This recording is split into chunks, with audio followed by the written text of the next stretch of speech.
Tonight is January 27, 2021, and tonight we'll go ahead and begin our city council meeting, our city workshop. At this time, I'll request Councilman Theodore Sanchez. Are you there, sir? Yes. If you would please lead us in the Pledge of Allegiance. Absolutely. If everyone can stand up, please. Put your right hand over your heart. Ready? Begin. I pledge allegiance to the flag of the United States of America and to the republic for which it stands, one nation, under God, indivisible, with liberty and justice for all.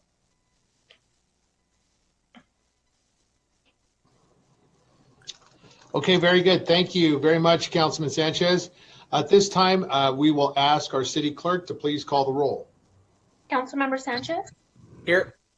Mayor Pro Tem Ibarra? Councilmember Figueroa? Here. Councilmember Charette? Here. Councilmember Reynoso? Here. Councilmember Calvin? Present. Councilmember Alexander? Here. And Mayor Valdivia. Yeah, good evening. Let's go ahead and begin. As I mentioned, this is a special workshop to begin discussion on the Carousel Mall. The topic tonight certainly is to study the presentations of the Carousel Mall. I want to say very first, before we begin, we want to frame this up. There will be no decision tonight. There'll be a presentation from both individuals, and we will have some Q&A. This is a very important presentation. We're really excited. Carousel Mall has been languishing for many, many years, and we're excited about this city council now having the opportunity to provide some leadership ultimately at the end of the day. Our city is desirous of moving the Carousel Mall project forward, and we're really excited about that. Certainly as mayor of the city, this is a great highlight for our community, and we want it to be ultimately a gem. So I will ask our city manager, I will hand over the reins of this meeting in essence to provide some other background information, and then we'll proceed right into the presentations. Mr. City Manager. Thank you, Mayor. Yes, good evening. Rob Field, City Manager, City of San Bernardino. I want to thank everyone who is participating tonight for their interest, and that clearly is made clear by the level of effort they've put forth in putting together some very comprehensive proposals, which we're going to hear about tonight. We're really looking forward to hearing what both of the respondents have to say. A couple of things, a deviation from what was published on the agenda. We have an extended amount of called in public comments. So what we're going to do, because this is a special meeting, we're able to change the order up. What we're going to do is have the presentations first, which will be followed by a question and answer period. We're going to spend about an hour with each group. We'll start with SCG America. So we'll have here's the presentation, and then we'll have the council members will have the opportunity to ask questions of the responding organization. After which we'll then move on to the second, to hear the second respondent in their presentation. And then we'll have the recorded public comment at the end. We have about, I think, 79 recorded comments. So we want to give the opportunity to the respondents to make their presentations first, and we'll have the public comment afterwards. Hopefully that is fairly clear. And with that, I'm going, and by the way, we're not, as the mayor said, we're not making a decision. We are going to hear the presentations. We're then going to have council discuss, we're going to schedule this to come back to council for discussion and potentially a decision on March 3rd. So we have some time for folks to get to kind of evaluate what we hear tonight, look through these very comprehensive presentation materials and proposals, and then bring it back for that discussion on at a subsequent meeting. As I said, it's currently scheduled to be happening on March 3rd. So with that, I am going to now ask Mike Huntley, who has been basically running this process from the very beginning, to introduce the first group that will be presenting tonight from SCG America. And Mike will be running the show from here on out, unless there are any questions from anyone leading into this portion of our meeting tonight. So, Mr. Huntley, please go ahead. Yep, that's what you need. Let's go. Thanks, Mike. You're muted. Mike, you're Mike, muted. you're on mute. I guess that would help too, right? So I appreciate that. So with that, honorable members of the City Council, this has been a long time coming. City Council did provide direction to staff to process a request for qualification for the Carousel Mall site. We did do that. We got a total of 11 proposals that came in.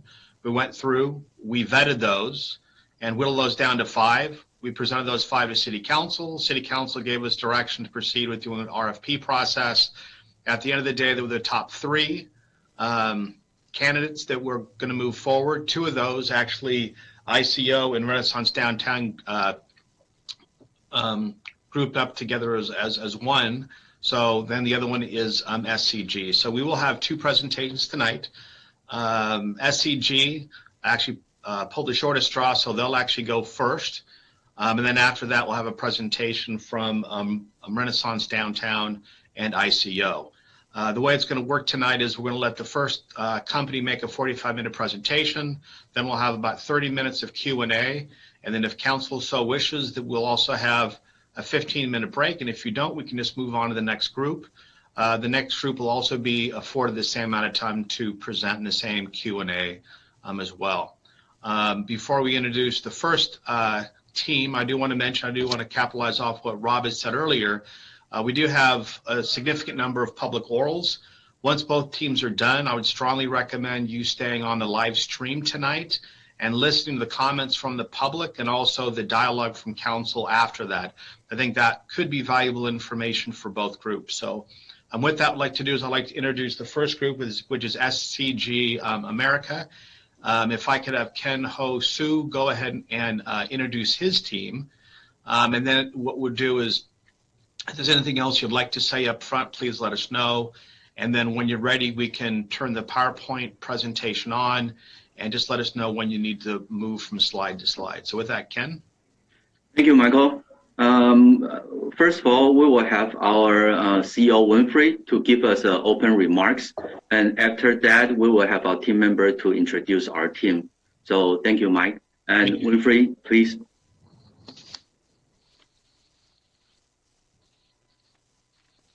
Good afternoon, everyone.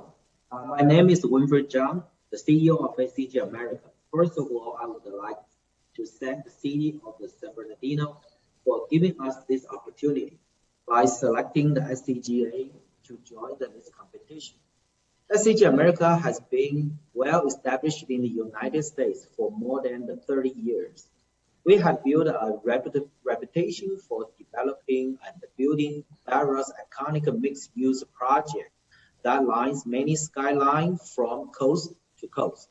In Queens, New York, our 1.25 million square footage mixed-use project is now nearing completion, and our 750,000 square footage mixed-use project, SCG Plaza 1, was completed on 2014. Another 1 million square footage SCG Plaza 3 is now in the pipeline. When complete, SCG Plaza will comprise nearly 2.5 million square footage of new development, with the 3 hotels, total 600 rooms, 830 residential units, and 250,000 office space, and over 500,000 square foot of retail. In Middletown, Manhattan, by Times Square, we had 147 newly renovated luxury condo projects for both sale and rent. In downtown LA, our transformative 350 million 35-story Pearl on Broadway condominium is now selling. In the hospitality sphere, we own over 1,000 hotel rooms in the United States and have over 700 more keys in development in Orange County. In addition, over 3.5 million square footage of the future mixed-use development is on the board. We had a lot of experience in developing large-scale mixed-use development, which will be a perfect fit for this San Bernardino project. We pay great attention to this task, and that's why we put together the best team for exactly this RFP. Gensler, a top-ranked architecture firm that has been in our top 500 list for 10 straight years, designed this project that you will see later during our presentation. Cushman & Wakefield, a leader in the real estate industry, will provide an in-depth study of this program, market, and the community benefits.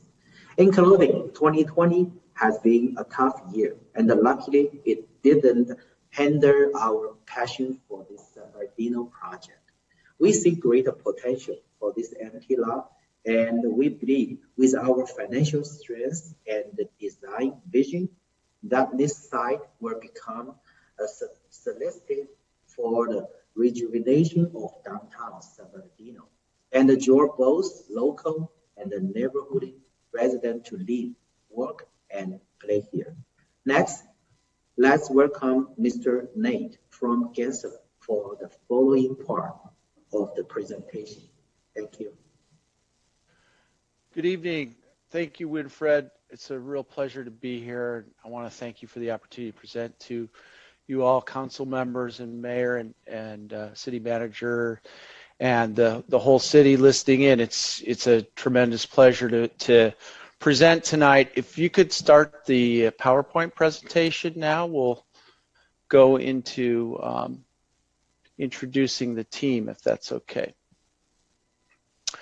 Yeah, so, when Victor Gruen originally looked at this site for the Carousel Mall, I think what he saw was a city with a tremendous history and a tremendous urban core that has just basic, really good bones, high quality blocks, classic urbanism, human scale, and the potential that this site has is really to reknit that scale and really make it a true gateway into the city. As far as my background goes, I'm trained as an architect and a planner. I've been working in the area, in the Inland Empire and throughout the Los Angeles area for 30 years now. I'm the director of the Cities and Urban Design Group based in Los Angeles. And with me tonight, if you could go to the next slide, please, is part of the Gensler team is Jingfang Zhao, who's a senior associate who works on my team. She's landscape architect and planner. The Cushman & Wakefield team is headed by Michelle Kaufman, who's the executive managing director, who is offered market and strategy. With her is Justin Giordani, who's a senior director focusing on the retail and food and beverage component. Winfred introduced himself already. With him on the SCGA team is Danny Wei, who's vice president. Lorena Pang, also vice president. Ken Hao Su, who's the director of design and planning. David Mao, who's a senior vice president. Douglas Moser, who's the head of construction operations, and Lee Chen, who's a senior asset manager for SCGA. Now, each of these people are going to have a component to contribute tonight to the presentation, and they'll be here to answer questions. But I think what you see here is a multidisciplinary team, and we really have been collaborating from the start in finding sort of the classic perfect solution that we think is really going to become a true gem, a true asset to the downtown of San Bernardino. So next slide, please. So what we're going to talk about tonight first is a vision for the project, how the plan's going to come together, then talk a little bit about the program and market. Michelle is going to focus on that, the community benefits for the project, and then Ken Hao is going to talk about phasing and the deal structure. Next slide, please. So first, how we develop the vision. So next slide. So first of all, let's take a quick look at where San Bernardino is in the opportunities the site really offers. You really have a site that's at the hub of downtown, the real front door of downtown. And the Inland Empire is growing very quickly. San Bernardino is incredibly well served by infrastructure. It's becoming a tremendously desirable place for young families to raise a family, to put down roots. And it's really a very fast growing part of the Southern California region, which we're most excited about. Next slide. And the demographics, I think, are really attractive to a mixed use project. You have raising income levels, you have tremendous diversity, you have a lot of businesses starting, you have the hub of government for the Inland Empire in the downtown, and you also have tremendous infrastructure. You have major job and employment opportunities, connections to transit. You have the airport, the Amazon facility, which is being planned right now. You have all these assets, connections to Redlands, Riverside, and so on. And so it's really, I think, has always been a hub of the Inland Empire, but I think more and more people are seeing the potential to live and raise a family in this location. And so that's what we're really excited about with this project. Next slide, please. And in addition to that, we've been really impressed by the city's entrepreneurial and very forward-leaning approach to understanding how the downtown is changing and really transforming it for the better. So undergoing the general plan update, integrating this project into the downtown specific plan, which we're most excited about collaborating with the consulting team for that. The city's development code update, which is really going to streamline approval processes, the airport development, which I mentioned, and then connections to Redlands. All of these really are going to transform the city and really bring a whole new level of interest and development activity to the downtown and to this site specifically. Next slide, please. And so what are the opportunities that we see on the site? 47 acres, it's really an island surrounded by a sea of parking. What connections can we make? Certainly E Street as a commercial corridor, F Street and G Street connecting through to the site. But then you also have connections to the transit center and 3rd Street connecting through the site from the old City Hall site right into the core of the Civic Center. You have Theater Square and the tremendous growth that's occurring around there, and all the residential neighborhoods that are surrounding this project. So really you have this project as a key gateway and tremendous visibility even from the highway. So it's just such an important part of downtown, which I know that you know that, but it's important to mention that importance as we begin our planning efforts. Next slide, please. So we really see this project as having the potential to create a sophisticated urban lifestyle that creates this walkable, connected network of blocks, streets, and high-performing open spaces that is modern and 21st century and progressive, but also plays on the good bones and the good core elements of what San Bernardino already has: classic urbanism, permanent materials, classic design, the Harris Building, the Enterprise Building, 3rd Street, E Street. All these assets are really things that we can play off of. Even the mall itself, there's a component that we're preserving that we really think create that diversity and vitality that the Galand is all about. Keep going. Next slide. So what are our planning principles? I'd like to just take a moment to show how the plan actually works. Next slide. So the idea here is you see this stark contrast from the future, what we're proposing, and the present. Sea of parking, one-story uses. On the future side, you're really talking about a true mixed-use village that plays off of the great elements that are already in downtown. Great streets, tree-lined, mixed uses, passages and paseos that connect to basic key assets of downtown, the government center, the theater district, creating a series of mixed-use districts within the project that are surprising and interesting and unique. And then even using some of the assets that are already there at the mall and integrating that into the project. That's what the future holds, and that's what we're most excited about. Next slide.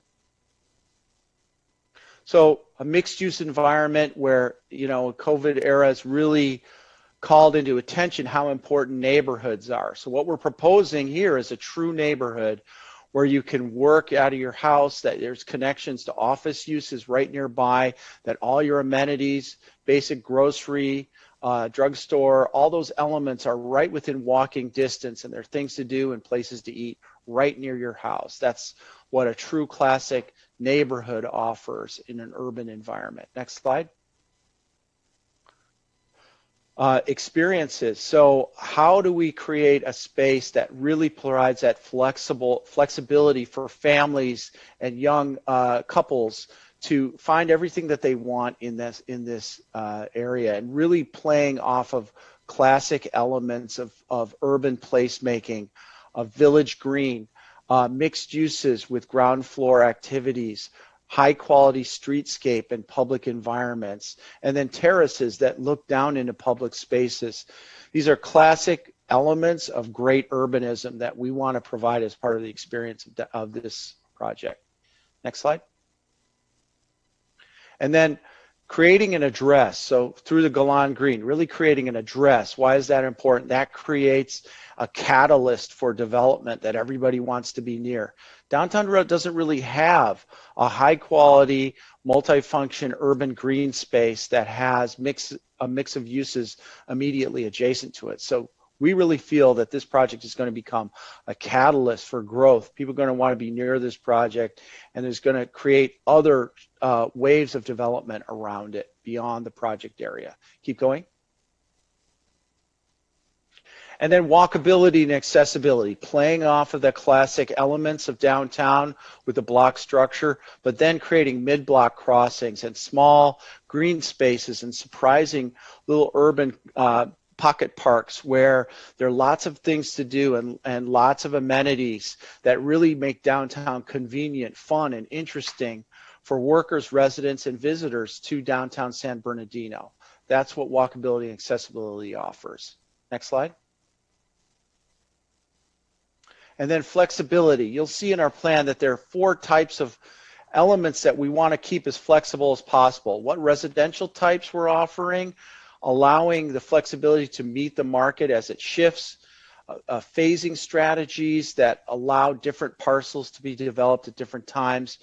How the open space is used is also important. So we want to be able to create spaces and places where streets can be shut down for events and then open up for non-event times, and parking that can be used during the day for office uses and then used by the rest of the community at night, and other community amenities like bike share and services in the core that really create an attraction for people outside of the project area. Next slide. So going to their design concept, next slide. So here you see how these elements go. So the 3rd Street extension is something really important to the project. So bringing that access through the site through a series of activities that really create different uses and different things to do that are interesting and attractive to people from outside the project and inside. Next slide. And then the F Street and G Street connection also really bring city grids into the project and make that transit connection north to south much more viable, and then also pedestrian connections through the site that much more possible. Next slide. Golan Green is a really important green space that we think is going to be transformative to the downtown. Why? Because it's flexible and it's real. It's a real classic urban space that is familiar and yet also high performing. So it allows you to have small, medium, and large events. So it could be closed down for anything for a movie in the park to farmers markets to having kids kick a soccer ball to different types of activity, to reading a book. That Galan Green really creates that heart to the project. Next slide. And then East Street. So we have so many great assets. We have the Woolworths building, and then we have the Enterprise and Harris building, so adaptive reuse of those buildings, and then complementary mixed uses like hotel and creative office and residential uses that have ground floor activities that really strengthen and bring East Street back as a commercial corridor and take advantage of that BRT connection along there. Next slide. And the way you do that, well, Theater Square is also another great asset. And so coming into the site, there's the hotel piece and this pedestrian paseo that we'll get into in a little bit more detail later that really complements the theater component at mid-block. Next slide.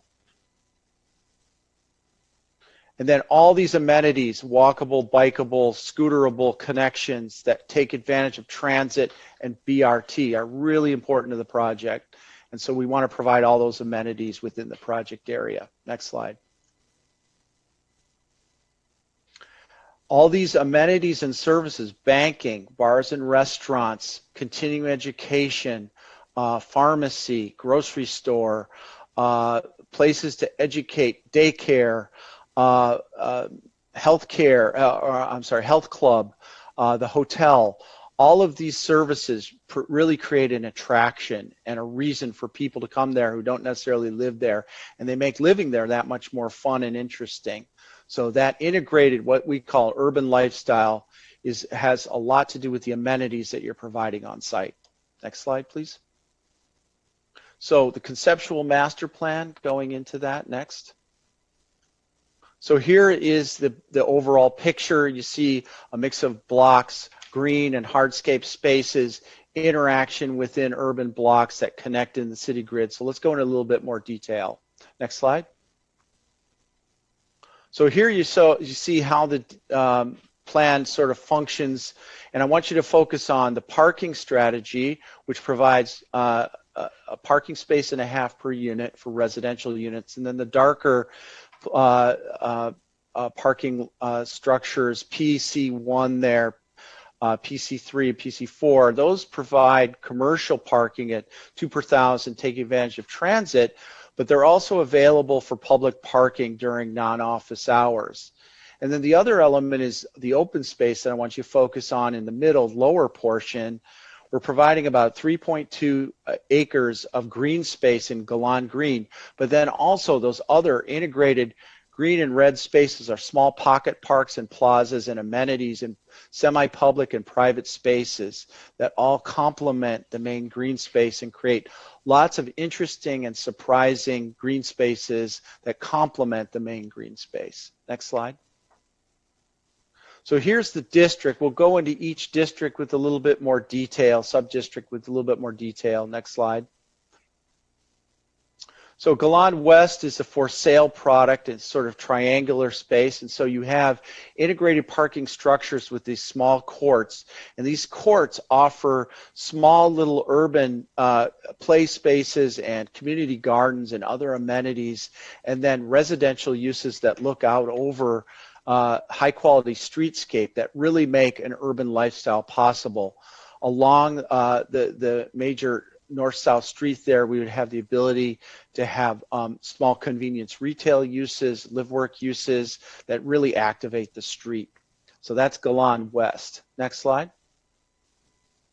Then Calvita North and Calvita South really are complementary blocks. They're the rental product of the project, and they have the combination of passages and small courts that connect into Galan Green, which is really the main address space of the project. And here you see how parking and upper story terrace open spaces are integrated into those parking decks. So you create this tremendously varied urban lifestyle with uses that have their own courts, but also connect into major larger public spaces. So you have a lot of choice here and a lot of diversity in how you want to live. Next slide. Here you see how the residential live-work product could look. So you see how the open space on how the ground floor has more glass, more open, more flexibility, more indoor-outdoor connection. And then the upper story uses have the potential, in some cases in the upper units, for these double height mezzanine spaces that all look out through balconies and terraces and rooftop decks out into the public space. So you have lots of choices in how you want to interact in the public realm, which is what classic urbanism, what San Bernardino already has, that we want to also bring to this project. Next slide.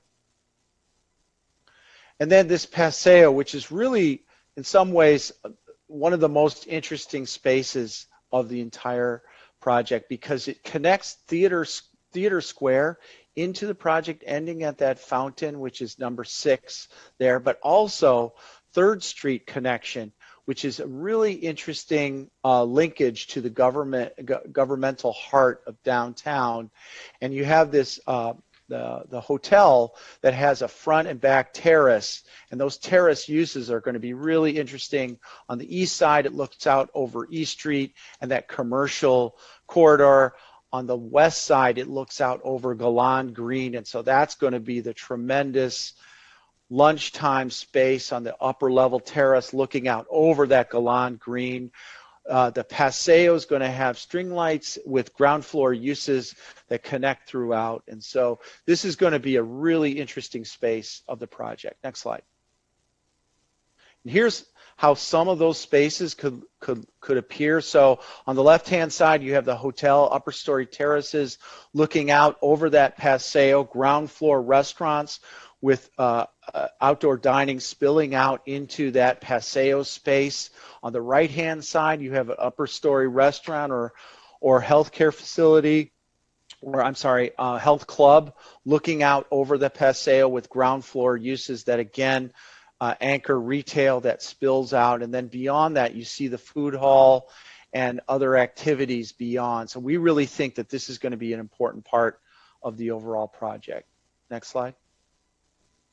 And here you see the hotel building with those series of terraces really prominent in the urban environment. You see the terraces, you see the fountain in the foreground, maybe reintegrating the Carousel Mall, the Carousel itself, I'm sorry, from the mall. On the right-hand side, you see the food hall with that glassy and pitched roof. Beyond, looking in the distance, you see downtown San Bernardino connecting through along that 3rd Street axis. And then on the left, you see health club on the upper level with a ground floor cafe and lots of places for seating and public interactivity and lots of ways to experience a shared space. That's what San Bernardino we think is all about. And we think that's in a modern design package, that's what this project offers to the city. Keep going. And then the Woolworth building, which is a wonderful terracotta building, has this amazing ability to be adaptively reused, perhaps as creative office on the upper level. Here we have a 3-story creative office building next to it with a hotel beyond it, and then we have creative office on the right-hand side, really open and glassy on the ground floor, and then classic streetscape along East Street, really connecting through and really taking advantage of that very strong block structure of downtown San Bernardino. Next slide. And then here, Carousel Mall reuse, really interesting building, and we're really excited about adaptive reuse. And this building in particular, as I mentioned before, Victor Gruen was quite a luminary in his day, and Carousel Mall was considered pretty terrific when it first opened. And it has some great bones that we think really help tell a story about sort of the classic urbanism of San Bernardino and the respect for history that this project's all about. Keep going. So here you see how we're number 10 there, just to the right of it. We're going to renovate that fountain with the pedestrian walkway over here. We're taking a portion of the Carousel Mall itself and turning it into a community space, outdoor public basketball court, a small pocket park is number 13, and then 1 and 12 are the food hall and the vertical transportation, vertical circulation that takes you to parking beyond, with views into the fountain feature beyond. Next slide. So here's how that could look. Next slide. And here you see that community space taking advantage of the historic mall, integrating it old with new. We really think that's what cities are all about. Upper story terrace views down into the Carousel Mall. So really connecting the future with the past and the legacy of San Bernardino, what it's all about. That's what we think sustainable urbanism is all about, really paying respect to history and offering something really tremendously compelling for the future. Next slide. And here Galan Green, which is really the heart of the project, just showing, next slide, how that could work. From an experience point of view, it's a large green space. It's about 3 acres in size, and so it does a number of different things at once. You have a community space, a stage on the left-hand side. On the right-hand side, you have food kiosks, a pop jet fountain, and then a central green, which is about 1.5 acres in size, which could accommodate very large community events. Number 11 is the potential for a food truck location, and then that double row of trees, which provides this tremendous passive seating area if you just want to go read a book. So you have this amazing flexible event space that's going to become the beating heart of downtown. Next slide. And this just shows the variety of events that could occur, from Christmas tree lighting, yoga, food truck days, movies in the park. Really becomes the front door, the living room of all of downtown. Next slide. And this just shows how it all comes together, with the hotel building in the distance, residential mixed use looking out over a food truck day, people strolling in the park.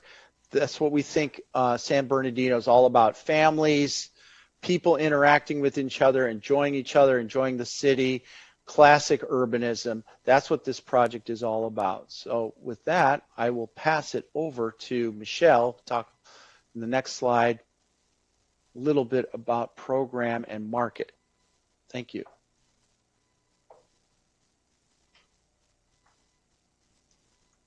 Start again. Sorry about that. Good evening, everyone. My name is Michelle Kaufman, and I am an executive managing director in Cushman & Wakefield's Los Angeles office.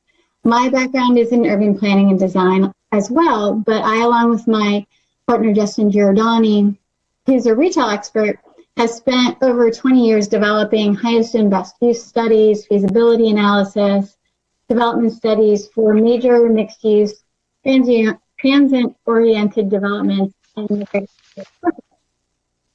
SCG invited us to participate in this project, and we worked alongside their top-notch team and the design team at Gensler, who's fantastic, to test the design theories against the realities of the marketplace to ensure that the vision for the Galan project is well supported by the market and also provides generous and sustainable public benefits for San Bernardino. Next slide. I'm going to take you through the program components. As Nate addressed in his design review, San Bernardino is transforming. Addressing the housing shortage and the economic synergies between housing, retail, public space, and commercial uses like office and hotel were the drivers of the market analysis that we performed that underlies this project. As part of our exercise, we looked at the current marketplace for similarly situated communities in Southern California and case studied strong suburban locations for cues at the optimal density, market position, rental rates, unit mix, retail composition, and density for the Galan project. Our goal was to make this project accessible from an economic standpoint for the population of San Bernardino. We completed a thorough demographic analysis. We looked at incomes, population density, employment statistics, composition, commuting patterns to develop the trade area and inform our decisions that we were going to make about the uses within the project. Next, sorry, stay where you are. The project is comprised of the following key elements: housing, retail, hotel, office, and public spaces. The housing component includes 1,875 new housing units across the full spectrum of unit types, from small studios that would be suitable for singles to spacious townhomes that are ideal for families. Each residential phase, as Nate was describing, is designed with private open space and amenity space within each block. Incorporated in the housing component are 50 live-work units that are intended to support small local businesses and entrepreneurs. The composition of the housing element is intentionally varied to offer a wide variety of housing choices for a mix of San Bernardino residents. The retail component is community serving with approximately 40,000 square feet of shop space. This space would be suitable for tenants offering goods and services like a small format grocery store, bank branches, a drugstore, soft goods, and boutiques. The majority of the retail space is set aside for restaurants and food service tenants. Much of this space, as Nate was describing in his presentation, is designed with outdoor dining areas fronting the public green. Also included is a state-of-the-art theater space and a 40,000 square foot fitness center. The fitness center is envisioned as a full service facility with a pool, a climbing wall, yoga and Pilates studios, childcare, and a food and beverage outlet, in addition to standard cardio and weightlifting areas and fitness classes. The orientation, access, visibility of the space, and the retail component overall is very intentionally designed to appeal to a range of local and national tenants. At just over 150,000 square feet overall, the current programmed amount of space in the project, retail space in the project, was reasonable and market oriented, not only based on current demand, but more importantly, based on the future outlook for retail, which is one that is rapidly shifting. Retail is changing in format and shedding bricks and mortar inventory. This design takes into account the integration of retail into the larger mixed-use project in its infill location. Also noteworthy is that the master plan retail is integrated into each phase. That was intentional. It allows for the supply of retail to be added at critical mass, so there's vibrancy, but to be added incrementally, allowing the space to lease and activate gradually. One issue that we thoroughly addressed and carefully considered was our desire not to over-retail this project, given the rapid shifts in retail overall, because empty storefronts and restaurants that never open would be a drag on the overall project, and that was to be avoided. Later phases of the project include the 200,000 square feet of Class A creative office space located within 2 blocks at the northeastern portion of the site on 4th and Northeast Street. Like with the retail, we were cautious about over-programming office for this project. The office component only represents 10% of the gross building area in the master plan. The office we did design will be 3 and 4 stories in height and will appeal to relatively large format tenants, which are the dominant force in the market.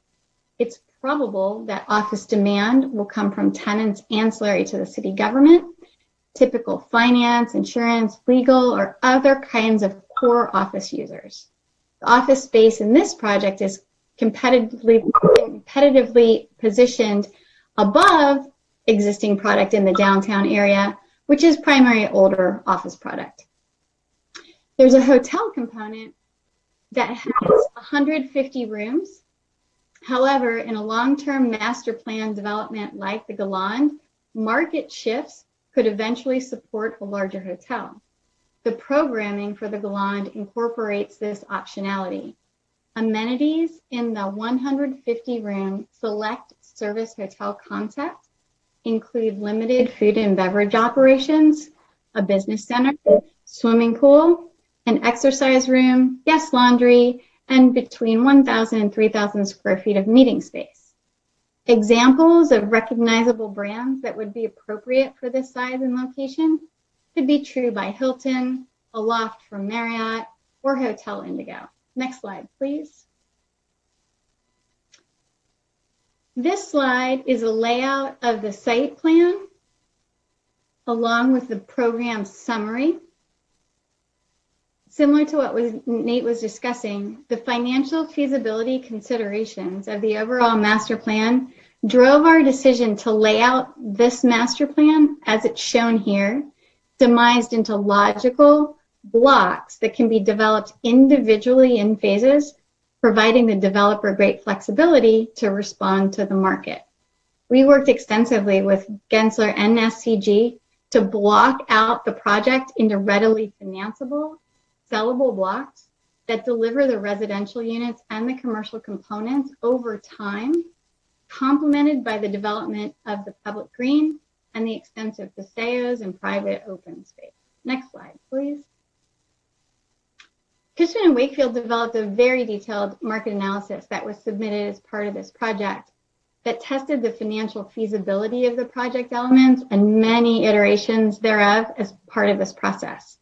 What we are seeing on the top of this slide or on the side of the slide are some very basic revenue assumptions from our modeling for those of you who are interested in rental rates and financial considerations.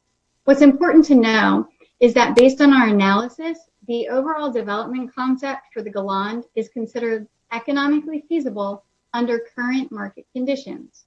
The residential element, for example, has more market demand today than the office and retail components do, and are therefore incorporated into earlier phases of the project, but this master plan is buildable.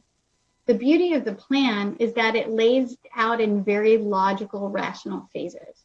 The phasing allows for responsiveness to the marketplace and some upsizing or even downsizing of the project to an extent if the market demands warrant such in the future. This is particularly true for the hotel.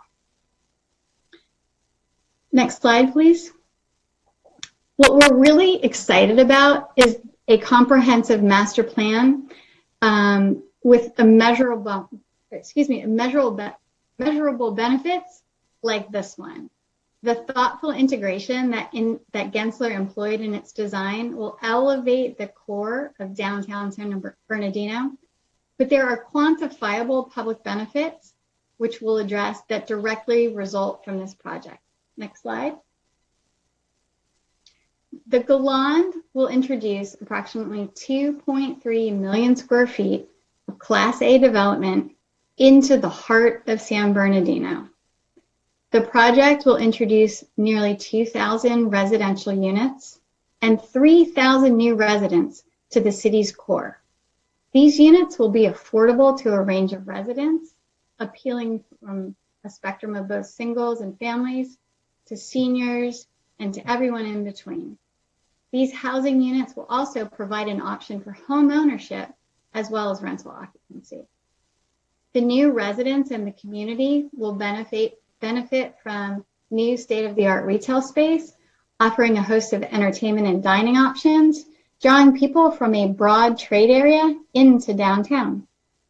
The centerpiece of the project, as Nate was discussing, is the spectacular 6 acres of public open space with the crown jewel that is the 3.3 acre public green anchored by an 8,000 square foot community center, which will host dozens of events each year. The programming potential for this space is unlimited.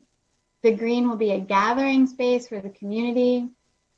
As Nate was saying, the programmatic potential with holiday celebrations, summer concerts, movie nights, sporting events, food trucks, it is something that sets this project and this design apart from so many others. It will become a destination in and of itself with a strong sense of place and community. The 8,000 square foot community center is an indoor space for gatherings and socializing. Its uses are also endless and can include job training programs, after-school programs, health and wellness seminars, private celebrations. The outdoor space adjacent to the community center with a basketball court and a community garden is also unique. It's not something that's typically integrated into a large developer-driven master plan. The paseos that tie the elements of the project together with plazas and water features and design elements create an active open-air environment that's well integrated with the surrounding grid. And all of these public design elements collectively create a really unique and energizing creative office and hotel environment that will set those elements of this project apart from anything else in San Bernardino. The $800 million investment will generate over 560 permanent jobs in excess of $15 million in annual tax revenue. While the project clearly delivers quantifiable community benefits, it's the unquantified benefits that a redevelopment at this scale gets SCG and its team really excited about the Galland. Next slide, please. The project will be a catalyst for change, stimulating the development of the neighboring parcels as well as downtown San Bernardino by creating a true mixed-use hub. The project is a model of classic urbanism, which Nate did a great job of explaining throughout his presentation. It's adaptive reuse and really authentic redevelopment of the core of downtown. The open space element will create a green hub, create linkages to surrounding neighborhoods, and places concrete parking lots, public spaces. The proposed plan is diverse, and it's comprised of a cohesive but architecturally distinct style influenced by the character of the existing downtown architecture and streetscape. And finally, the Galland is a model of resilience, setting a region-wide example for sustainable development with best practices in community planning and architectural design. And now to address the project phasing, I'll turn it back over to Ken Hao-Su of SCG. If I could hold the group real quick, you've hit your 45 minutes. I want to refer back to the mayor. Do you want to provide a little more time, let them wrap things up tonight? Yeah, if we could please, and SCG will allow for the equal amount for the others, but if you could please, it's a wonderful presentation, but we are on a time schedule, so if you could please abbreviate it and let's present it and continue on, please. Thank you.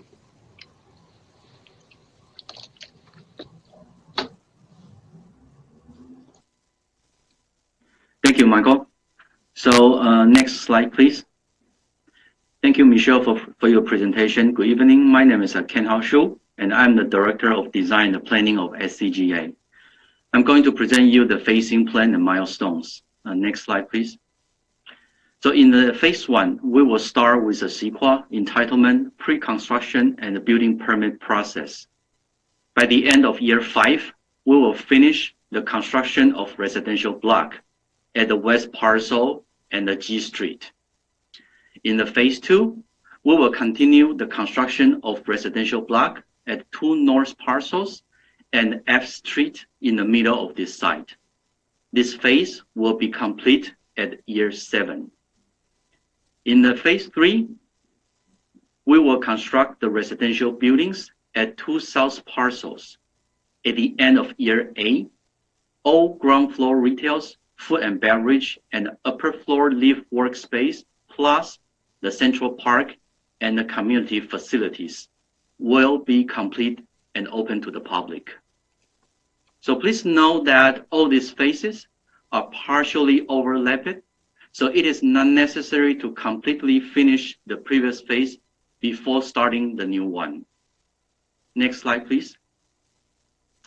In the phase 4, you can see under this slide at the upper portion, we will construct the southeast parcel residential building and the food hall, plus the grocery store right next to the Fountain Plaza. We will also renovate previous mall space and convert it to a new community center for local residents and the neighbors to use. This phase will be finished at year 9.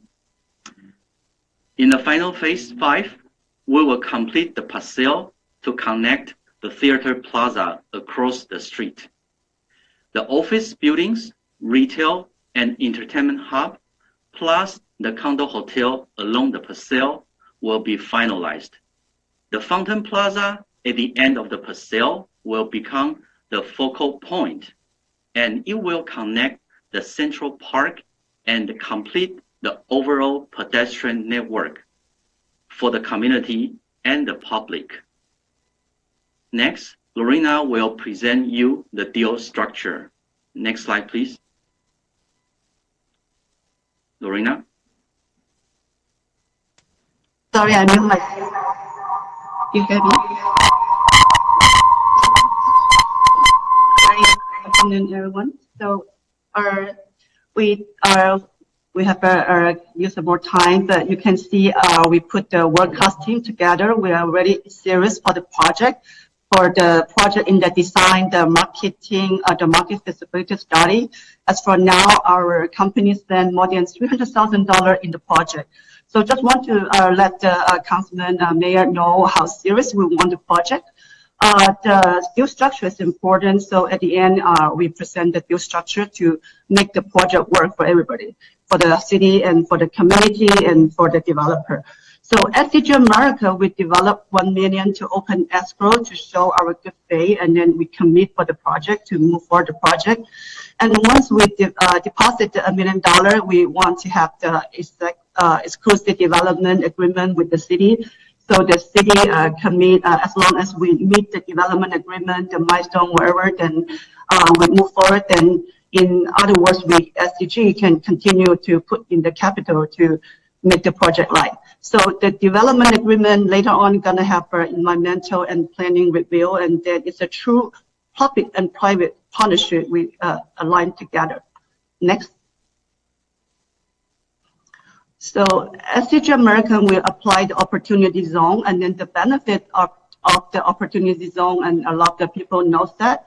So I think that should be, we don't want to adjust that, but that's one of the deal structure we want to do it. Next. For the deal structure, another one, the city, we ask for the TOT tax rebate because because the project we invest the capital, there's a TOT tax we collect from the transient, so we ask for the rebate and then to help, and also like the sales tax and property tax or those tax incentive and deduction. Next. Another deal structure, the key point is city will assist us to minimize the permit fee and then the speed up the process, because it's a long process. I don't know the entitlement, how long the city take, but with the help with the city, then we wish to reducing the fee, and then I think that eventually it is the benefit for the city for collecting the tax. So we ask for the reducing the fee and speed up simplifies the entitlement process. Next. The deal structure, another one is for the parking. Parking is one of the biggest challenges for the project, and minimize the size. We want to build usable space and rentable space.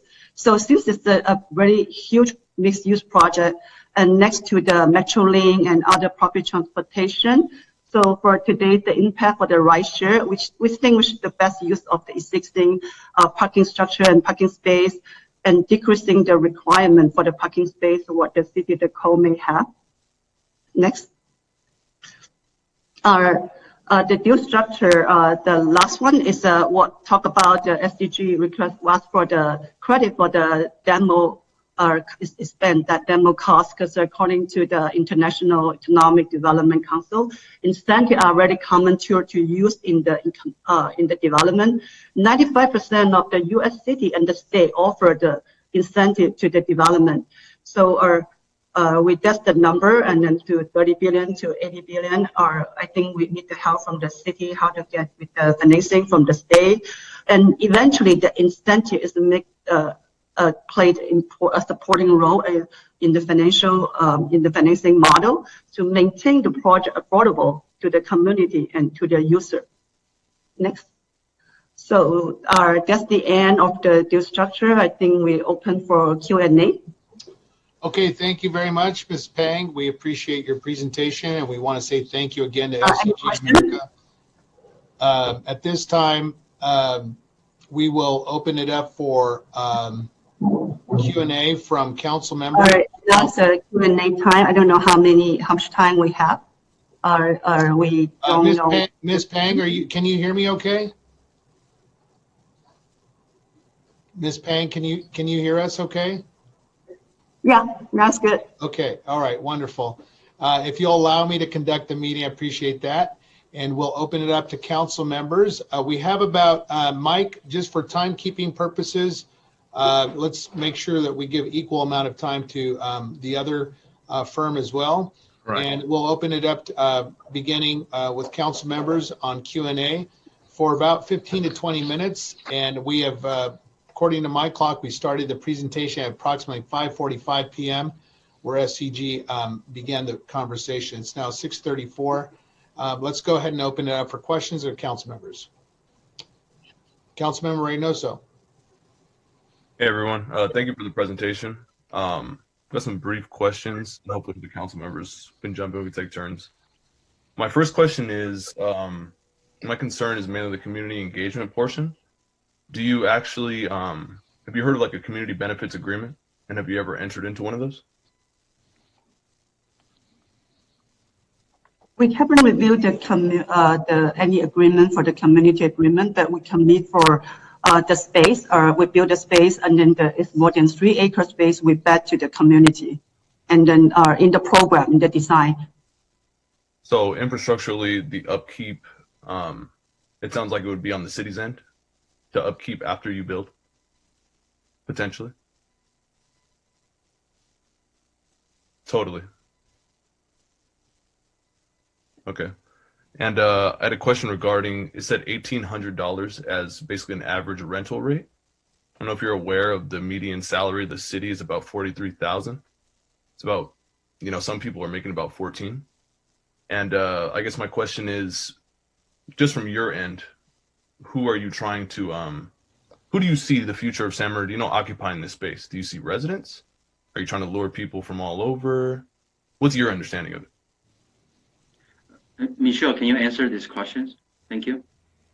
Sure. Yes, we looked at the demographics. What you're seeing is an average rent. So the smaller units would be much smaller, much more affordable. The larger, more family-oriented units and the condominiums, for example, would be on the higher end. The condominium price point is, I think, we had it on the slide, $300,000 to $400,000. This is the type of income levels that we see in similarly situated, we'll call it inner suburban submarkets throughout the Inland Empire, where revitalization takes place.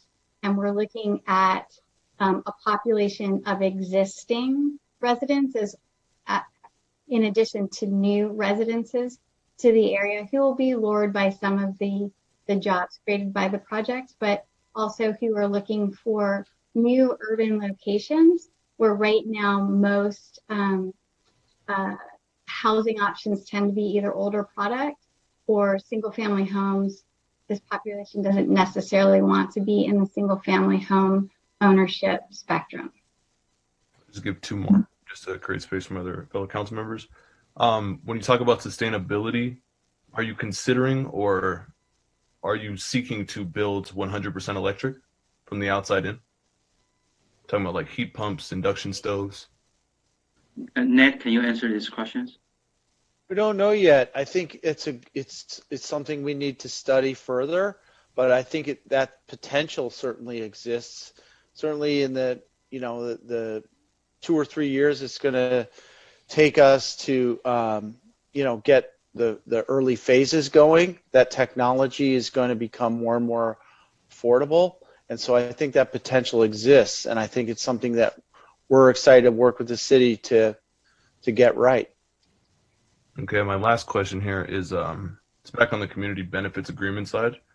I don't believe that you've ever initiated one, and so I guess it's not so much a question as kind of a challenge on behalf of the constituents. I know you heard how many people are invested just by the amount of oral comments that we had to move it to the end of the meeting.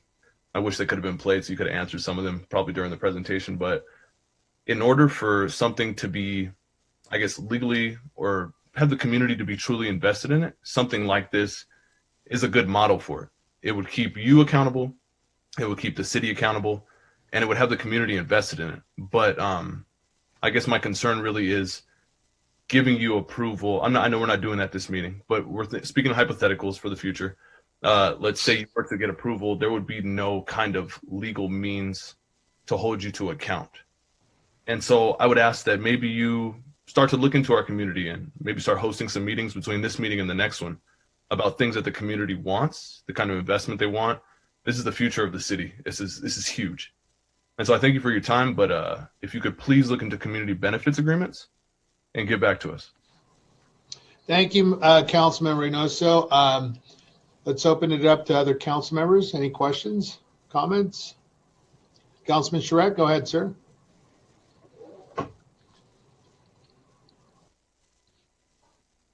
Thank you. I just have a couple of questions. It was on slide number 42, and it referred to a state-of-the-art theater. Of course, I believe right now we have a state-of-the-art theater right across the street from this project, and that would be the Regal Theater, hoping they survive through this pandemic, and then Theater Square with the California Theater, etc. What exactly do you mean on slide 42 by a state-of-the-art theater? And then I'll also ask, this is just kind of a real generic question as far as the retail is concerned. Obviously, California needs housing, and you're talking about a lot of housing for various levels of housing.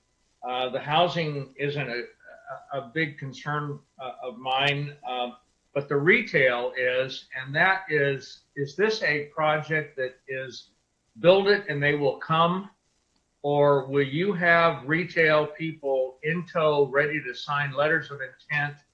I don't know where that'll come in, at what phase that would come, but I'm not interested in this being a spec project. And I with all due regard, I do respect, I don't want to offend anyone to think that you're doing this as a spec project, because it's much bigger than that. But and an $800 million project in 10 years, $1 million down to get the exclusive right to negotiate and to go forward doesn't seem like a lot of money to me at this point. So, and as a public-private partnership, what is our participation in that PPP? I'd like to know what our participation is. Is that the reduction in fees and tax incentives, etc.? Whoever can answer that. Yeah, Ned, can you answer the first one and second one? Thank you. I think the theater is seen as something that's complementary what you already have.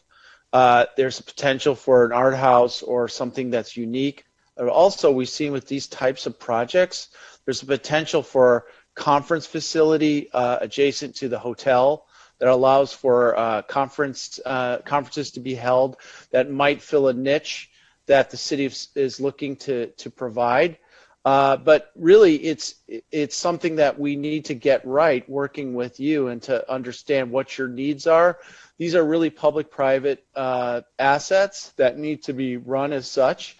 And so we're not interested in cannibalizing anything that you already have, just providing a complementary use that really makes downtown San Bernardino more competitive, more able to really sustain itself as a mixed-use downtown core.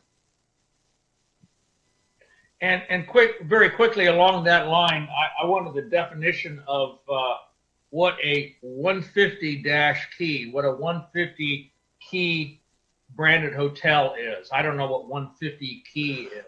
150 rooms. Rooms, okay. Yeah, key is refers Oh, to the key room. meaning the room, the key to the room. Yeah.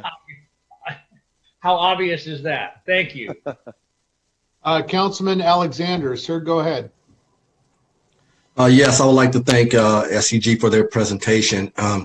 If you give me a second, I'm trying to get some of my constituents asked questions and they emailed me. So here we go. One of them said, are you going to keep the parking lot from across the California Theater because the California Theater currently uses that parking lot? Is that in your plans?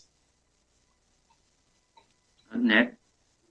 Yeah, the parking lot is an asset, but it's also a decaying asset. And so our strategy would be to provide all the parking needed for the theater to continue to operate as it is, and upgrade parking so that there's a higher quality, more permanent structure that can support a variety of needs.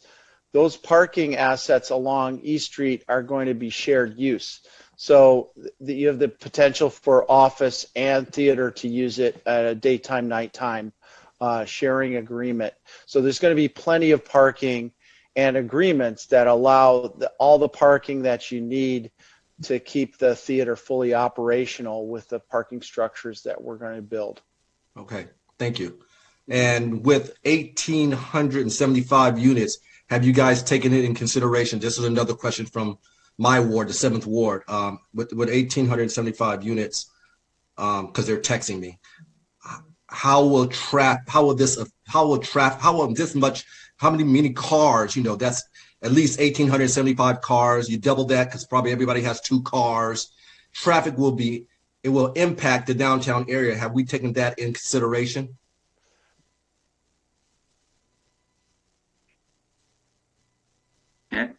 Okay. Yeah, I'm happy to answer that. Yes, the answer is yes. I would say San Bernardino generally has an oversupply of roads, and traffic challenges with this type of development, although it seems like it's a lot of people in one place, what we're proposing is urban living. So what that does is it reduces trips because you have so many things close to your home and you have this tremendous diversity and synergy of land uses. But absolutely, we're going to make sure that the traffic impacts of the project are mitigated and handleable with the infrastructure that we're providing. I'll tell you, one of the best things that we can do is make the north-south streets through streets, because that takes pressure off of all the perimeter roads. It gives you many more options to get through the site. Okay. And so we're gonna look at that as we continue to refine the project. Right. Okay. I'm trying to get through all these questions. Sure. So brevity being the key. During the course of destruction or demolition, how are you guys dealing with that? Because they beat up our roads, 18-wheelers beat up our roads during the course of destruction. How are we dealing with that? And once it's completed, because this looks like it's taking 10 years, are we going to repave the streets around the Garland Green, or how are we dealing with that question? So I can answer that question. So you can see from our facing diagram. So when we building our phase 1 at the west parcel, residential parcel, we will also starting the demolition process. So we are not demo all the existing mall and parking structure at once. We will demo that along with our building the new construction. So in the phase 2, you can see half of the existing mall will be demo when we building the phase 2 at the north parcel, and when we building the phase 3, then we will start to demo the south portion of the existing mall. In the phase 4, we will demo the remaining portion of the mall, but we will keep partial of that and convert that to a community center. And then when we building our phase 5, then we will totally demo the northeastern portion of the existing mall and the parking structure. Okay, thank you. Last question. Smart city technology or smart city concepts, charging stations, solar panels, etc. Are you going to have those type of amenities on this project? And that's my question. We will definitely have that because based on the current building code, we need to have that ready. Yeah. Okay. Okay, thank you, Councilman Alexander. Councilman Figueroa, go ahead, sir. Thank you, Mayor, and thank you, SCG, for the great presentation as well. One of the things that was highlighted was the adaptive reuse of some of the historic buildings like the Woolworth building and the arches of the Carousel Mall. I do appreciate that as well, tying in some of the history of the site to the new and to the future as well. And I guess that kind of ties into some of the demolition. I know that some time ago, I don't remember exactly when, the council made a decision to proceed with demolition. I'm not sure how that then, how would we work as far as the city, as far as moving forward with the demolition and with this developer as well. I'm not sure if that's making sense or not. Councilman, we do have, as part of the presentation, staff's report to the council on demolition on or about October 28th of 2020, about 90 days ago. We requested that we proceed with demolition orders. So that is towards the end of the tonight's meeting, but we understand your question and we'll handle it towards the end of tonight's presentation. Thank you. I also like the use of the connection to the transit because really that's what the whole purpose of that transit center was, and it's to integrate it into a project such as this. So that it is walkable and the transit center is used for that purpose as well. So I think that's a great use of the transit center that's just south of it as well. So I think that was a great highlight as well. I really would like to see a little bit more architectural character from the past, making sure it is complementary to some of the other buildings like the Enterprise building, the Harris building, that to maintain that same character and personality in some of the structure as well. But really great project. Thank you so much for the presentation. Thank you, Councilman. I want to also say that this is, I'm extremely amazed and we thank you for the presentation. Let's move on to Councilmember Kim Calvin. Go ahead, Councilmember. Thank you, SCNG, for your presentation. We truly appreciate it. I wanted to go back to the 560 permanent jobs that we spoke of and the average salary for those jobs. What would be the average salary for those jobs? Michelle, please. Fucking remains to be seen. I didn't calculate a figure for that. We can come back to you and amend our feasibility study with that particular figure. And I'm asking, thank you very much. And I'm asking that question because I want to figure out how many of these 560 jobs would our citizens, if they were to obtain those jobs, how many of them would actually be able to live downtown? How many would be able to afford to live downtown? Kind of double-edged question, but the way I'll answer it is this. The jobs are generated by the use. So we used jobs metric per square foot of use that is job generating. Certain number of jobs will be from the hotel, certain number of jobs will be from the office, and a certain number of jobs will be from the supportive retail, food service, gym, that sort of thing. So it's going to be a diverse range from service workers. Hotel, we could probably assume is union because most of them are, and then the office workers. I will, like I said, I'll get back to you with a very concrete answer, but that is how we developed the 560 number. So do we know what the highest paying job would be downtown and whether or not that staff person, that employee would be able to live downtown? The highest paying jobs I think we could logically say would correlate to the office workers. Those could be lawyers, those could be accountants, those could be a host of white collar workers that are typically occupants in that type of space. Certainly they could afford the average rate at this project. The lower income spectrum the food service workers, for example, would probably be able to afford only the smallest units in the project. But again, affordability is across the range. We did not, at this point of the project, incorporate any what I'll call capital A affordable housing units, which generally are subsidized. Again, with the number of units and the optionality here, that is something that the development can pursue at some point in the future. At this juncture, because there's a nexus with subsidies, we're all market rate, but understanding that that could be a future possibility. So with all of them being at market rate, then we do really realize that the majority of the San Bernardino residents would not be able to afford to live downtown. And so this is something that my constituents, and I think the majority of the comments that have come in tonight are very concerned with those facts.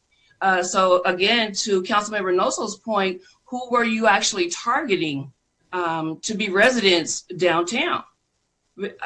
Otherwise, we're going to be pushing the residents that already live currently downtown out. And that is definitely something that we don't want to do, aren't going to allow. So why didn't your SCNG create or implement in affordable housing? Again, the capital A affordable housing is, from the developer's perspective, with the subsidies, almost financially neutral. So we were looking at project feasibility. If affordable housing is incorporated into the project, the rent subsidy comes from a tax credit or some other form of public subsidy that makes the project development feasible from the developer's perspective to make it affordable and accessible for the resident. We don't have that in our model right now. In a sense, it almost nets out to the same result from a feasibility perspective. Does that make sense? The other big iterative calculation in that is the value of the land or the price of the land, which is a big factor in the overall project feasibility. So the $300,000 to $400,000 condos, what's the square footage on those? Nader Jing Fong, do you have a number on that? I forget. It's over 1,000 square feet. I'm sorry, how much? I think it's over 1,000 square feet. Jing Fong. Yeah. Yeah, we are talking about the average for the units. It's 850 square feet per unit. That's the average. The smaller unit could be 400 square feet or 450. The larger could be 1,200 square feet per unit. That's the gross square foot. It's including the other area, your room area, including all the circulation service area too. So it's a gross square footage.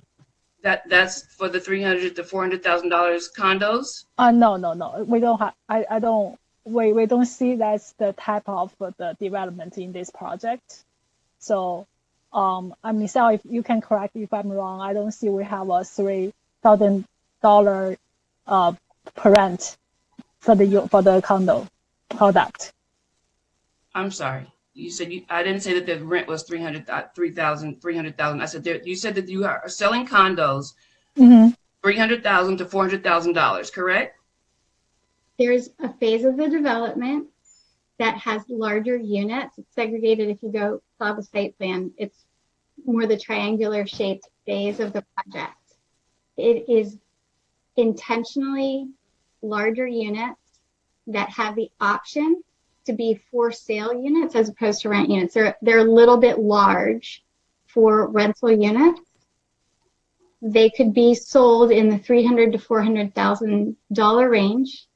And I believe the average size is just over 1,000 square feet. Again, we have a conceptual, we haven't said this is the floor plan, this is the exact unit mix.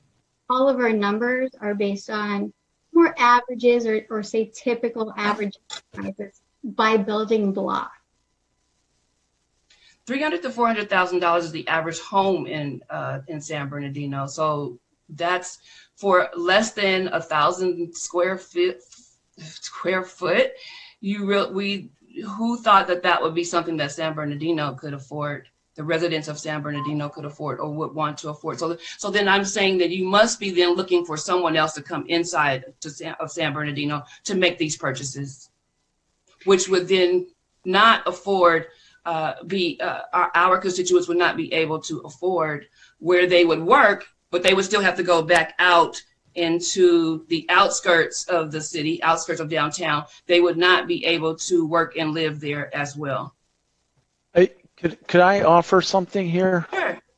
Yeah, I think the project in general offers any great neighborhood that really works as a mixed-use environment is a combination of locals who are already there and new people who are coming in, who are entrepreneurs, who are mixing together. It's that diversity, it's that vitality that makes great neighborhoods work. And that's what this project is about. So yes, there are going to be some high-end units, but there are also going to be some very affordable units that allow either local residents to relocate within the project or people who are interested in putting down roots in San Bernardino who want an affordable product. And what tends to happen is they move up, they go to a more expensive unit, or as they gain affluence and they gain a foothold with their career, they have the option to go to another style of unit. And that's really the way these neighborhoods often work really well, is that diversity, that mixing. So it's not going to be just for locals who are here. It's not going to be just for people who are outside. It's going to be a mix. Okay. Let me add a little bit. Kimberly, thank you for the question. My name is David Mao. I'm from SCG. To answer your condo question, the west side of the building, which is for sale unit, is average about 1,000 to 1,200 square foot per unit. So we're talking about $325 to $330 per square foot. So it just like let's say it could be for people. We understand a lot of people work in the office. They have to commute to pretty far. They're not inside the downtown. So we try to draw some of the people to buy those condos for $350 or $400,000 per unit. And then we also like let's say maybe some of the people they right now the interest rate is pretty low. So they can put down, for the hard loan, you put 5%, then you can get the unit. So this is comparing with the rental. So $350 is the average per square foot price, which is very competitive. So comparing with the rental, I would agree with that, sir. But that is why then the majority of San Bernardino residents are living 2 to 3 families per household. So we would definitely not be able to afford that. But I'm gonna go ahead and move on. I had another question regarding the parking. Could you just clarify one time for me? Were you asking to receive the income from all the parking fees? I don't think so. Who would receive the income from the parking fees? Would there be parking fees? No, the parking, let me answer. The parking is including the rent. But if you want the additional space, for example, 1 bedroom, you probably got 1 parking free. But then you want the extra parking, then you pay a very reasonable rate for that parking. What about if you were shopping? Do shopping, then there's a designated parking for the retail. Okay, and just one last question that I just received. Has anyone with SCNG given any of our anyone from our mayor's office or city council or city staff any gifts or a monetary value for any type of leadway into being able to be selected for this project? And I'm asking that for the other contractor developer as well. So just don't get offended and think I'm just picking on you. Thank you, Councilwoman. That was my question as well. Has anyone given any contributions, any type of donations, any type of gifts to anyone from our mayor's office, city council's office, or staff of San Bernardino? No. As of now, SDG have not contributed any donation or any soliciting to any contribution or to anyone or even to the city.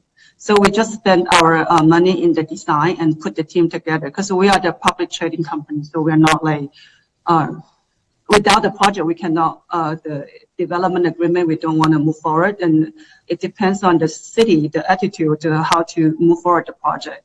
So to answer your question, we haven't do any contribution to any donation or sponsorship to anyone yet.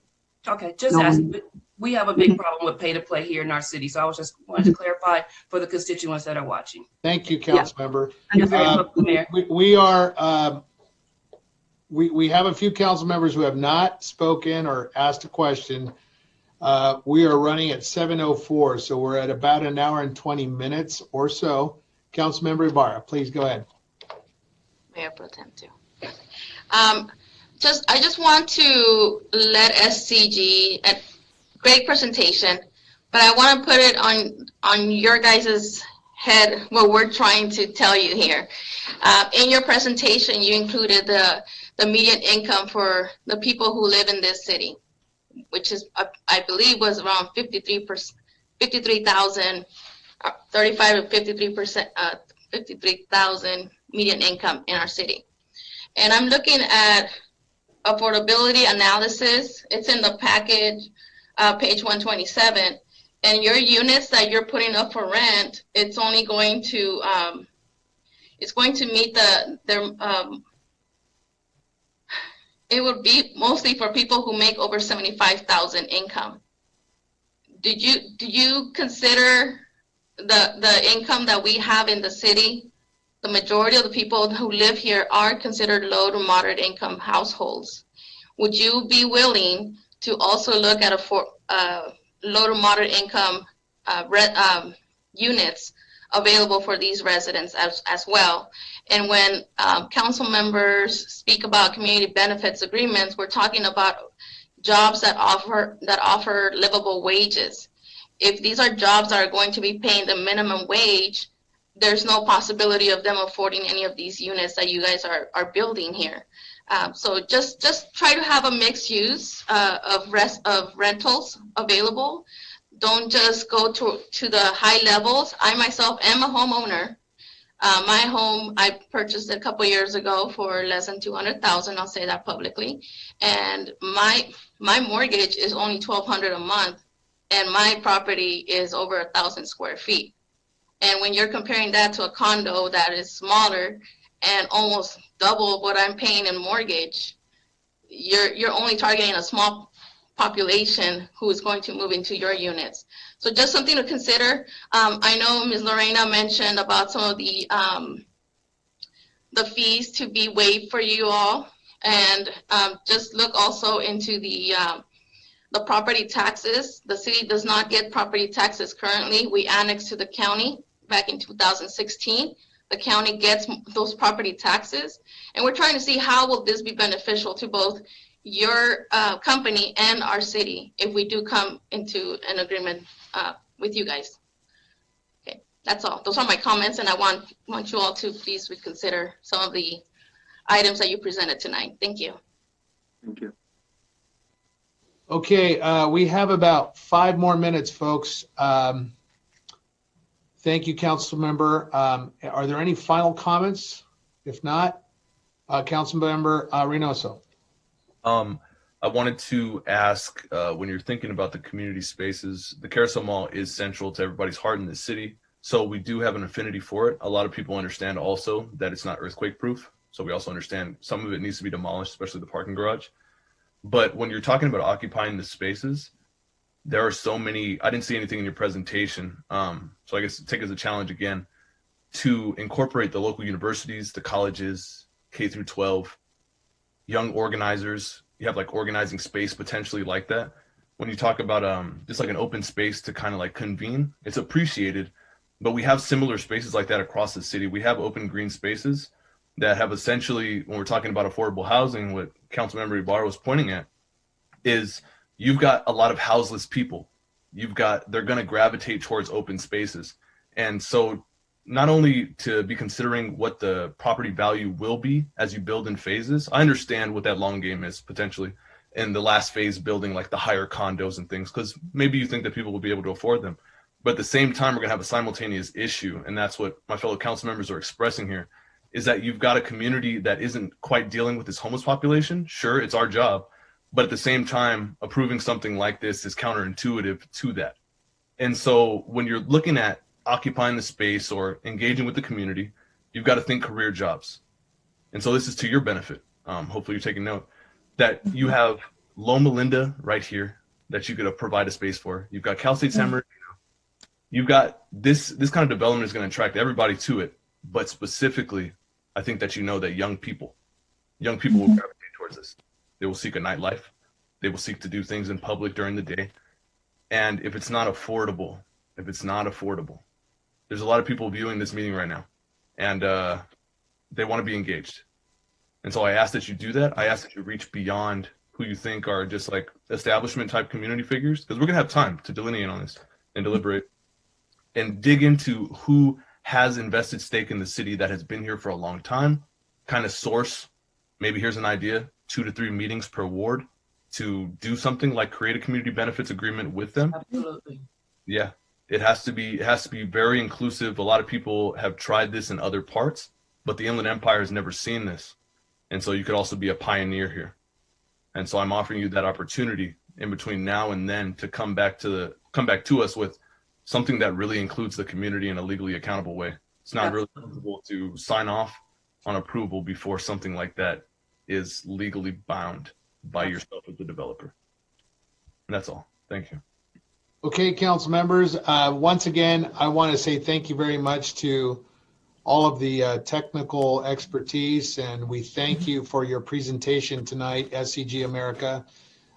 We really were blown away with a lot of creative and innovative thought. We appreciate the financing component. Ms. Kaufman, thank you very much.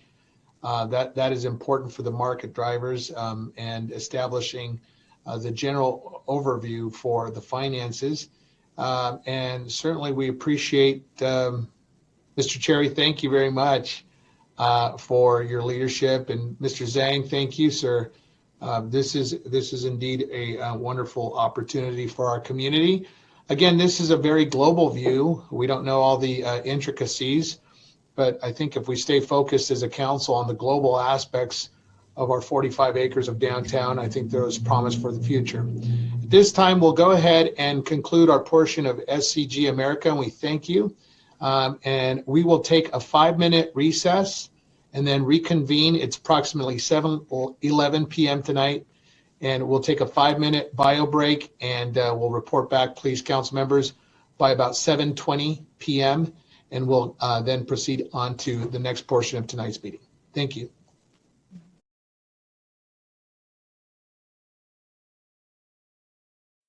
Present. And Councilmember Alexander.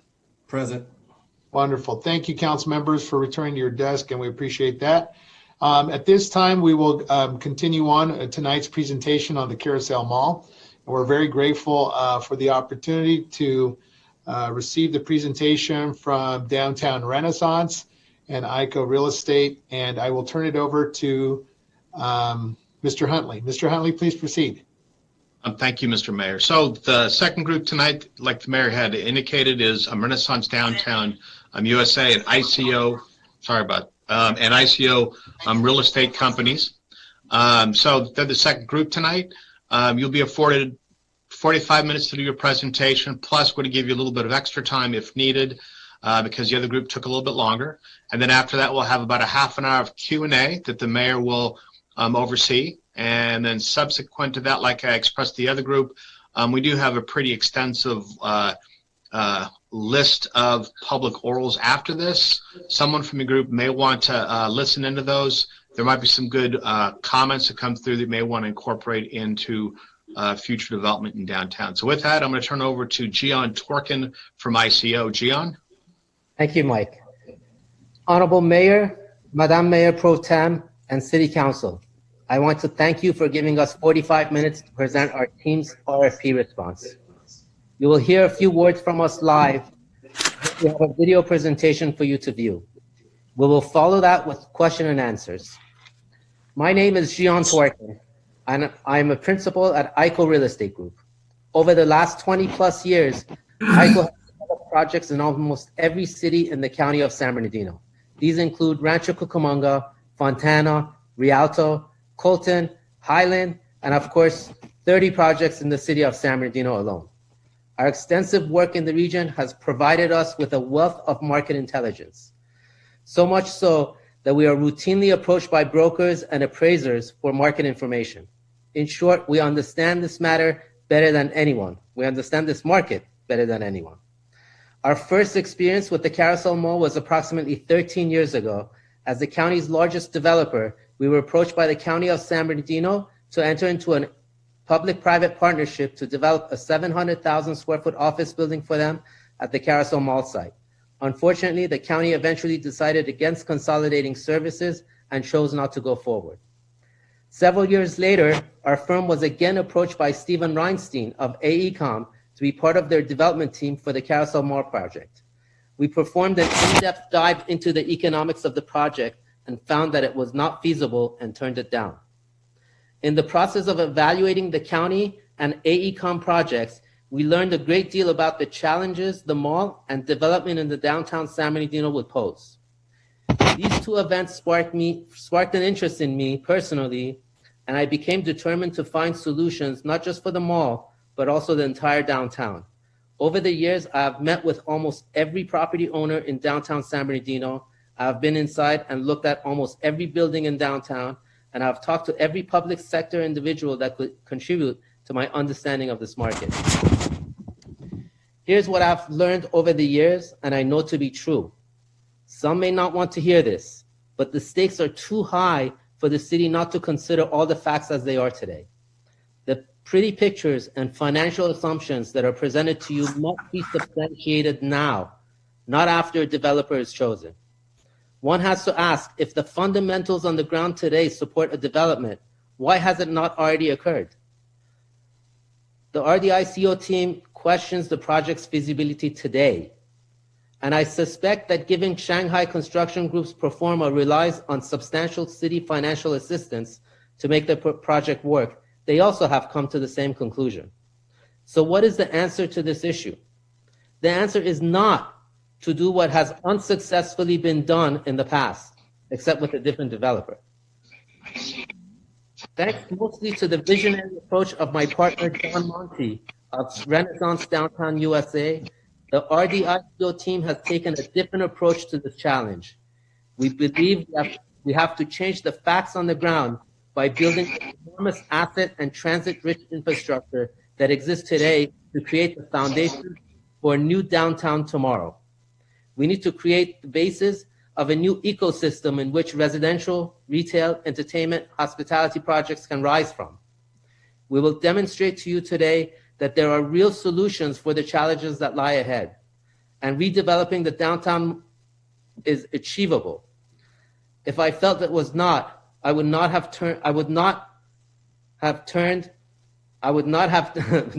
participated in this project again. You will hear from Robert Ardolino from Urban Innovations, who will describe the various ways we can structure the project to qualify for a significant amount of state and federal grants. You will also hear from Larry Kosma from the Kosman Companies, who's one of the most respected economic development consultants in the state of California. He has additional solutions to the challenges that lie ahead. More solutions are presented by Zimmerman Volk & Associates, who helped turn the city of Detroit around with their in-depth market studies. I invite you to look again at our package for more solutions. We want to create a new market, unlike any other market in the Inland Empire. We don't want to be like Redlands or Rancho Cucamonga. We want to be better. We want to create a new urban lifestyle in a suburban market. Don Monty has shown me how a holistic, comprehensive approach to downtown is the only way this project will work. And it involves a process to arrive at a final plan. a process which includes community, the city, and other stakeholders, a process which must be molded correctly to qualify for all the funding mechanisms, and a process to arrive at correct and accurate performance. Yes, this will not be easy, but it's achievable. If it was easy, it would have been done already. Ladies and gentlemen, if you recall in last week's City Council hearing, the police department mentioned that they were successfully awarded over $12 million in grant funding last year. Can you imagine how much funding can be achieved for a project of this magnitude and impact? With the right team working in partnership with the city to represent the project at the county, state, and federal level, the funds will be there for this project. I'm confident in that. I'd like to now introduce you to Robert Ardolino. Excuse me.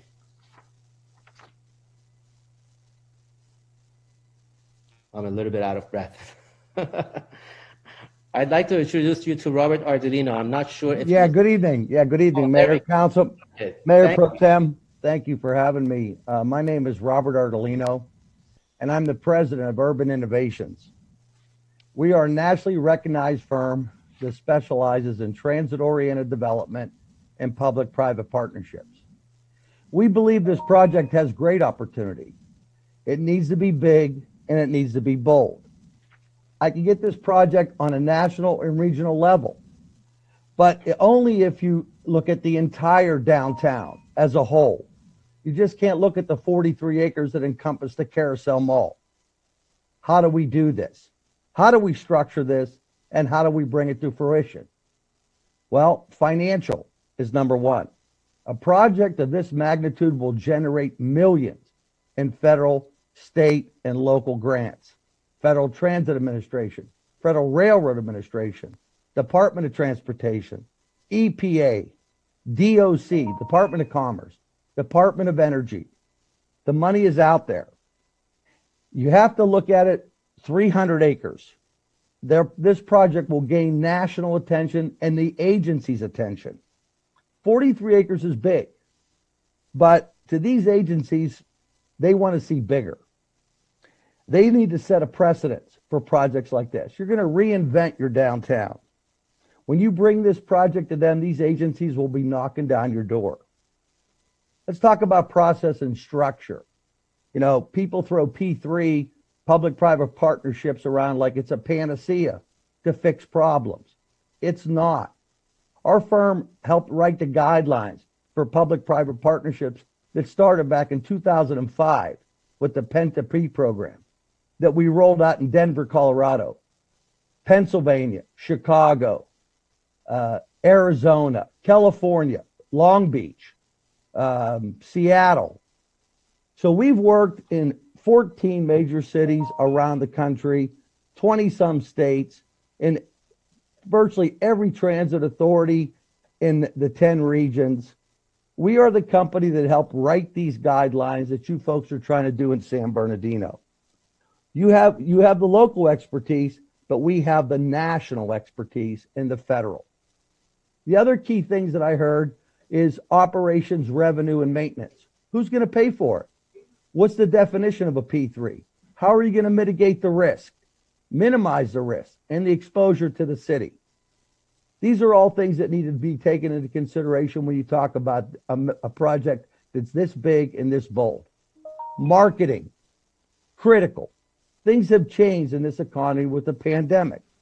Our team will provide the expertise along with the stakeholders, local stakeholders, establish the guidelines of what they want to see, and the city of San Bernardino's position to reinvent itself. It will establish the new norm, transforming cities, not only California, but across the nation. And you will become the envy of the Inland Empire. This project has to set an example. And along with our team members, we'll make that project happen. There isn't time for me to go into details right now, but I'd be glad to answer all the questions during the Q&A session after this. With that, I'd like to introduce Mr. Larry Cosmont. Thank you, Robert. And there he is. We were waiting for him to be let in, and I now see Larry on the screen. Larry, you're on. Thank you, Can you hear me? Yes. Okay, great. Thank you. Larry Cosmon, Cosmon Companies. I think there is a fundamental question as to why the project and this project that's being proposed by the other team and the projects in the past have raised lots of questions. The approach that this team wants to take is one where we really figure out, one, how to expand beyond the 42, 43 acres so that we include enough of downtown to create the momentum of private investment so that all the income stratas can be met. The questions about affordability, the questions about jobs that are created are critical, and they need to be answered at the front end. You know, a picture of a large project that is complicated and dense, that doesn't at the very beginning, at the very point of entry, seem to fit with its surrounding, is not the way to start. The way we look at it when we work with communities, and Cosmont works with dozens and dozens of communities around the country and in California, is to, one, figure out what the public-private transaction ought to be. What is it that the community wants? What is it that the community needs, and in what sequence? And whether or not the economics for each one of those uses really fits the profile of the residents, the profile of potential new residents, because you're solving for now and for the future, and that the community benefits can be delivered. I mean, stacking up property tax reimbursements, which, by the way, aren't going to be available for this project, sales tax reimbursements, hotel tax reimbursements, really begs the question of where's the viability here? I think what this team really brings is the ability to secure outside money. I like to call it other public money, OPM, to secure a deal structure, including using district financing and other elements of public financing, maybe the state, maybe the county, in a true regional partnership to see if we can bolster the economics, to use zoning as currency. The type of zoning you give out in a larger area than just this one project, if you use the whole town, the whole downtown, and assign zoning that is of higher value, then you're going to entice other collateral investment at the same time. You can't create momentum on a long-term large project that is already seeing 10, 12 years of gestation without first figuring out the broader pathway for downtown, the use of zoning, the use of special district financing, the use of other public money, put it all together, match it to the community's priorities, and then you can go structure a deal. The way you start is often the way you end, and you found that out years ago when you picked a project by another developer, nothing. And you're back at that same point today. If you depart down that road, you'll end up in the same place, in my view. This is going to take comprehensive strategic noodling, working, and thinking it through, starting with the community. Thank you. I'd like to now introduce our architect, GGLO, Gerhard Meyer. Gerhard? Good evening, Mayor Pro Tem and council members. You know, listening to these presentations, I fear that we may resign ourselves to look at the mall redevelopment as a 10-year effort, you know, with isolated projects for a long time. As you will hear from Mr. Aragon soon, business as usual, namely infill with catalytic projects, is not the solution for suburban areas like San Bernardino. Instead, we want to co-create the downtown with the community, with the participation of local and outside investors. We want to co-curate the urban space as a shared amenity for all residents, with parks, plazas, bike networks, outdoor markets, outdoor chess, the potential for a carousel, accessible to all residents. We propose multiple districts in the larger downtown for entertainment, for arts, heritage, theater, and yes, a meeting and convention center district. We're anticipating a shared parking district for the downtown, like cities like Pasadena, for instance, already successfully practice, that will address parking not by project, but for the larger district as a whole. And we would like to mandate that new developments must contribute to a new shared mobility infrastructure, like zip cars, for instance. Lastly, we are taking your existing transit center very seriously. It is a huge asset, and we propose a shuttle to connect it with the downtown. We plan to adaptively reuse structures you already have and lots of new construction. And yes, we are proposing a riverwalk because it's attractive. You have a lot of water in the city and this is environmentally useful. And we're proposing accessible roofs for the downtown, accessible to all residents with solar arrays, rooftop farming, farm-to-table food production for local restaurants on the roofs. It's all totally doable. A form-based code also because projects need to happen quickly and react to market conditions. Let me just say this, the time for big and bold is now. The whole state of California, heck, the whole country needs an example like this. Thank you. Thank you, Gerhard. I'd like to now introduce you to Luis Aragon, New Rochelle Development Commissioner, retired. Mr. Aragon?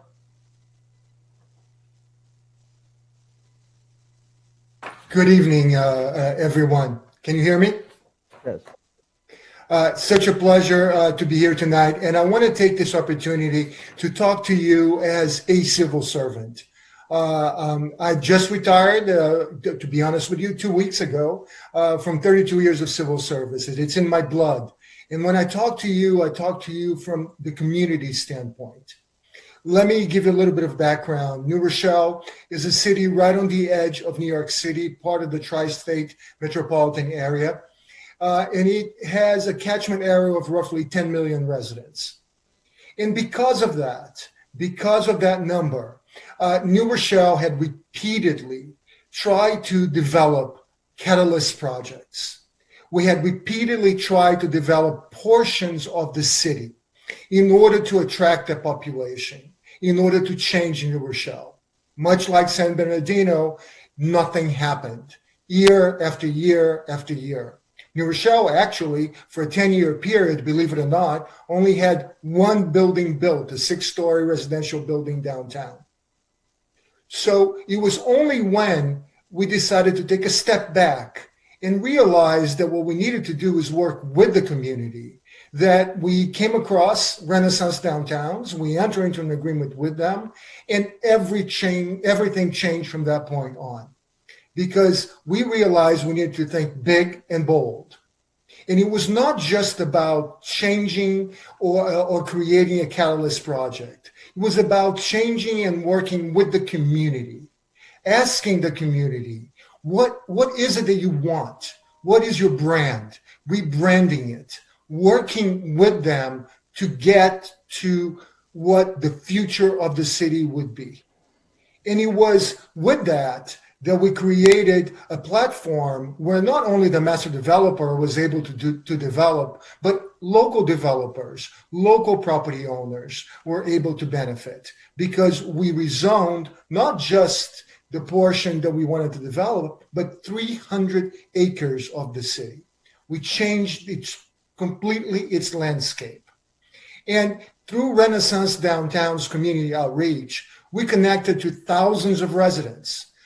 To the council members and to the mayor, let me tell you, we had meetings with the community every day in folks' living rooms. I went to somebody's living room every single day to talk about this. It was a one-to-one. We got to meet the community and we got to create the project that it was for them. And in that process, it was not only about community benefits, it was about creating jobs and creating jobs for the residents. I am proud to say that we've created more than 1,000 jobs in a 2-year period for New Rochelle residents. So again, similar to San Bernardino, New Rochelle rezoned 300 acres. In the short 5 years that this occurred, since we began working with Renaissance Downtowns, we have been able to begin 40 projects. And by begin, I mean either completed construction, began construction, or approved and about to start. And that includes over 7,000 new housing units. And within those, a very large majority of them are affordable. Affordable to whom? Affordable to New Rochelle residents. Because if you don't do that, you're creating a city for outsiders. What's also important is that in that agreement, in the community benefits agreement, in everything that we did, there was one core concept. It would be a net benefit to the city and to the residents. And that was core.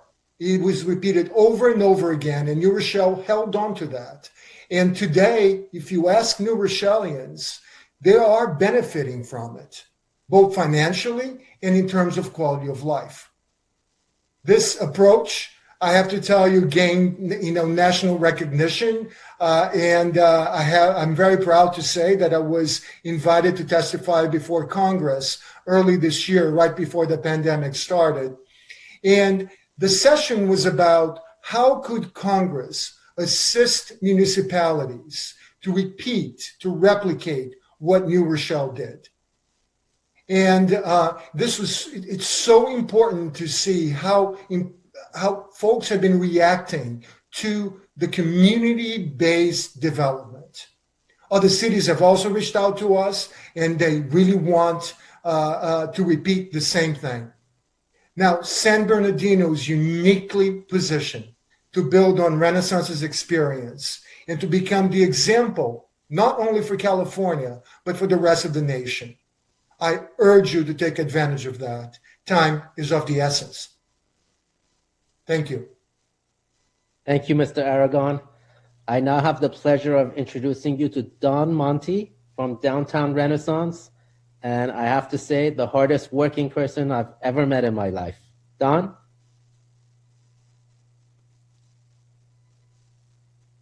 Hello? Don, we can't hear you. There you go.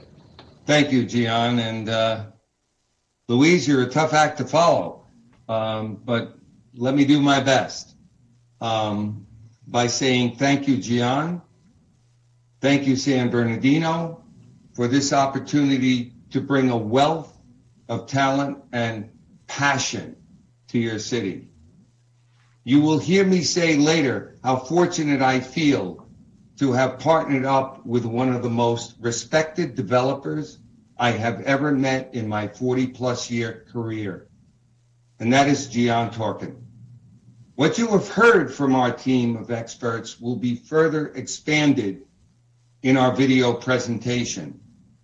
There is a consistency throughout our entire presentation this evening, which is centered around what could be the most transformative project, not only in your city or region, but in the entire state of California. You have also heard and will continue to hear that time is of the essence to think big and bold. Our team of experts that will demonstrate to you and have demonstrated to you some of the following: incredible local and national knowledge, actual, and I mean actual funding solutions, recognition that social, environmental, and economic project elements must all work synergistically in a thriving ecosystem. We know this because, as Commissioner Aragon previously stated, we bring the required passion and expertise to achieve this successfully. I cannot emphasize enough the importance that we place on social responsibility. This starts with the commitment to San Bernardino first. What does that mean? It means community outreach from day one. That's why our proposal is a vision and not a specific plan. A vision that can be co-created, yes, co-created with community, stakeholders, the city, and the chosen master developer. Using our nationally recognized crowdsourced placemaking platform, which will involve thousands of community stakeholders immediately, as we did in New Rochelle. This approach is one of the hallmarks of our success. We could have presented a plan, but how could a community ever feel a pride of authorship when someone says, here is what I'm going to build, and guess what? It's subject to change. This cannot be an isolated project. It cannot be. And what we're saying here is that we're talking about a catalytic project versus a comprehensive downtown revitalization.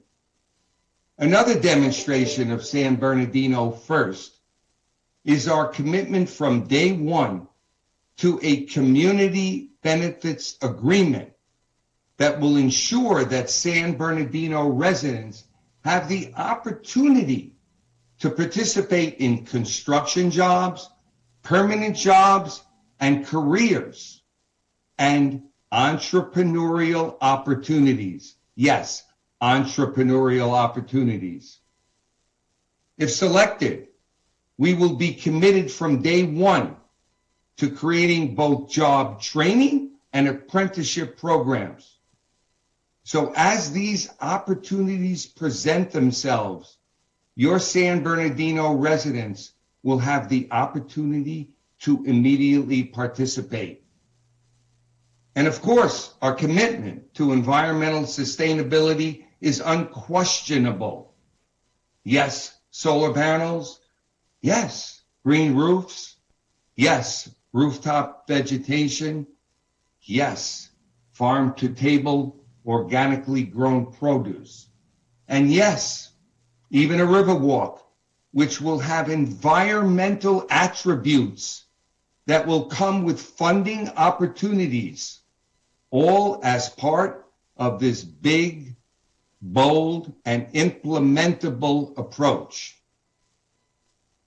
Honorable Mayor Pro Tem, and honorable council members, this approach will work, and there is a pent-up demand that is sitting on the sidelines representing trillions of dollars in economic stimulus programs and funding mechanisms that were mentioned above by our esteemed economic consultants.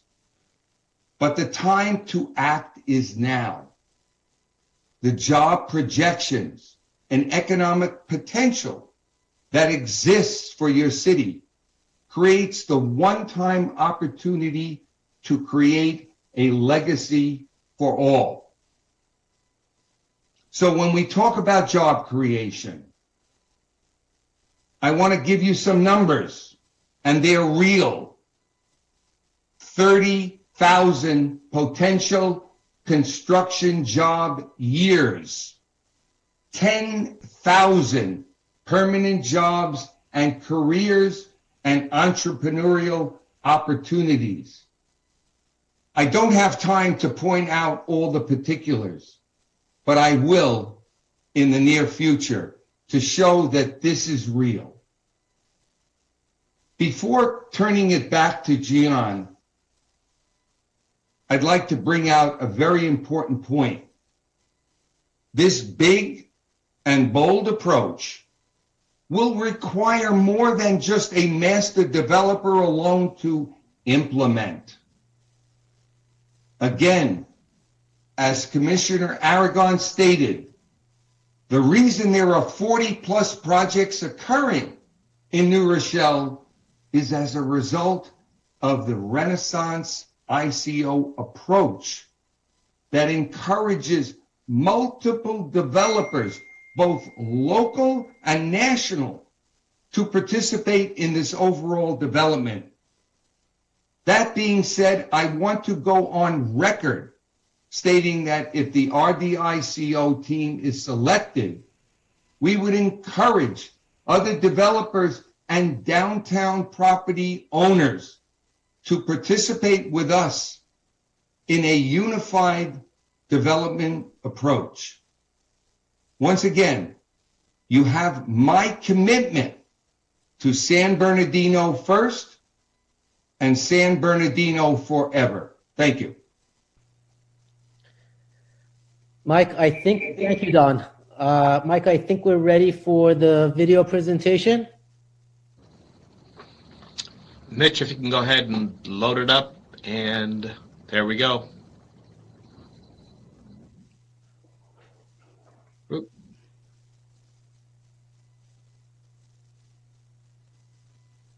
Good day, everyone. My name is Gian Twerken, and my company name is ICO Real Estate Group. Many of you know that my firm has been developing projects in the city of San Bernardino for the last 20 years, and we currently hold over $100 million in assets in the city. I've always believed that the city has tremendous potential. However, over the last 20 years, that potential was somehow never realized. I've chosen to participate in this RFP because I believe that this project can fully and completely transform the entire city, not just the downtown, not just this specific parcel, but the entire city, and allow it to finally meet its potential. Your decision will be the single most impactful decision the city has made in the last 20 years. At the last city council hearing and thereafter, I was approached by a number of city council members asking if I can partner with other developers which had been shortlisted. We listened and met with Renaissance Downtown USA and found that we have exactly the same vision, the same integrity, and same ideas. The chemistry worked, and we partnered to jointly submit this RFP. In fact, we realized that ICO's local knowledge and experience and Renaissance Downtown's national knowledge and experience were perfect complements to each other.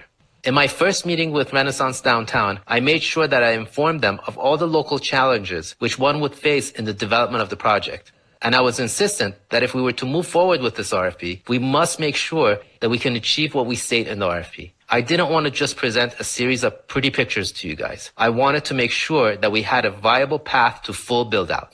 Based on that, we assembled the most prominent team of consultants, from grant writers to architects, legal experts, economists, marketing companies, to ensure that we developed a path forward that was achievable.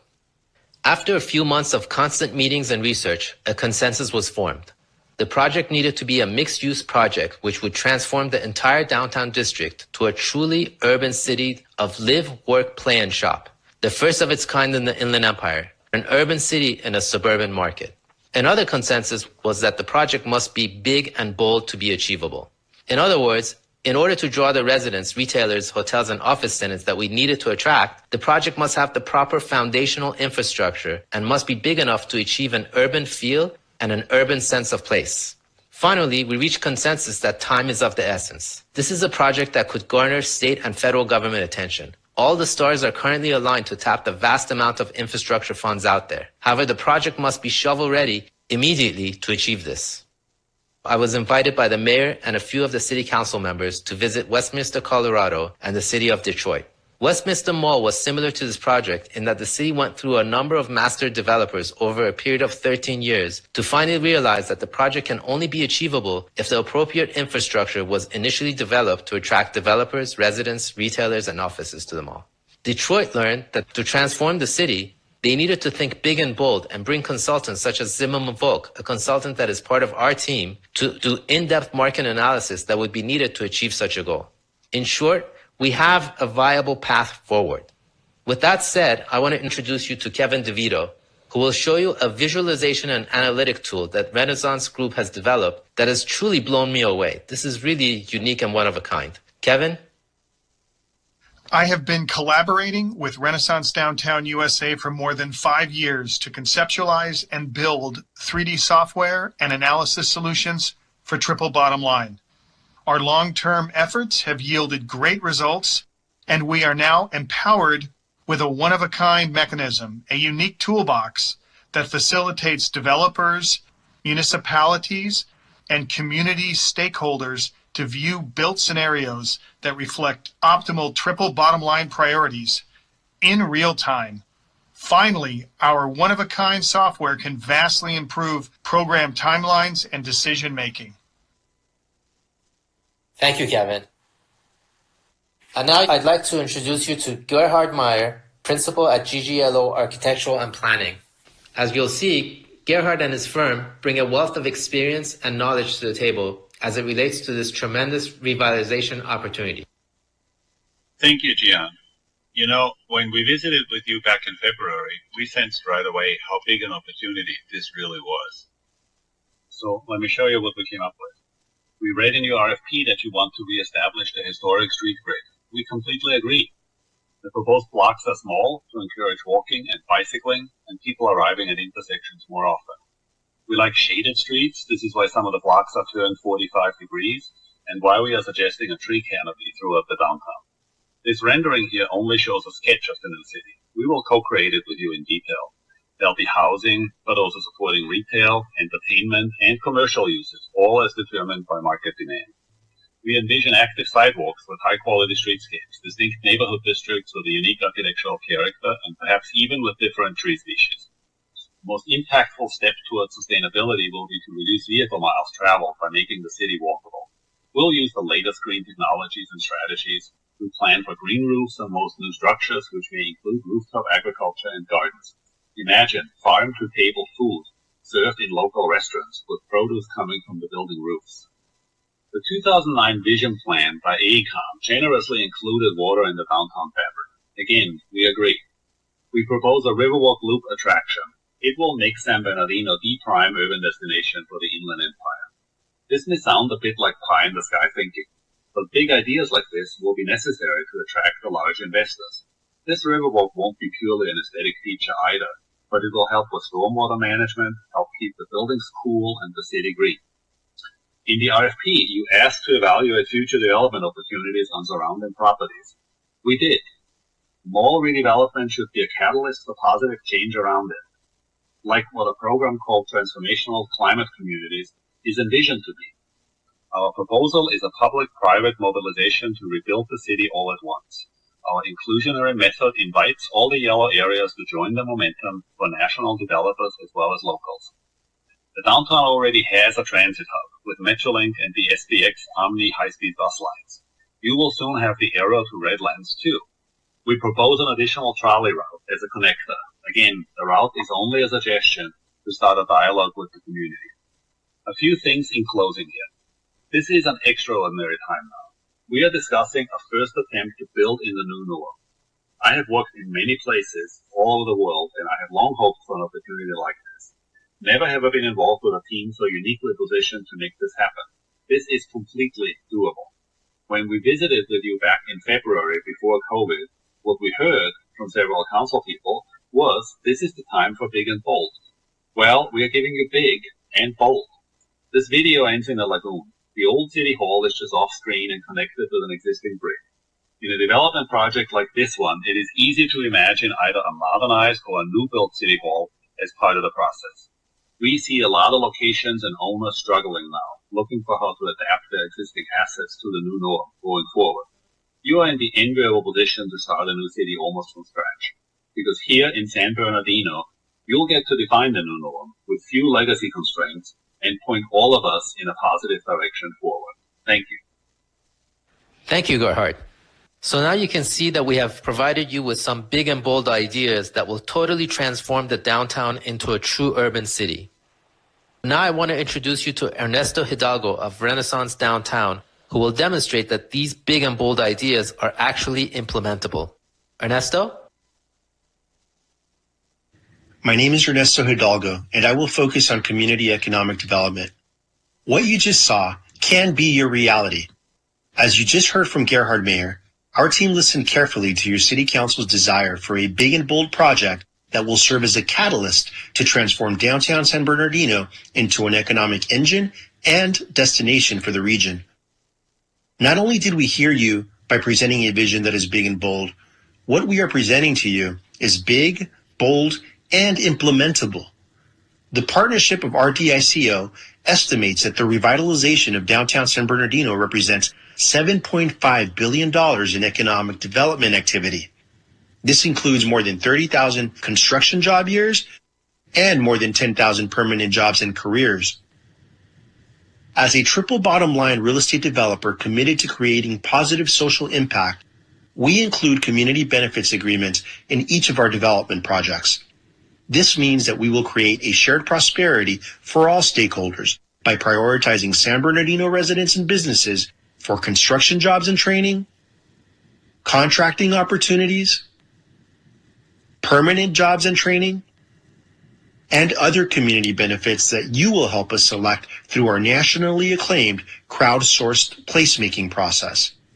San Bernardino can be the model for producing attainable housing and sustainable economic development for cities in California and throughout the country.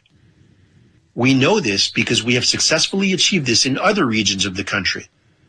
But no opportunity we've seen anywhere rivals the potential for the transformative change that is represented by downtown San Bernardino. Our development team, comprised of national and local leading experts, our proprietary technologies, such as our visualization and analytics tool, our social impact investors, and our innovative funding solutions provide us with the expertise and means to transform downtown San Bernardino into an economic engine and the destination for the Inland Empire and its 4 million residents. However, the time-limited extension of federal Opportunity Zone funding and the surely soon-to-be available economic stimulus funds to address the pandemic-induced economic crisis will be prioritized for shovel-ready projects in the months ahead.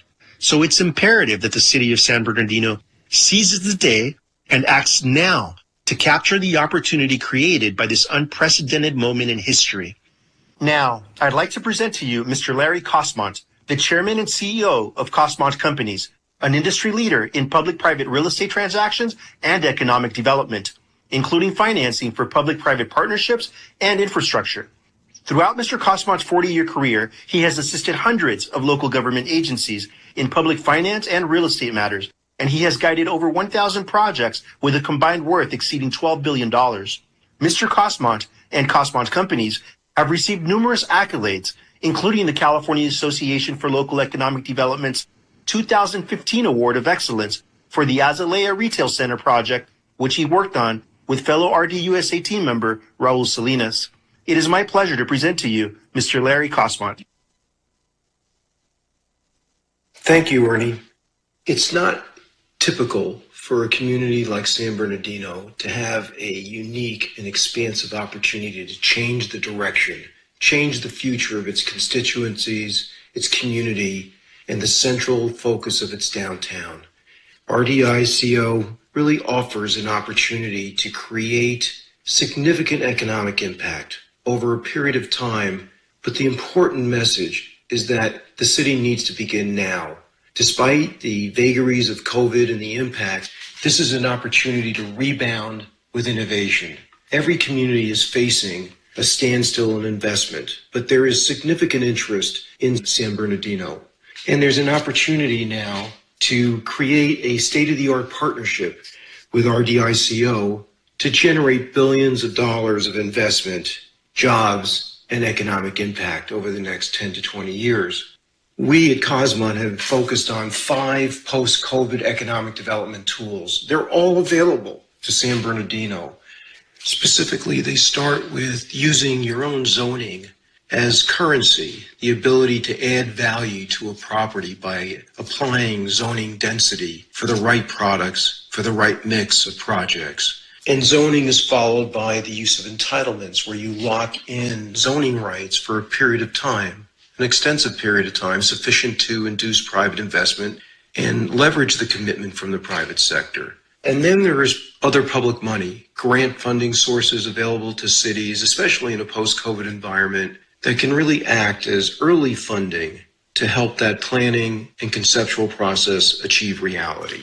As San Bernardino reimagines its downtown, it must recognize that there's a new vocabulary of innovation. Every type of private sector investment, whether it's office or mixed use or residential and retail, has shifted significantly. But with those changes, there brings great opportunity, but only if the city moves on a timely basis and selects a team that has the capacity, the professional expertise, the experience, and the access to capital, both public and private, to bring this incredible vision and the potential of great prosperity to reality.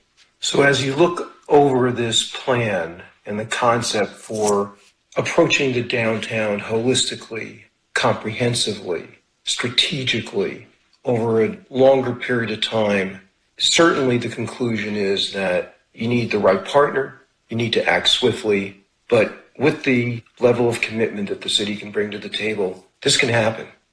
And San Bernardino deserves it. Thank you, Larry. Our next team member is a perfect complement to Mr. Larry Cosmont and the RDICO team. Robert Ardolino is the president and CEO of Urban Innovations, a nationally recognized transportation service firm specialized in grant funding for transit-oriented development and infrastructure projects. Mr. Ardolino's expertise is working with the Federal Transportation Administration, Federal Railroad Administration, state and regional transportation agencies, municipalities, and developers. He helps implement transit-oriented development projects by maximizing government funding and long-term financial benefits, such as with the Westminster Mall redevelopment project in Colorado, which the mayor, several city council members, and city staff are familiar with. He also helped the public-private partnership build a brand new city hall in downtown Long Beach. Mr. Ardolino? Thank you, Ernie. Having worked on federal funding transit-oriented development projects, there is a great opportunity at hand for San Bernardino. The mall is the igniter, but the entirety of the 300 acres in the central downtown area needs to be part of the vision. The mall is the spark that will remake 300 acres of downtown San Bernardino. This is a once-in-a-lifetime opportunity to reinvent your entire downtown and bring a renaissance to the city. In order to do that, we need to think big and we need to think bold. Act on it and get it done. The funds are out there to pursue visions of this caliber and bring projects like this to fruition. Funds from the federal government for infrastructure, transit connectivity, and vertical development are there to be obtained. Juan, you mentioned earlier the Westminster project in Colorado, which some of your council members visited. We worked on that project with the City of Westminster, RTD Fast Tracks, and the state of Colorado, with a combination of federal and private funds. The project went through many RFPs for over a decade, but Pretty Pictures could only do so much. It only worked when the right team could get it structured, financed in the correct manner, and we were an integral part of that team that made that project happen. You will not get a second chance to do this right. There is money available for infrastructure and development, but it must be done right. We are familiar and have used every program out there. In fact, we help write many of the programs that are currently in place with the Federal Transit Administration and working with LA Metro, which includes MetroLink. We've completed projects across the country. Locally, we've worked in several California cities such as Santa Clarita, Corona, Indio, Riverside County, Orange County, LA County, and Marin County. In the city of Long Beach, we were instrumental in establishing public-private partnership guidelines to help facilitate the financing for their new city hall and EMS headquarters. We encourage you to let us be part of having San Bernardino be next. In closing, you have a transit-rich community that needs to be properly cultivated. This is what we do. This is all we do. It just takes the right team comprised of a municipality with the political will, community stakeholders, and the right master developer. I can't emphasize enough the opportunity to renovate your city and turn it into a model for the future of redevelopment, not only in California, but for the entire country. I also encourage you to act now, because the dollars are available today and could be gone tomorrow. If not now, when? I'd like to present you with Eric Alexander, the Executive Director of Vision Long Island, a not-for-profit smart growth advocacy group in New York. Mr. Alexander? I'm honored to say that I've known Don Monty of Renaissance Downtowns USA for over 2 decades as the Director of Vision Long Island and the Long Island Main Street Alliance. We know how hard it is to build trust in local communities and move forward agreed-upon plans. To that end, Don Monty stepped up early and became a leader among developers for our local communities. He promoted placemaking and public engagement processes over the last 12 years. That leadership has helped us revitalize many downtowns. Vision Long Island recently honored Don with a Regional Leadership Award for his tireless and passionate efforts. We highly recommend Don Monty and his Renaissance team, along with the ICO group, to your city of San Bernardino as a trusted development partner. Thanks for your consideration and good luck with your planning initiative. Our next speaker, Mr. Luis Aragon, has been called the most ambitious, successful development commissioner in the 121-year history of the city of New Rochelle, which is located in the New York metro area. A few weeks ago, on December 31st, Mr. Aragon retired from 3 decades of public service in city government as a planner and economic development professional, which afforded him the availability to share these words with you today. Mr. Aragon? Thank you, Arnie. When I first looked at the potential that exists for San Bernardino, I was amazed at what an incredible opportunity your city has to become the sustainable redevelopment model for your entire region and the nation.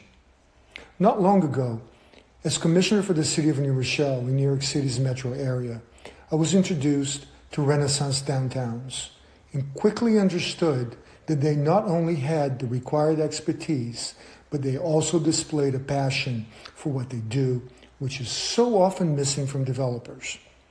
Their crowdsourced placemaking outreach program could clearly engage thousands of residents to immediately become part of the redevelopment process, to demonstrate to community stakeholders that their methodology was centered around process before plan.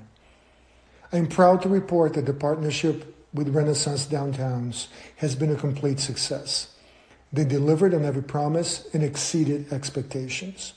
As a result of this collaborative effort, the City of New Rochelle has over 40 projects either completed, under construction, or in the pipeline, which has resulted in the creation of thousands of much-needed jobs for the city's residents and the production of truly affordable units to serve the city's workforce.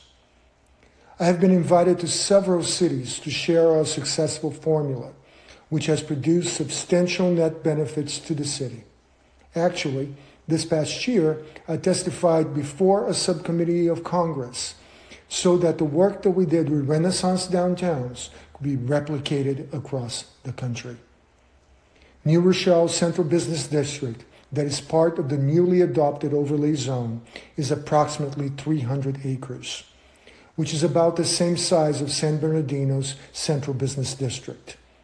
I urge you to consider looking at this redevelopment opportunity in a holistic and comprehensive manner that includes all 300 acres, as we successfully did in New Rochelle. Additionally, your city is in the enviable position to reinvent itself, incorporating many social, environmental, and economic features that would address the new norm in these times of uncertainty. In closing, I urge you to think big and bold, and I can think of no better development partner than RDICO. Thank you. With that, I'd like to give the floor to the visionary founder of Renaissance Downtowns USA, Mr. Donald Monti. Mr. Monti is a nationally recognized leader in transformative downtown redevelopment and an acclaimed speaker who has been invited to present at prestigious industry events across the country. He sits on the Transit-Oriented Development Council of the Urban Land Institute, which is the largest network of cross-disciplinary real estate and land use experts in the world. Don is also one of 16 steering committee members of a Washington, D.C. based organization named Locus, which is Latin for place.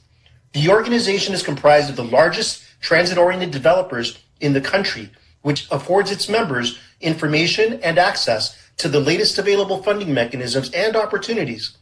Don? Thank you, Ernie, and the entire RDICO team, and thank you, San Bernardino. As a development company, Renaissance believes very strongly in the philosophy of process before plan.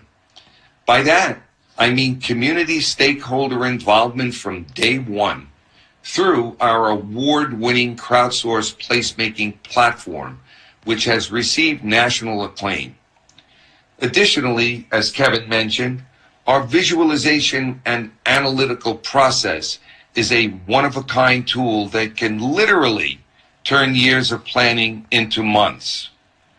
As Gian and each of our team members have emphasized, we listened very carefully to your comments during the initial presentations by the 3 shortlisted firms.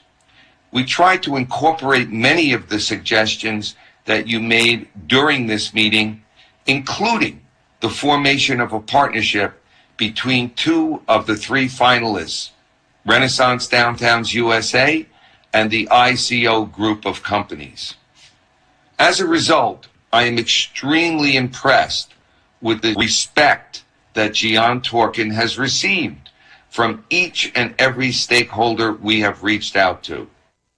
Our thinking and our corporate cultures are so aligned, centered on our belief that if you do good, you will do well. We also heard many of you state that after 12 years, the time has come not only to move forward with this vision, but to do so incorporating creativity and innovation in a big and bold way. We believe we have outlined to you that big and bold approach in a way that adheres to the triple bottom line principles of socially, environmentally, and economically responsible development.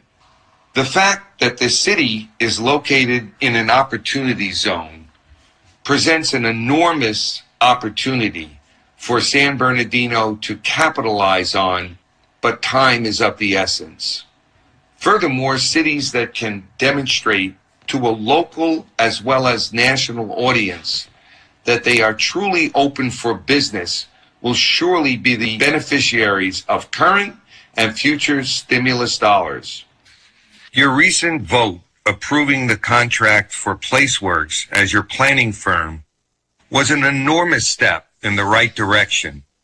And the fact that this contract was adopted by a 7-0 vote speaks volumes that your municipality is unified to moving forward expeditiously for what could be the most transformative project in the state of California. In conclusion, we once again thank you for this opportunity, and we hope that you believe as much as we do that your city can transform this long-awaited dream into reality. Thank you. Thank you, Don. In closing, I'd like to have you hear a few words from David Friedman, community leader and San Bernardino downtown property and business owner who represents the future of your city. David is one of 22 property owners that comprise a Downtown Property Owners Alliance, which endorses the RDICO process before plan and community outreach approach. David? Thank you, Gian. My name is David Friedman. I consider myself a community leader and a real estate developer in downtown San Bernardino. It's a privilege to be asked by Don and Gian to speak about the Carousel Mall development. No matter how big or small, people want to be given a voice. Time and time again, Don with Renaissance and Gian with ICO Real Estate Group have made me feel like my voice matters when it comes to what is built in my community. While several big glitzy developers have made an attempt to take on the Carousel Mall project, they have all fallen off because their first priority was to make money by exploiting the city. While Renaissance has not promised to build huge glitzy buildings, they have promised to work with the community to build a better downtown. They've also promised not just to come up with a plan for the Carousel Mall, but a master plan for all of downtown. The project they are proposing will make sure that the Carousel Mall development integrates well with the current residents and businesses of this city. Instead of being demolished like the Carousel Mall will be, I feel that Renaissance has offered a helping hand that will lift all of us up. Thank you, David. The RDICO team would like to thank everyone for listening to our presentation. Honorable Mayor and members of City Council, if it's okay with you, we'll turn this over to you for the question and answer portion. Okay, thank you very much. We certainly appreciate the presentation from Downtown Renaissance and ICO Real Estate. What a fantastic opportunity to now begin the questions. And so we'll open it up to council members and start the process of questions. We started approximately at 7 Mike, just for timekeeping purposes, we started approximately 7:17. It's now 8:21. We gave the last firm about a total of 1 hour and 26 minutes. So we have about 20 minutes, folks. About 20 minutes. So let's go ahead and begin our questions. If you could go ahead and begin that process. Councilman Charette, you have any questions? Yeah, actually, I don't have any questions. I think that was a thorough presentation. I like the idea of looking at the entirety of the downtown instead of just the 43 acres by itself. But it was a great, it looks like a pretty great team put together here. And of course, ICO has a huge investment in our community already, understands and knows our community, I believe. And I just want to thank them for a really, what I consider a really outstanding presentation. It answered a lot of the questions that I think maybe many of us would have had had it not been such a good presentation. So again, it's different than kind of what I expected. Usually expect pretty pictures and renderings and what have you.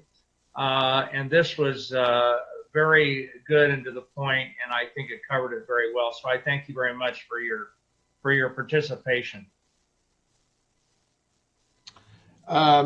So yeah, thank you, Councilman. I had some questions regarding the 3,000 construction and 10,000 jobs. Maybe Gian, do you want to tackle that? Can you explain a little bit about those numbers? How did you come to that calculation? If you don't mind, I'm going to pass that on to Don because he's the number cruncher on that. Don, you're on mute.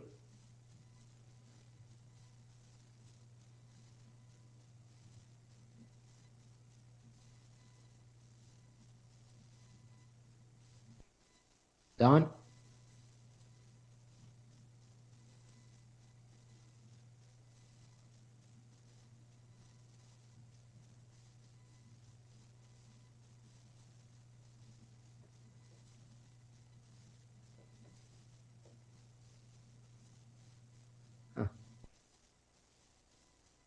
Is the city able to unmute him?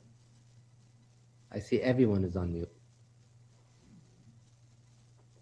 No, this is Mitch Cocker. He would need to unmute. Okay, there he is. Mr. Monty, go ahead. Yeah. Am I? You're on. We can hear you, sir. Wonderful. Go ahead. Thank you. I'm sorry. Unintentional delay, but the whole point of the job projection. Let's start with the construction jobs. As Mr. Aragon mentioned, if you realize the full potential for your city, meaning the entire downtown, there's a formula that has been accepted by economists throughout, and that is if you have the potential for 12 million square feet of development, you take that number and you multiply it by the construction costs per square foot.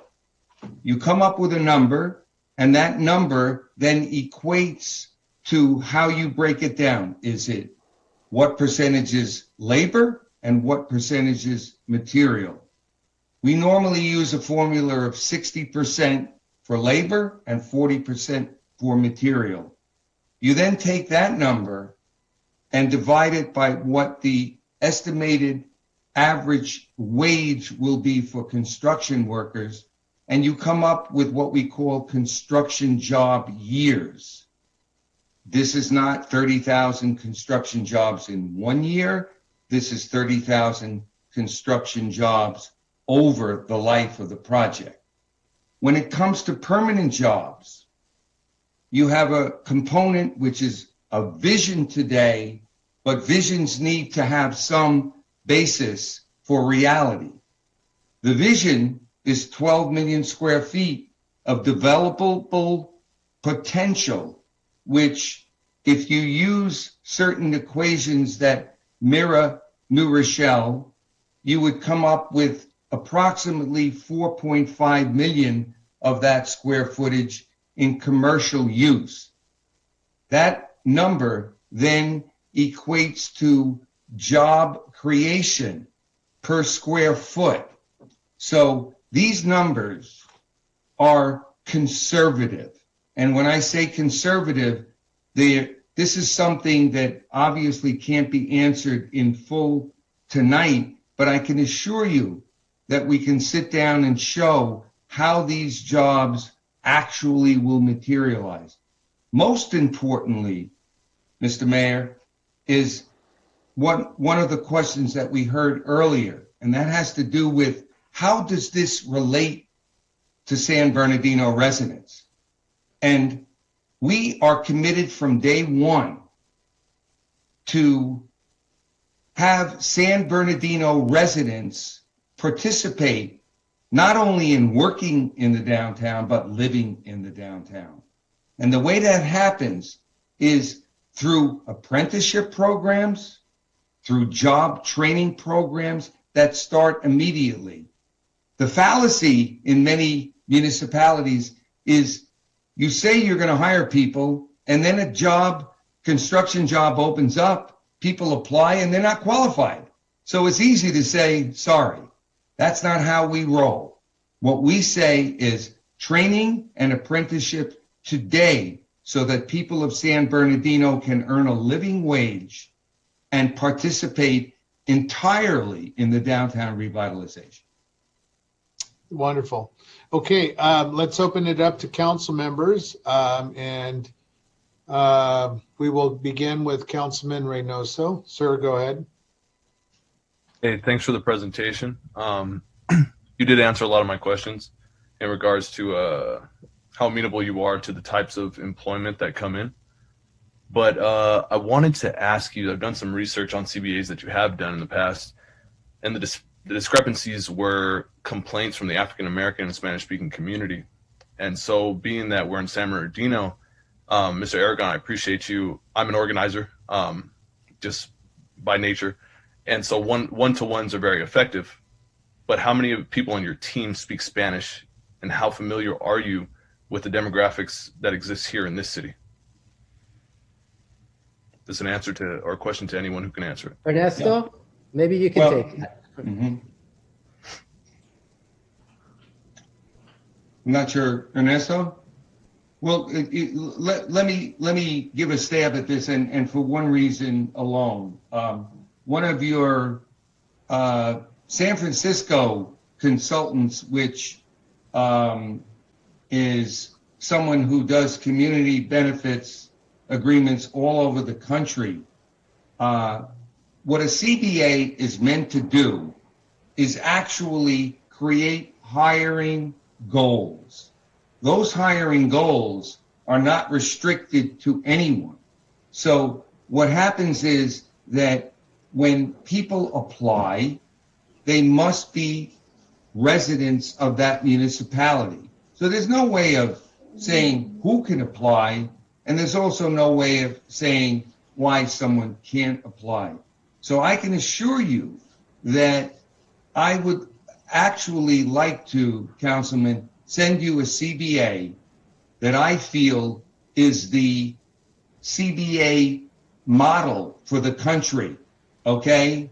Which essentially goes much further than any other municipality that I know in the country. So I would love the opportunity to demonstrate to you how that CBA encompasses everyone. There is no one left out whatsoever. Okay. And following up on that, you said something about day one. When is day one for the community engagement process? And we're in a pandemic. So what are your ideas on engagement? Great question. So obviously day one represents the day that we are officially, or someone is officially designated as master developer. Our plan encompasses opening immediately a community informational office staffed by local residents. And we have used techniques that encompass technology, but we also realize that not everybody is adaptive to technology. So there'll never be a replacement for in-person type meetings. But during this pandemic, we've got to be creative, Councilman. So we got to figure out how to involve people, but we also have to figure out how to keep people safe. But our platform says that please post your ideas. Let us know what you'd like to see. And the community votes on them. And this may sound like a long process, but Commissioner Aragon was able to implement these processes in 4 months through a tremendously aggressive community outreach program. Most people are reasonable. What they want is they don't want to be called in at the later stages of development when developers say, we've got a problem, we need to go out and engage the community. You bring them in from day one. They feel a pride of authenticity. This is so important. And I am telling you, most people that are against things initially become proponents once they understand. It's really an art of listening on our part and an art of being transparent and truthful to the community. But ultimately, we don't make the decision. You make the decision, and the community makes the decision. All we do is make ourselves available and offer our knowledge and expertise, our passion, our truth, and our commitment to San Bernardino. Okay, two last. If I can also, would you like me to expound upon that further, Councilman? Yeah, go ahead. Go ahead, Ernesto. Wonderful. Thank you very much, Mr. Mayor. Yes, and we also understand that the community is approximately 64% Hispanic, what is identified as Hispanic, 13.7% African American, 44.4% white, 4.6% Asian Pacific Islander, and 37% identify as other. As far as understanding the community, we know that that's not equally spread out. The west part of the city looks different from the east part of the city. And as the mayor was very keen on letting me know, he wanted to make sure that all parts of the city, including the parts that are south of the freeway, are included especially. And so we're thankful for everyone who's helped us understand this. And we've been out there meeting with folks to learn firsthand from your stakeholders. Of course, the pandemic has made that difficult. We've had plans to open up an office in your downtown to begin presentations and invite residents, but then the shutdown happened. So we weren't unable to do that. We had Zoom meetings, we will continue to do so. And we look for the opportunities to partner with you, Mr. Mayor and council members, to host meetings with the residents as well, the community stakeholders that you believe should be included. So we welcome that. Thank you. So you're saying, would you say that you'd sign a CBA before you signed any other legally binding document to develop this? Yes. Well, when you say before we signed any other legally binding document, I would assume it would be post designation as master developer. Right. It could be, I can speak, and I hope I'm speaking for Gian also. I would look at it as a simultaneous signing. Okay. And last questions, just very brief. Energy-wise, I want to be fair. I asked this last developer the same thing. Do you seek to electrify the entire development? I'm talking inside and out, induction stoves, heat pumps. Because the future, we have a pollution issue here. There are children born. When you're talking about those demographics, Ernesto, our goods movement is very irresponsible. That's the city's fault. Not you, but we are here. And childhood asthma rates are off the charts. And so the electrification of something as central as this, I'm asking, are you looking to do that 100%, to be the model in that way too? Let me perhaps answer that as the architect. I mean, I came to this country on a Fulbright scholarship in environmental design, and environmental design and sustainability has been very, very important to me. I mean, there's a new article that I'm publishing tomorrow where I'm linking urban design with eliminating or fighting climate change. So the most important thing is that we get people out of the cars and make them walk more and reduce the vehicle miles traveled. Will we use all available technologies? Of course. Everything that's available at the time will be implemented. I mean, right now the industry seems to turn towards electricity. I think that makes a whole lot of sense. As long as we have enough solar infrastructure on our roofs, I think that is the obviously logic solution. But we want to stay open-minded. Whatever comes along is the next best thing. Can I add something to that, if you don't mind? Yeah, please go ahead. Actually, it's interesting because this is one of my passions. I was actually awarded, given an award from the South Coast Air Quality Management District for putting together the first high-powered, high-speed charging station network in the country. And I did it actually without any government financing or funding. And I did so before even the first electric car came out, which was the Nissan Leaf. This was, I think, 2009. I was also involved in building the first privately built building for the county of San Bernardino that was LEED certified, and it was silver LEED certified. And in fact, the LEED certification process had just come out, and we were one of the first to build that. So for me, it's something that's a passion. I actually think that there's economics benefits to it, in fact, but more so, I have to say, because we're looking so heavily at grant funding, there's a ton of grant funding out there for projects that are environmentally friendly. And when I talked in my speech earlier that we need to mold the project for those funding, and that was one of the reasons. The Riverwalk that you see, that Riverwalk is not just a nice feature to have, but it serves other environmental purposes. And it could be funded with government grants because of that.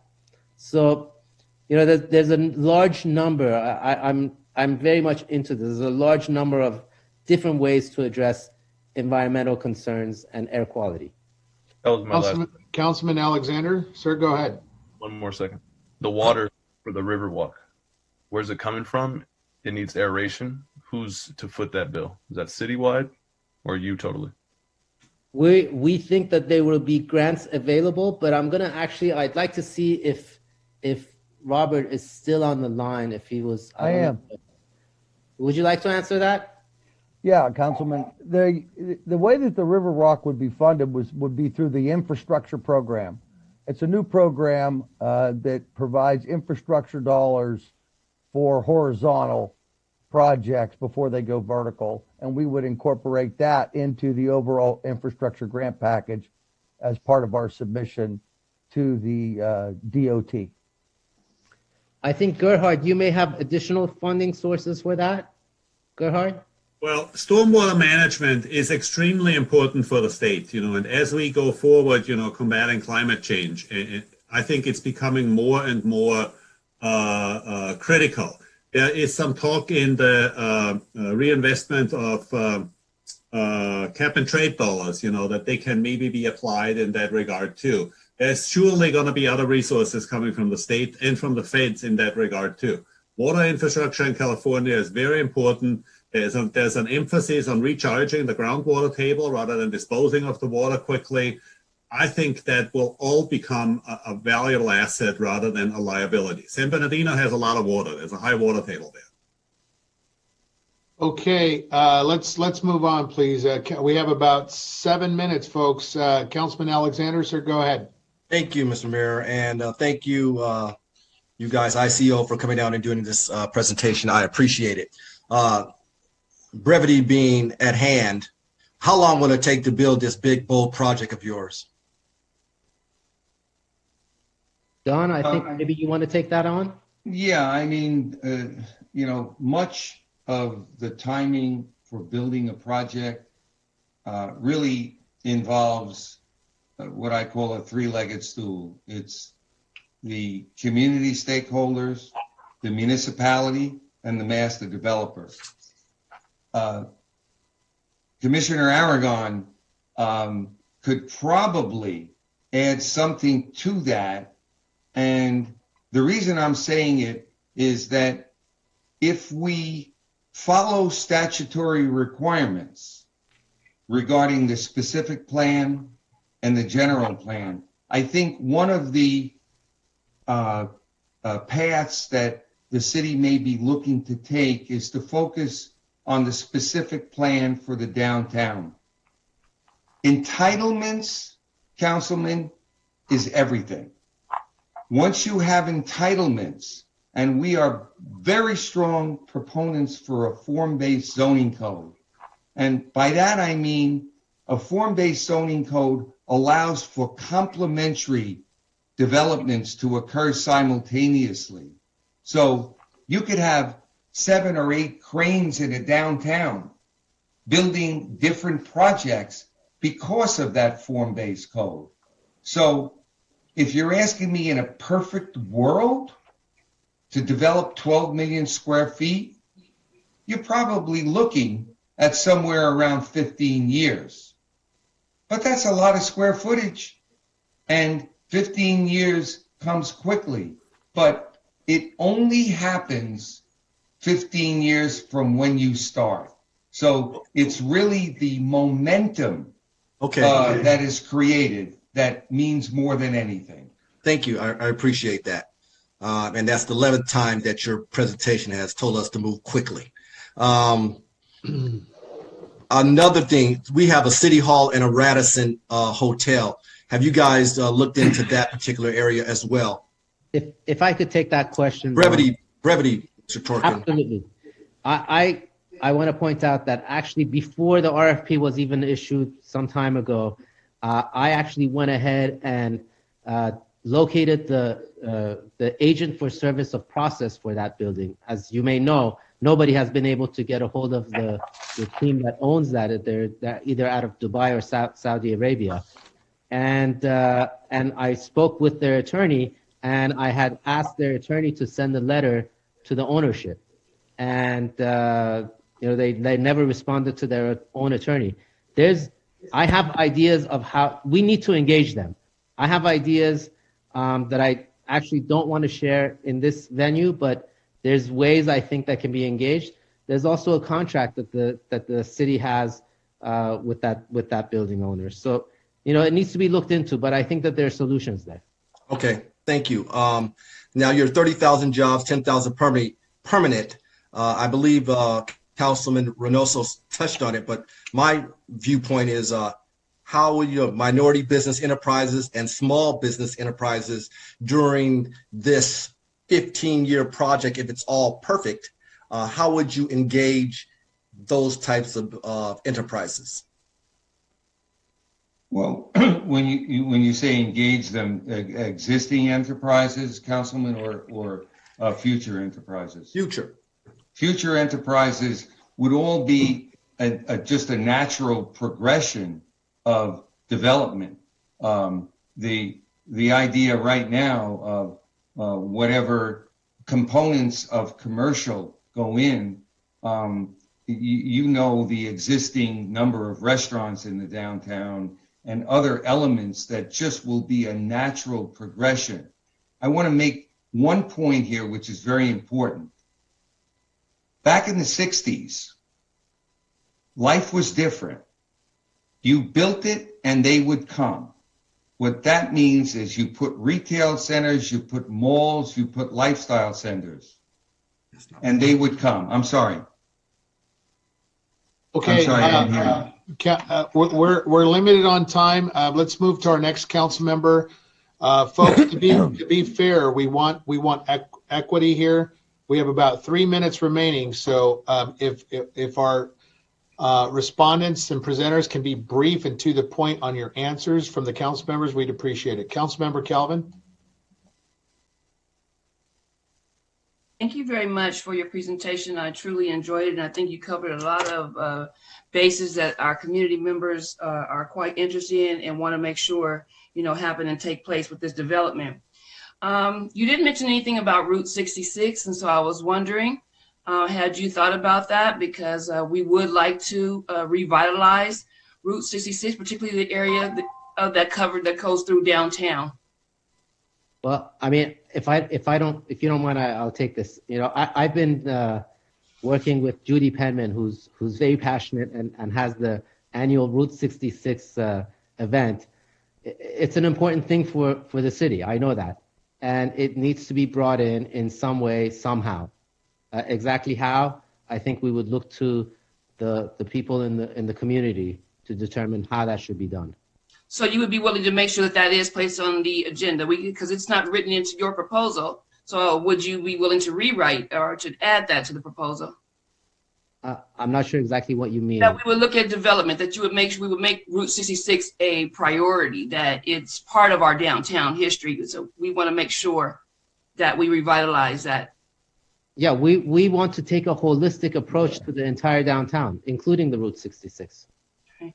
All right, that yes, was and Madam Councilwoman, those are exactly the types of ideas that we look for through our crowdsourced place-making process. You're the first time that we actually hear this idea, so thank you for mentioning it today.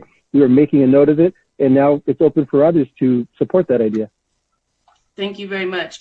Back to the 30,000 construction job years, you said 60% of that is labor, 40% is materials.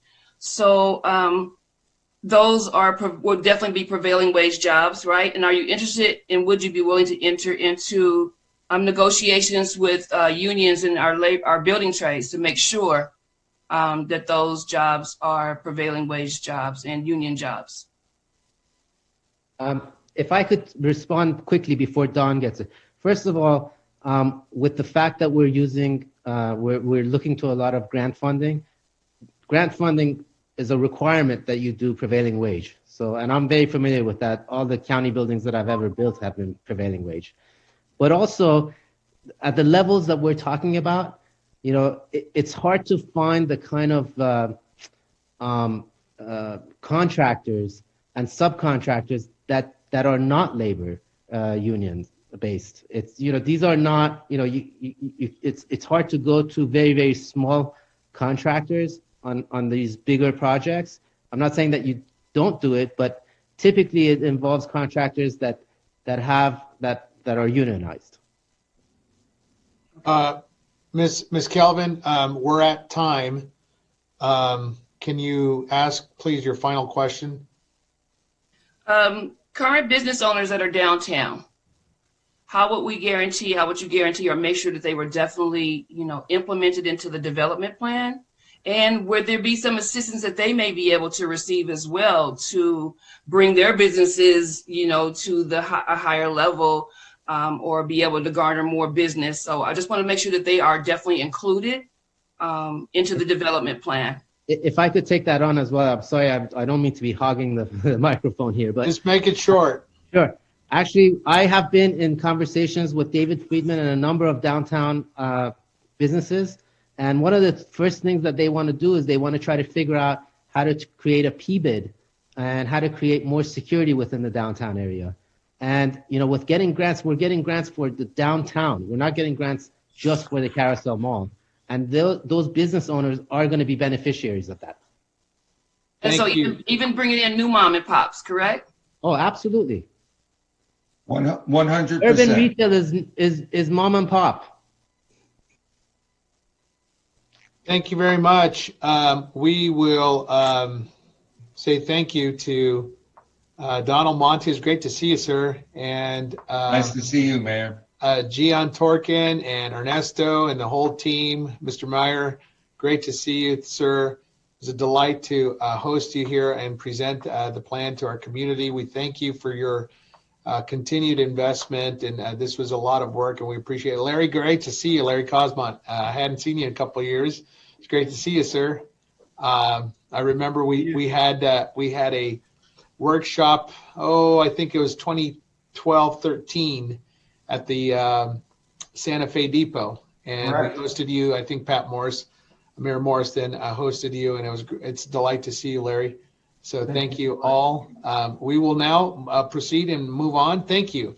Let's go into Mr. City Manager, it's back to you, sir. We've had equitable amounts for the two, and we'll ask our city manager to please continue on. Thank you, Mayor and Council. Very informative set of presentations. Couldn't have been much more different, I don't think. So lots to chew on. And as mentioned earlier, we will be bringing this back to the Council for additional discussion on March 3rd. Brief update on the demolition process. We have basically completed the solicitation document for to hire an architect to do what's called a bridging document. We're going to treat the demolition project as essentially, kind of sounds counterintuitive, but like a design build, where we'll hire a team that will be charged with designing the demolition process and concluding it. So that will be coming back to the council shortly as well. And I think now, unless anybody has any questions of me, anybody on the council has any questions for me? Yeah, Mr. City Manager, the demolition was so ordered beginning on or about the latter part of October 2020. Does that conclude your remarks regarding the demolition phase? It does, yes. Well, how soon will we?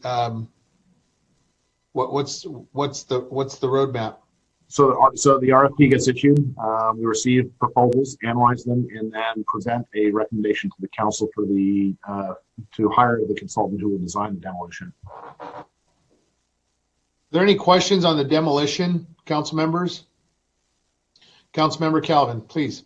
So we've already decided who will be doing the demolition. Am I understanding correctly, considering we weren't here when you all made that decision? So No. No. Okay. I'm sorry, Councilmember. No, we have not. That is what we're talking about is doing the solicitation for the firm that would do what's called a bridging document, which gets us from where we are today to the point where we would hire a combined team of both a professional design consultant and a demolition contractor.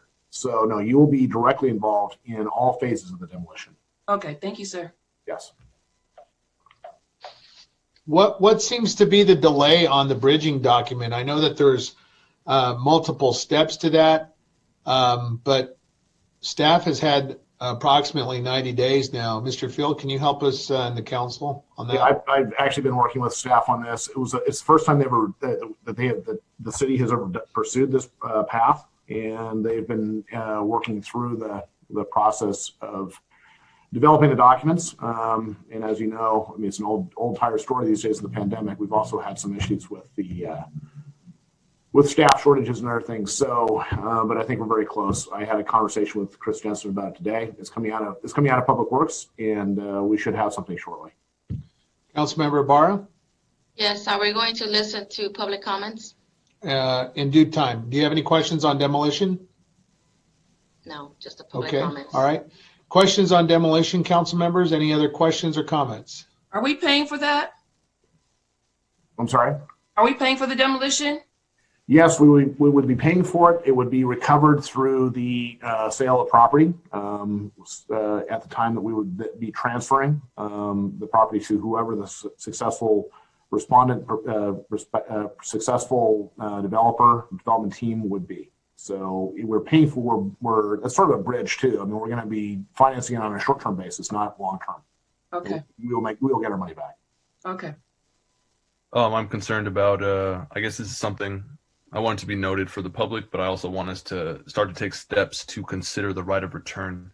When you got a demolition like this, potentially, you're talking about 10 years right next to people's homes or in close proximity enough where people aren't going to really want to tolerate it. And so just for the council and everyone here, let's start thinking creatively about how we kind of look out for the people who are already here beyond just displacement of rental fees and things like that. Right of return is a real thing. People need to be able to stay exactly where they are and benefit from this. Mr. City Manager, the importance is time of the essence. I think the council really wants to begin that process. So well, give us a time frame as to when the bridging document that will be processed back to city council members for approval, or how does that work? We've already been given direction to issue and permission to issue the bridging document. We will not be coming back for permission on that. We will be coming back with the recommendation to hire the successful firm that will develop the bridging document itself. So with the solicitation will be going out shortly, as I said. Then we'll bring the contract back to the council for approval. So council already approved that we were going to pay for it. Council gave direction to, we haven't committed any money to it yet at all. So council gave direction to initiate the process for demolition, which is going to be initiated through the issuance of the request for proposal. So we have incurred no expense to date on demolition. The only approval was to proceed down the path. It's sort of a parallel path. Actually, it was going to go down both the initiation of demolition potentially, and at the same time going through the process that we are went through earlier tonight, which is the process of evaluating development partners for the redevelopment of the Carousel Mall site. The intention was to accelerate the process. Okay. But there's been no commitment of any type to date. Okay. I thought I just remembered that meeting when we had, it was mentioned that you might be looking for grants to, I might be wrong. No, that is correct. We are looking for grants at the same time. Absolutely. We're doing a lot of things. We're trying, instead of doing things in sequence, my approach has always been to do things in parallel. Get as many things done as you can, as opposed to, waiting for one thing to happen before you start on another thing. So it's a parallel path approach to attempting to get this done. And part of the reason, frankly, that we thought it was important to do that is to show some sort of progress to the people of San Bernardino, that we are committed, the city is committed to making something happen at the Carousel Mall site, as opposed to standing by and simply looking at that existing abandoned facility. I understand. Just wanted to make sure that. Okay. All right. Thank you, council members. Let's go ahead, Ms. City Clerk. Let's go ahead and how many public comments do we have tonight? We have about 76 recorded public comments. 6 of those exceed the 3 minutes, so they will be cut off at the 3-minute mark. There is one that is entirely in Spanish, and so after that comment concludes, I'll just provide a brief summary of that. Okay, and then upon conclusion of public comments, we'll bring it back to council members and then adjourn for the evening. And Ms. City Clerk, please proceed with the public comments. Mitch, if you could please allow me to share my screen. You should be good. Okay.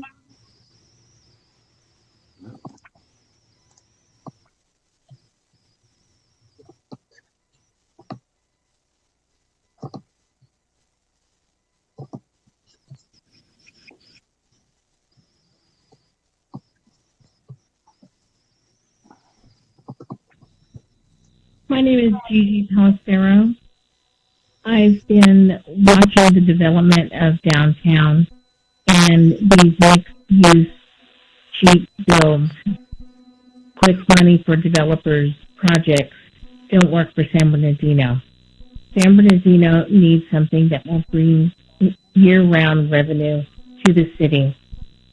I've talked to the council for over a year now about building an arena, something that will bring sports, concerts, people coming into the city, spending their money, and then leaving. An arena would be a perfect fit since it's close to all of the major freeways and visible to everyone from west, east, north, or south. It would bring jobs to the city. It would revitalize the downtown area. And we already have a semi-pro basketball team that's been talking to the city for a year about building their home court there. But the city ignores them. And I don't understand why that's going on. A mixed-use facility would not bring revenue, something the city can lean on. It will have empty buildings eventually because, as we know, retail cannot be sustained in the city because of the citizenship without the proper income to sustain retail. We've already seen the city collapse, all the empty retail stores, office space. We don't need any more of that. No more retail, no more office space. Our residential developments have turned into slumlord havens. I don't know of anyone that's wanting to move to San Bernardino because of all of the crime. An arena would have year-round sports events, concerts, and other events, plus the hotel that's downtown. Would certainly be stupid not to open up. And once that happens, the whole downtown will be revitalized because other businesses will want to come in and open restaurants and shops around the arena. So ignore these developers. Use your own agenda. Don't let them sway you. Thank you for listening. Happy New Year, Honorable Council of San Bernardino. My name is Kevin Daly. I'm a resident of San Bernardino and founder of several semi-pro basketball teams in the Inland Empire. The IE Emperors, High Desert Pumas, Redlands Raiders, and Coachella Valley Heat Wave, and a host of others. We have over 200 athletes in our programs that are local athletes that live in the city of San Bernardino and surrounding the city of San Bernardino. Our organization, American Basketball Association Prime, will be organizing multiple series of year-round virtual and live pro basketball tournaments, AAU, youth tournaments, volleyball tournaments, concerts, an array of live entertainment that will be covered, broadcast, and live highlighted and distributed on multiple ITV internet streaming platforms like Hulu, Facebook, Fox Sports, Apple TV, Vimeo, etc. We would love to develop a partnership with the wonderful city of San Bernardino and local investors and developers to develop a multi-use 5,000 seat capacity smart arena with virtual online betting and gaming stations, community recreation center, a luxury apartments that you'd like to build, outdoor shopping along with shops, covered parking, covering parking structure or parking lot where, open space parking lot where you can have food trucks, and local food vendors and farmers markets right at the Carousel Mall. In addition, we would like to lease 15,000 to 30,000 square feet of space immediately to facilitate some of our current programs if the property is vacant and we need the space. We believe in creating positive entertainment venues that all ages can enjoy. I'd love to speak to you further about this on January 27th, 2021 at 1 p.m. Pacific time if you're available. My number is 909-927-1453.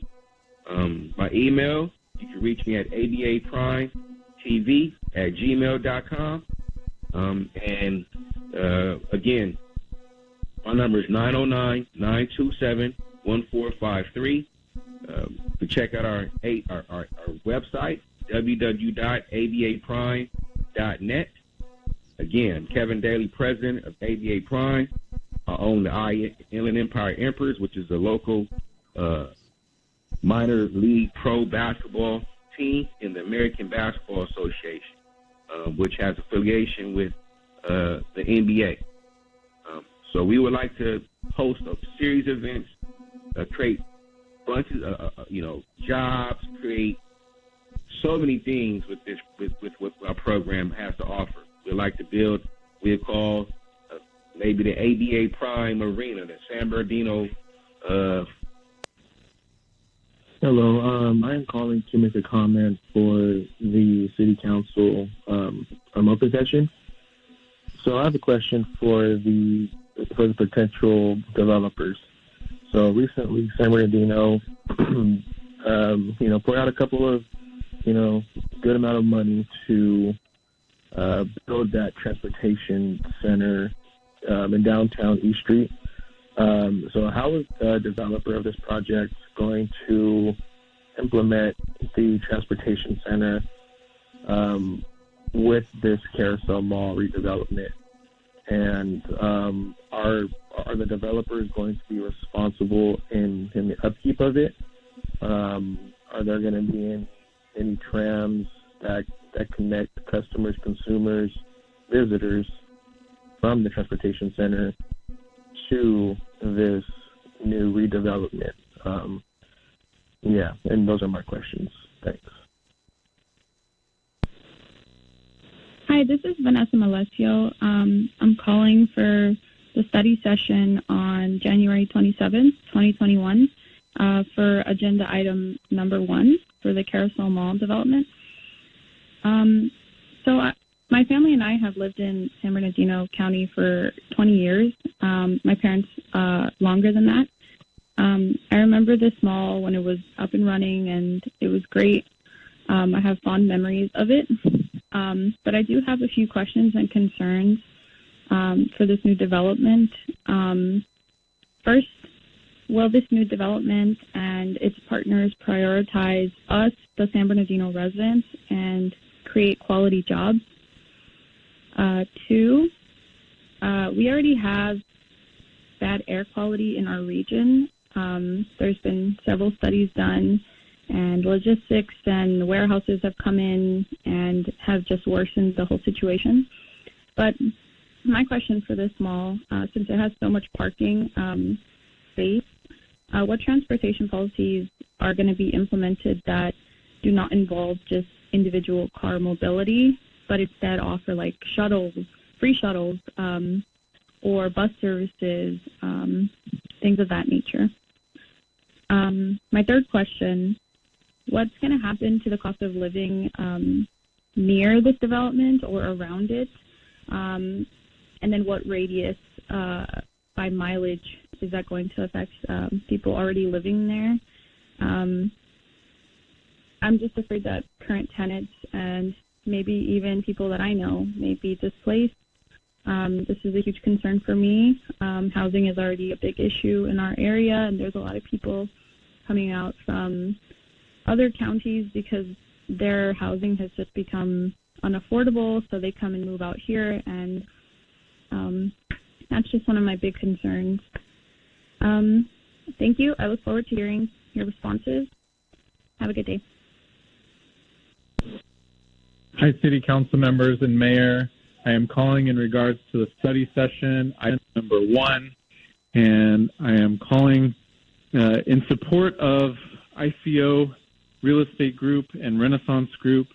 I feel like they've provided a plan and a process for a successful Carousel Mall redevelopment instead of promising items that cannot be justified at this moment and are pretty much just an idea.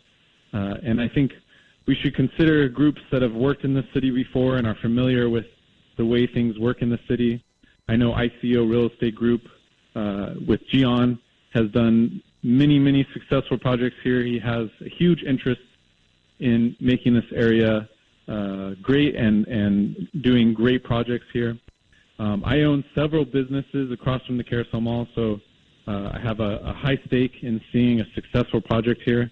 We're tired of seeing developers fail here because they overpromise and then realize they can't actually deliver that without losing money, just like AECOM did, who was also a very big developer with a ton of money and still failed to complete the project. So we are interested in supporting ICO Real Estate Group. They've reached out to the community and made it known that they're willing to work with the community, and we appreciate that. My name is David Friedman, and thank you for your time.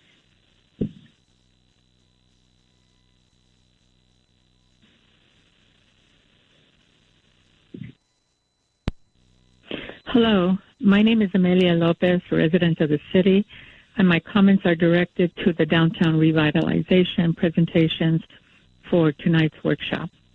I first want to thank both developers for presenting their proposals and for their interest in San Bernardino. This is great.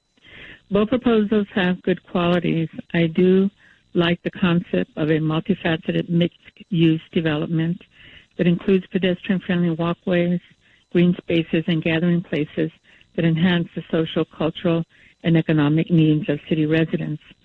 I do understand that as we revitalize the downtown, we want to attract new residents with money to spend, which is good for the city.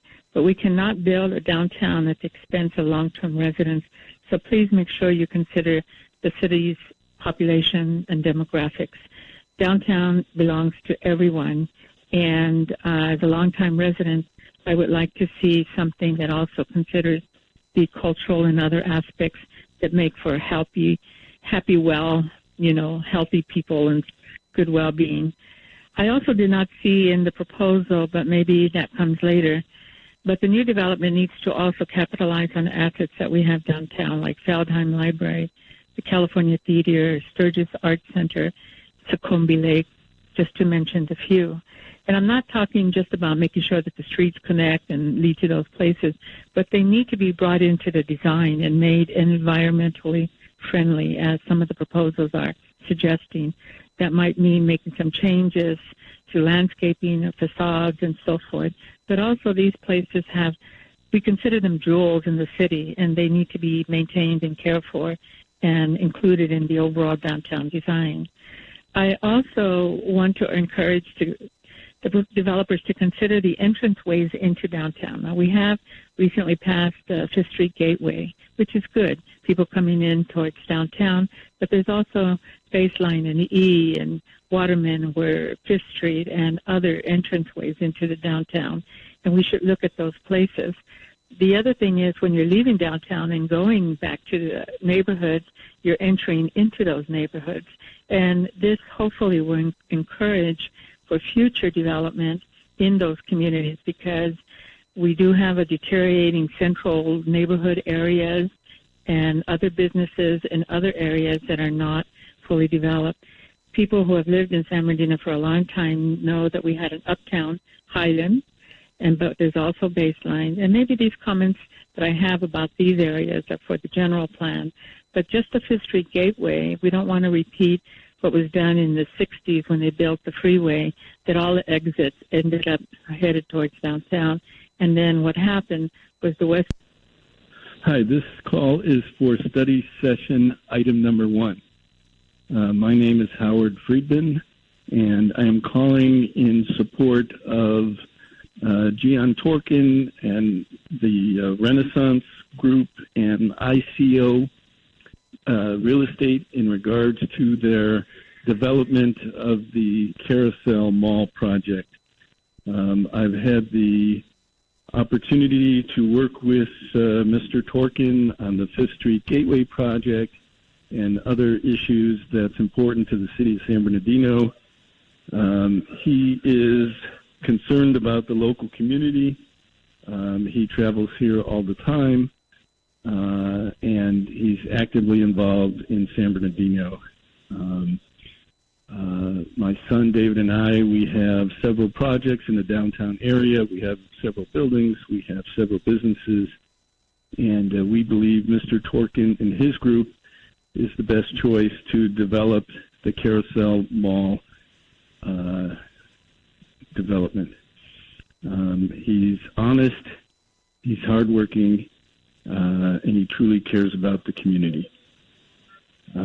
So thank you very much for taking my call, and please support Gian Torkin and his group. Thank you very much. Bye. Hi, my name is Tansu Philip, and I'm calling in regards to study session item number 1. I'm calling to voice my support for Renaissance and ICO Real Estate Group. I own a business across the street from the Carousel Mall, and these developers have made an attempt to work with the community in regards to this development. I've reviewed both plans, and it seems they're taking a more realistic approach to this project instead of making huge promises that they just can't keep. Thank you so much for listening. I hope you'll consider. Hey, my name is Farhan Dozier. I am an Army retired Sergeant First Class. I am also a resident of San Bernardino County, and it would be nice to see the Carousel Mall converted to a basketball sports arena for professional ABA. Also, we could use that facility for other community engagements, concerts, and other sporting types of events, as well as using it for youth sports and giving them an opportunity to be a part of our also ABA, junior ABA program. I'm a part of the IE Emperors, And also, I own my own ABA team in Oxnard called the Oxnard Orcas. And so having a professional type venue for our ABA players to play in would bring revenue, food, jobs, scorekeepers, all various types, as you see, as downtown Los Angeles has the Staples Center. And so that would be great to convert that Carousel Mall into a sporting arena and an opportunity to give back to the community for the youth, for veterans like myself who have opportunities to own businesses and use our platform to educate about various conversations like sickle cell trait, veteran suicide, youth foundation skills, mentorship programs. So I hope that you take in consideration of converting that place into a sports arena, and you have basketball teams locally that would like to play there and travel to our city. And that would, I mean, you have the train station right there, so it could be a very nice, upbeat part of the city revamped with that sports arena. As a group of us own American Basketball Association teams around the city, we would love to play and be a part of San Bernardino County and altering the environment with mental health awareness and foundation skills programs. Thank you so much, Faran Dozier, 323-215-5384. I live in Fontana, San Bernardino County, and I have an organization for sickle cell trait awareness, which I do support of the Inland Empire area, San Bernardino County. That's WDCONSCT.org is my foundation. Thank you so much. Hi, my name is Velda, and I am calling for the study session, item number 1. I own a commercial cleaning business in downtown San Bernardino, and the city is making a very important decision today. The Carousel Mall development will define the impact of the city in many ways, positive for some and negative for others. That being said, I am in support of this development, and I would like to voice my support for Renaissance and ICO Real Estate Group. I've reviewed plans from both developers, and they seem to have the community approach that I feel will be most successful. Thank you.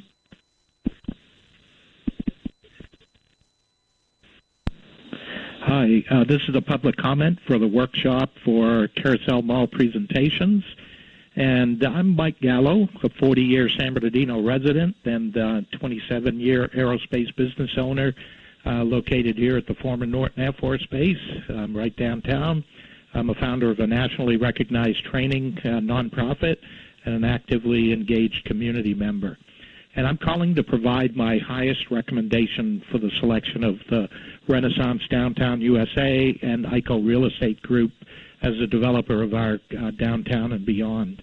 ICO has demonstrated a commitment to our local community in building many quality projects that I'm aware of in our great city, and they've assembled an exceptionally qualified team with not only an aspirational vision for what our downtown district could be, but the real key is the ability to make it a reality.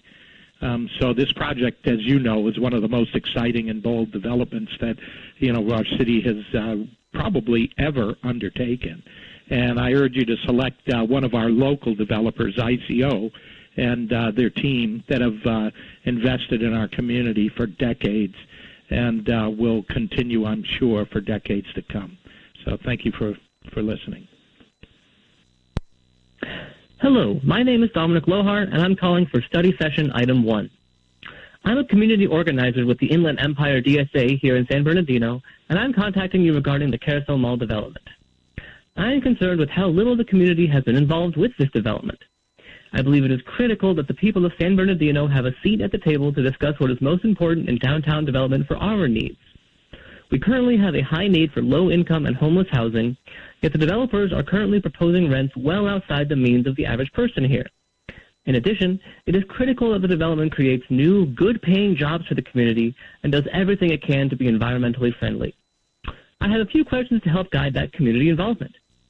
How come the city hasn't genuinely surveyed the residents to ask them what they wanted to do at the Carousel Mall? In addition, have you asked the community what type of community benefits agreement we want? Do you know exactly what we're asking for? The City Council has already ignored the community once with the Newport purchase, instead focusing on the developer's bottom dollar, and we really need to make sure we use this land for the betterment of all. I ask that you ensure the community has a say in using this incredible opportunity to use the city's public funds to solve the crises of unemployment, housing, and air pollution. City Council members, what are you doing to guarantee good jobs, permanently affordable housing, and environmental health at the Carousel Mall site? I demand that a community land trust is incorporated into any plan that is proposed to ensure we can house residents and worker-owned businesses to incorporate sustainability in the long term. With community support, we can ensure this is a development San Bernardino uses to create a better future for its people. Thank you for your time.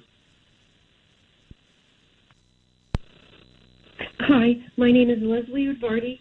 I'm a concerned citizen who has a homeless son, and I would truly like the city to consider using the Carousel Mall for homeless and low-income housing, and so that the mall could actually benefit the public, the people in San Bernardino that could really use it. Right now, because of the pandemic, we are experiencing a huge number of homelessness, and people are going to become unhoused as soon as March. And there is nowhere for these people to go. It is so hard for the homeless people to survive on the streets with police always telling them to move along. My son has a really hard time finding places to stay that are safe, and it's terribly hard on him. He is disabled, and his disability doesn't cover anything, let alone, I mean, it's definitely not enough to cover an apartment, not even an apartment with somebody. Housing is so expensive, and low-income housing is so needed in this area. We would so like for you to seriously consider using this land that we have available for public use. If you could please consider that. It is so needed. We would greatly appreciate it. Thank you very much for listening. Goodbye. Hello, my name is Evelyn Everhart, and I'm a community activist with the Inland Empire Democratic Socialists of America. I'm calling for study session 1, or study session item 1, which pertains to the redevelopment of the Carousel Mall in San Bernardino. So let me get straight to the point. My mother and I were homeless while growing up here in Southern California. And one of the strangest paradoxes of homelessness is that to get a house, you need a job, and to get a job, you need a house. We struggle to attain any social mobility because of this paradox. What I want to ask the San Bernardino City Council is how they're going to resolve this paradox for those of us in San Bernardino. The proposals for the redevelopment of the Carousel Mall by ICO and SCG certainly don't resolve this. With the ICO and SCG average rental rates at $1,390 and $1,800, there is no way low-income citizens of San Bernardino, especially the 890 of us that are unhoused, can sustainably afford to house themselves under these redevelopment proposals. And I know from my struggles with poverty that the second step to a better life is employment, and the first step is housing. And to get those of us into housing to best serve this community, rent's got to be about $700 to $800. I know that's all I can afford. If you want to see San Bernardino thrive, get people off the streets and into housing, make Carousel Mall into affordable housing. Then we can finally all work towards employment and making our lives better. Thank you for listening to what I have to say.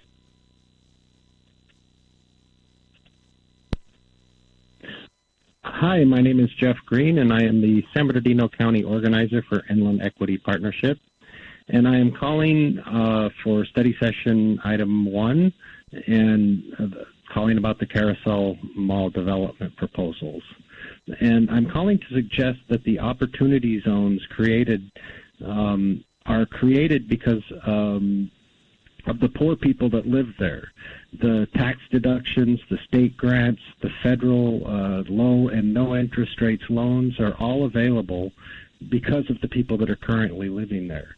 And to build a project that does not include housing at a price that people currently living there can afford is not an opportunity for anyone except for the builders and the people being priced out of the coastal communities. Any project built should include housing for the current residents. Many of the people working at City Hall make between $26,000 to $37,000 a year, which puts them out of the price range for most of the housing built there. It puts them below the 80% median area income.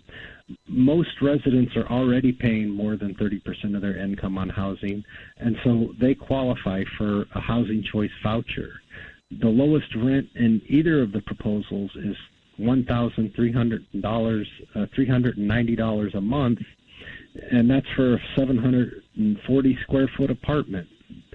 And if there are 550 permanent jobs created, will the jobs pay enough to live in that apartment?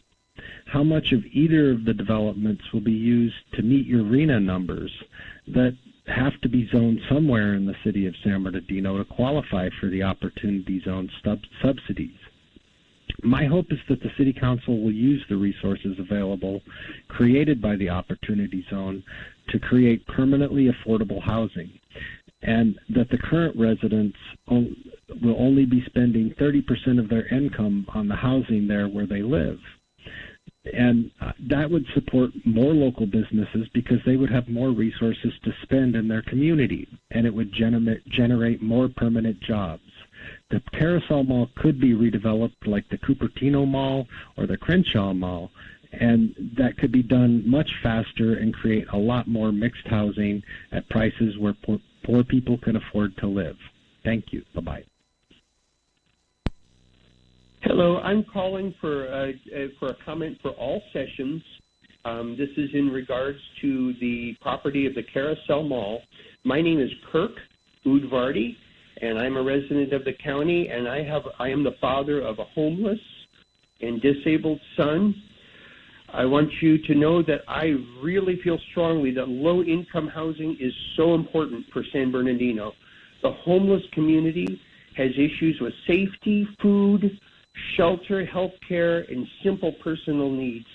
This is such a great opportunity to help and support people who want to be a productive part of society. You have a chance to use this property for real good. It could benefit the community that already exists rather than importing a new one. Thank you so much for listening, and please think hard on this decision. It's so very important for all of us. Thank you. Hello, my name is Dania Ramirez, and I'm a resident of San Bernardino. My public comment is regarding the mall proposal. I attend college in our city, and I'm currently in school to become an English teacher. During my free time before COVID, my friends and I would spend a lot of time in Redlands, Riverside, Rancho Cucamonga, and other cities because they offer many entertainment choices. I'm asking our city leaders, mayor, and city council to come together in unity and make a choice to help our city and select the right developer. Our city has a lot of potential, and here we have two developers that are willing to build in San Bernardino. I ask you to be courageous, united, and to select the right developer who has the best intentions for our city, and to help people like me keep our dollars in the city. Your decision or lack of will be in our city's history. What will our future say about your decision-making and unity? There is already so much going on in this world. San Bernardino needs this. Everyone always underestimates San Bernardino, and I ask that you put our city first and give it a fighting chance for our future.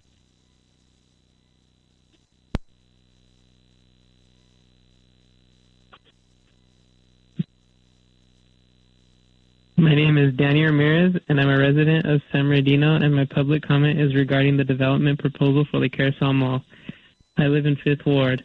I attend Cal State San Bernardino. I'm majoring in computer science, and my career goal is to become a programmer.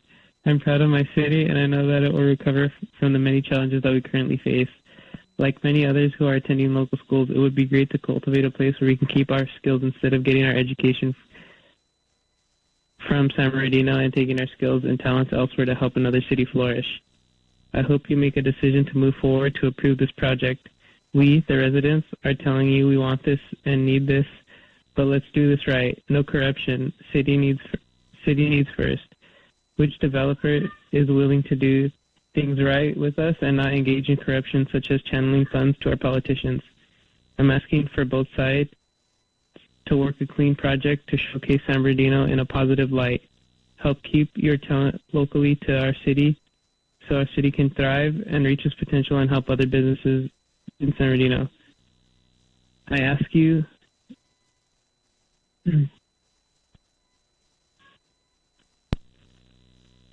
Hi, my name is Miguel Guerrero. I am a native of San Bernardino, born and raised, live here all my life, and my comment is in regards to the open meeting regarding the Carousel Mall.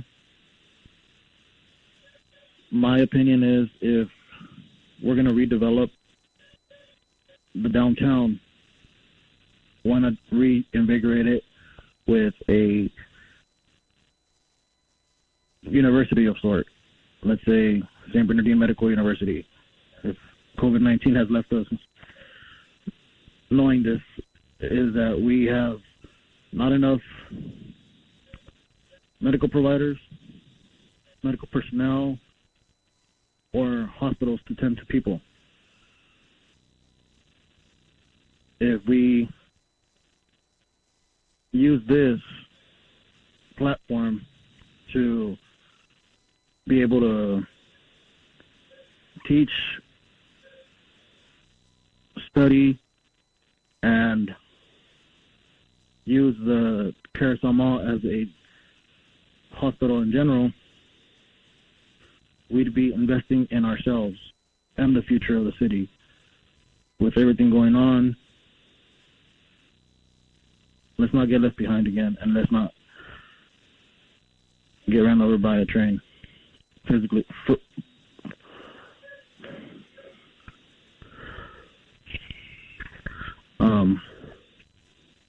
Sorry, I'm trying to thought. With everything that runs through there, SBX, Metrolink, it'd be a great way for students to commute and grow from within. Thank you. Hello, hi, this is Janet. This comment is for the study session being held on January 27th for agenda item number 1. I've lived in San Bernardino for 25 years and went to the Carousel Mall back when it was open. Renaissance and ICO Real Estate Group should be highly considered as the developer, as they've mentioned implementing a community benefits agreement. Building a better community is much needed to bring people together. Art and culture should definitely be present. And they've also mentioned more housing in San Bernardino, which is exactly what the city needs. Thank you for listening. Good evening, Mayor and City Council members. My name is Azar, resident of the 5th Ward. This is regarding the special meeting January 27th regarding the Carousel Mall proposal. Both developers have addressed some of the needs for the city. However, I do have the following design concerns. The first proposal, the gallons. Number 1, the overall design needs to keep in mind the pedestrian walkability. The proposal has large blocks, blank residential facades, and no tree canopy proposal. Please include more connected streets, smaller city block design that can create better corner nodes for the public. Number 2, the building sizes are too wide in scale, making super blocks. Making smaller scale buildings with varying heights and smaller sizes, as the proposal has monotonous buildings with only 4-story heights for residential areas. The design needs to speak on San Bernardino's historical character, not just block facades. Number 3, the plaza area is large in scale and there is too much hardscape, making it feel uninviting. I think the plaza needs to be reduced in size, where there can still be a good mix of activity and feel airy. Number 4, the Paseo pedestrian promenade has a safety concern. From the street, you cannot have a clear vantage point, making it susceptible to illicit activity and homeless encampments. The paseo needs to be redesigned to be shorter and have a clear vantage point from the street so that more people can see what is going on in the promenade from the street. Personally, I wouldn't want to walk from the theater square around a curve not being able to see my destination. And lastly, the hotel scale might be too large for the area as it overshadows the large plaza and appears disproportionate in scale. The second proposal, Renaissance Downtown. I would like to begin by saying that I do like the smaller grid layout, and it is more appropriate for the city and allows for the creation of neighborhoods and districts. However, the following are areas of concern. The Riverwalk is not appropriate for San Bernardino. It could attract homelessness, and there are growing concerns regarding upkeep and maintenance. I would encourage you to look into the city of San Jose's downtown Guadalupe riverfront, which has a smaller design. The majority of it is now a homeless encampment, rendering it useless for the general public. Number 2, there's no connection from the movie theater square to the rest of the new downtown area. Number 3, location of the existing parking garage to the northeast blocks valuable real estate for the proper higher density development. And lastly, the proposal of the amenities. There are no proposal amenities of the building usage part of this design. Thank you very much. Bye-bye. Hi, my name is Aurelie Lopez, and I'm calling for the January 27th study session, item 1. Below is my recorded message. Hi, everyone. My name is Aurelie Lopez. I was born and raised in San Bernardino, and I'm currently a public policy and political science student at UCLA.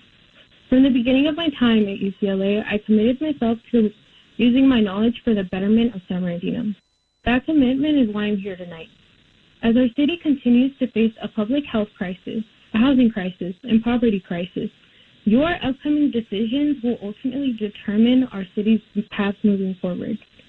I'm concerned about the prospective developers for the Carousel Mall, the lack of transparency for community input, and the potential effects, namely homelessness and affordability, of this development for our people in San Bernardino. How are you building permanent affordability? How are you going to address the housing crisis in San Bernardino? In our city, there are collectively 890 unhoused people, about 70% who are unsheltered. There are currently 4,701 empty units in the city, and the City Council previously rejected Project Homekey for a hotel and hospitality. Our past informs our present and future.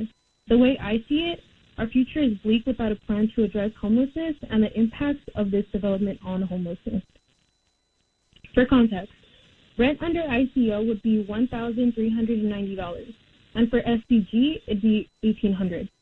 Quite frankly, the proposed rent from both developers is unaffordable for someone with the average income in San Bernardino, let alone lower income residents who will be displaced from that area as a result of the development. So, who is this being built for? Is it being built for the community who elected you and who has to live with the collateral damage from your policy decisions, or is it being built for the gentrifiers you want to attract? Studying public policy has taught me the importance of community-led vision and input for any development, but especially in areas where low-income and houseless people reside. Anything less than a community benefits agreement with enforcement power for the community is a slap in the face to your residents.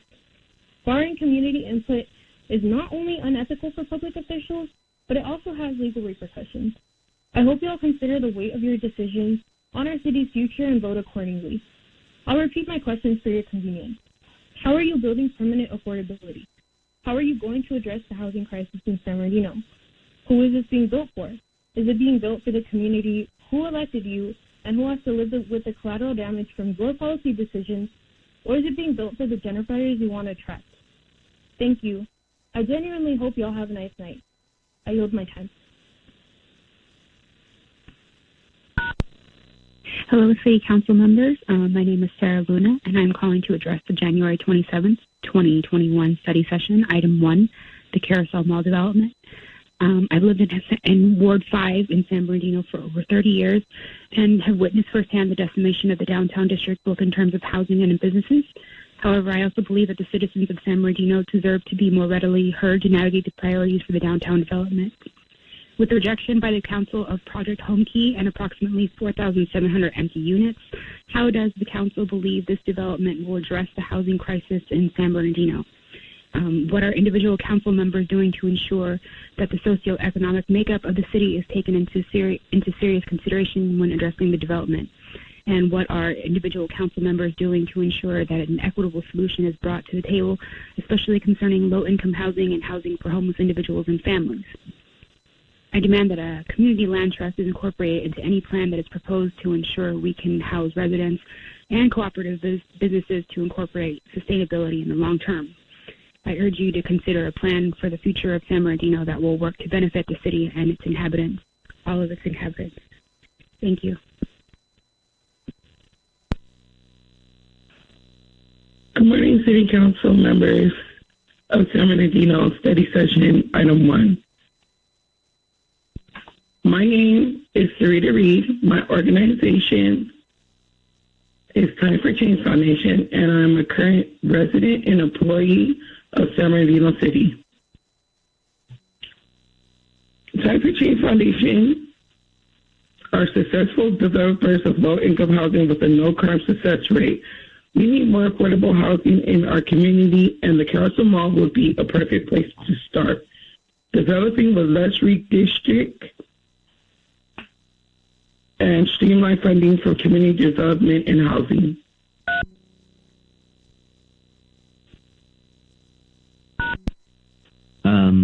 Hi, I'm calling regarding the meeting for Carousel Mall. I'd like to make a comment on that. I'm going to start that comment now. I'm 16 years old. My experience with the Carousel Mall has only been sort of in legend. I've heard my parents talk about it. I've heard my older cousins talk about it. I've never been inside. My only idea of what the Carousel Mall would have been like to go inside was a YouTube video where somebody broke in and recorded what the Carousel Mall looks like. It's sad that me and all of my friends and peers never got to see what the Carousel Mall was. So, I don't know, it's just, San Bernardino is such a culturally important city. I mean, McDonald's started here. And have you seen that museum? It's tiny. It should be so much bigger. So just in general, I think redeveloping Carousel Mall could be a crucial first step in getting people to realize just how important San Bernardino is. So yeah, redevelop Carousel Mall. That's it. Thank you. Hello, City Council members. My name is Peter Sisson. I am a member of the Inland Empire DSA, an organization active in San Bernardino and the surrounding areas, and I am contacting you today regarding study session item 1, the proposals for the Carousel Mall development. And the reason I am contacting you is that I am concerned about the process and the lack of community engagement behind this development and these proposals. I believe the community deserves a seat at the table to navigate the priorities in the downtown development to help create solutions for issues facing the city, like a lack of affordable housing, housing for low-income and homeless residents, air pollution, and good jobs for all. All of those must be addressed so we can then create a model for community-led development going forward. As such, I am asking, who are these developments being built for, and who will be able to afford to live in them? Is it members of the community that you currently have, or the community that you want made up of folks priced out of LA? Because the current proposed rents are far above what most folks in the city of San Bernardino can afford. And this will lead to further gentrification due to driving up rents and decreasing air quality due to increased traffic. Is that your plan? Additionally, your proposals and the illustrations show your vision, and they show very few black people. Is that how you envision the future of development in San Bernardino? And additionally, we want to know what stores and what jobs will be put there, and will they be for the residents' direct benefits, and will they be good jobs? I ask that you show support for the community and address the issues I mentioned above. The city's public funds must go into solving the crises of affordable permanent housing, air pollution, and creating good jobs for all. So I demand that a community land trust is incorporated into any plan that is proposed to ensure that we can house residents and democratically run businesses to create a model for long-term successful development that benefits the community in the long term. And I urge you to work together to create a better future for the community of San Bernardino. Thank you. Bye. Hello, my name is Amanda Clausen. I am calling for the open session in regards to the rebuilding of the Carousel Mall. I would love to see this be rebuilt and to be able to bring economics and flow back into our city, to be able to have people see that we have things in our community that will provide jobs and to provide future opportunities.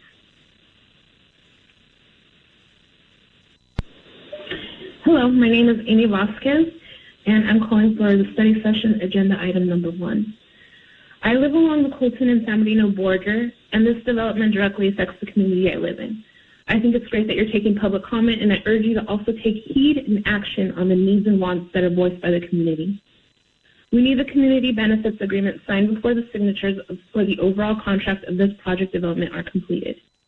We need local small business owners, hopeful entrepreneurs, and residents to be the first to be provided opportunities for business-based and affordable housing.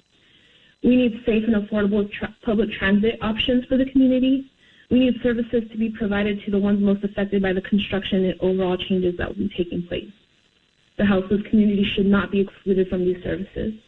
Services such as mental health, subsidized housing, fair-paying jobs, and training for said jobs should benefit everyone. We need organic community gardens, whether they be located in small vacant lots or rooftops of buildings. I assure you that everything mentioned in my comment is possible. The community has an unconditional love for San Bernardino. Many of us have seen it in the good days, and we have loyally stuck by its side through decades of hard times.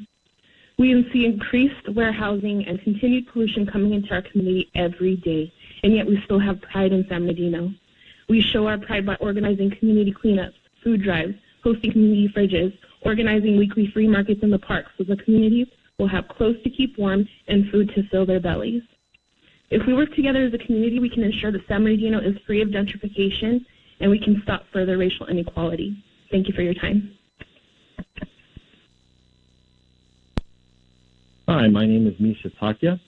This is for public comment on Carousel Mall redevelopment.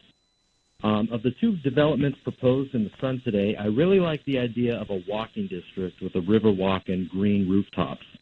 I think innovative and green proposals like these help to move San Bernardino toward the future. But I also like the idea in the other proposal of a large park area and a perimeter lined with restaurants and retail. If the pandemic has taught us anything, it's that cities need more outdoor communal spaces for dining and recreation.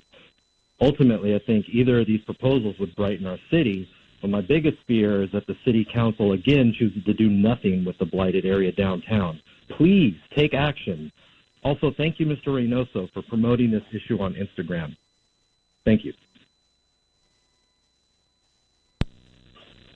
Hello, this comment is for the study session for the Carousel Mall development presentation. Hello to my fellow residents of San Bernardino and our elected city council member. My name is Alejandro Gutierrez, and I'm here to say a couple things about the redevelopment project. We elected you all to represent us, to be inclusive and bold in your roles as elected officials, to embody quick resolve so that we can begin the transformation and rebuilding of our beautiful city. Unfortunately, that hasn't been the case for most of the city council members who have been in the role for some time now. And yes, most of this is stemming from you, Valdivia. With that said, we have a project that has been sitting at your desk since May of 2020. Where is the urgency?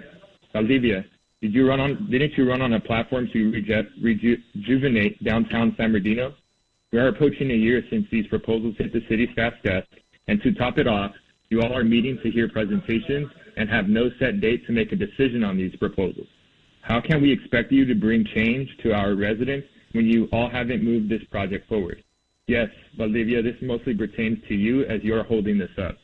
I'm going to give you all the benefit of the doubt that a decision regarding the redevelopment will be taken ASAP, so I want to speak regarding the two projects we have at hand. It is of vital importance that the new developer understands the inner workings of our city. This is paramount, as no community benefits agreement will be successful if they do not know how to activate and reach our residents. The Renaissance Downtowns USA and ICO Group shows they have the experience to get a CBA done and are going to harness the community voice and, most importantly, design around our needs. Look, time is of the essence. This is an opportunity to empower our residents by including their voice at every stage of the project. The price of inaction is far too great. The ball is in your court, City Council members. The community will be waiting to see an action item for this project at next month's meeting. We all will be watching. Thank you. Good afternoon, evening. My name is Zaniex. I'm calling in for the study session agenda item 1. I'm a community advocate with the IE Brown Berets. I also go to school in San Bernardino. We're an IE-based organization with members from throughout the distinct communities that make up the Inland Empire, San Bernardino being no exception. We have seen firsthand the positive impact that community-led projects that are for the San Bernardino community have on the community. San Bernardino doesn't need development from the outside. San Bernardino needs development from the inside. It certainly doesn't need middlemen to work for a community that they have no ties to and have no political duty to serve. San Bernardino is home to a variety of organizations that know the needs of the community and already do sustainable work that benefits the community directly, like affordable housing, housing for homeless and houseless residents, air pollution, and sustainability. The City Council should put the needs and interests of San Bernardino before any other interests. As community from San Bernardino, who are born and raised, and as part of the student communities from the local colleges and university, we will hold you accountable for your actions and demand what's best for us and our livelihoods. In strength and solidarity, the Inland Empire Brown Berets. Thank you. Hello, my name is Christopher Gonzalez. I'm with the Civic Center Neighborhood Association. And this comment, actually these questions and comments, are for the open session in regards to the Carousel Mall development project. First of all, we residents of San Bernardino are requesting a detailed community benefits agreement from both developers that is public with a clear and specific plan with details on how your project will positively impact our city's residents. We want to be sure that developers are not providing contributions for political favor and or backdoor special interests in which we seek public commitment in this regard. Secondly, what is the specific plan to gain regional support for the project? And these questions are for both developers.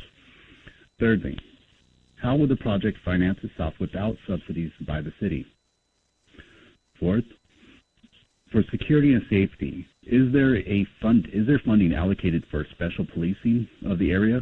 We will need dedicated enforcement to stand alone in order to allow for our police to address crime elsewhere in the city. And lastly, how will individual residents and small businesses be able to participate in ownership opportunities? Thank you again, and we're looking forward to your answers. Thank you.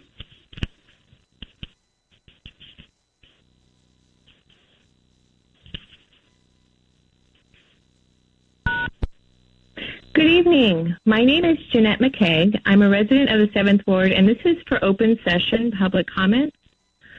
I have taken a look at both plans for the mall, and only one stands out as the game changer San Bernardino needs. The RDICO plan far exceeds any expectations I had for the place. Having a Riverwalk where locals could go, as well as visitors, would be amazing. I can't tell you the number of times we've had family or friends visit only to have to take them to Redlands for dinner or entertainment because San Bernardino offers so little. And having a mixed-use space where people could live and work would attract new residents to our city as well. There are, of course, some concerns with the crime and the homeless problem in our city, and I hope there would be plans to address these issues. Some long-term residents I have talked to are skeptical because they have seen the city with the promises made and promises broken.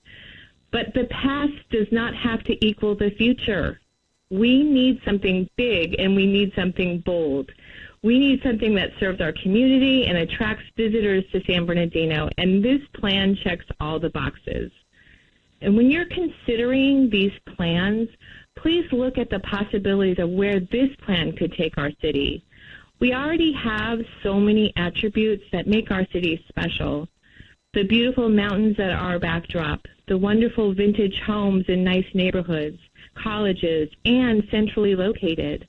We're 30 minutes to the mountain resorts, 45 minutes to Palm Springs, and just over an hour to the beaches, and of course, 56 minutes to Disneyland.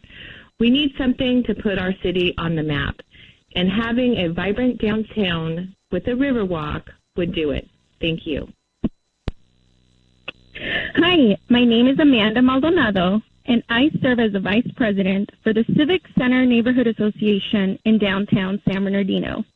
My public comment today is for the special meeting taking place for the Carousel Mall developer presentations. My question for both developers is, can you pledge in public to the residents of San Bernardino that you will not or have not provided any campaign contributions to our elected or future elected officials? This project must be in the best interest of our city, and building a clean project is a pivotal part in moving forward and is what we, the residents, expect. In addition, we, the residents of San Bernardino, are requesting a detailed community benefits agreement from both developers that is public, with clear and a specific plan with details on how your project will positively impact our city residents and that they will be a priority in the building process. Can you both commit to that?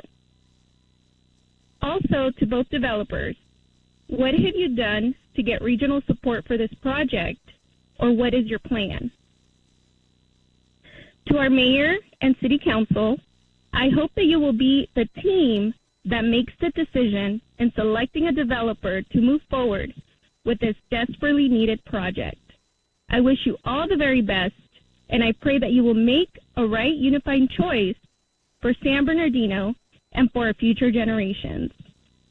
Lastly, I appreciate the efforts from the RDICO team for their attempt to engage the community with their process on asking for community input. Thank you all very much for your attention, and I hope you have a good evening.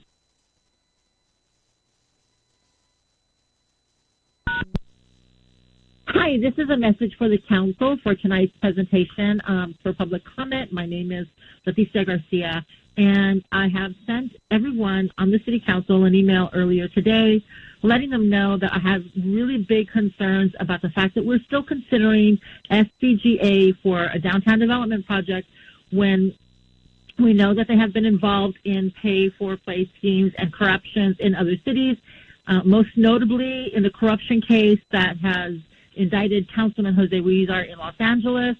They were involved in pay-for-play and corruption in that investigation.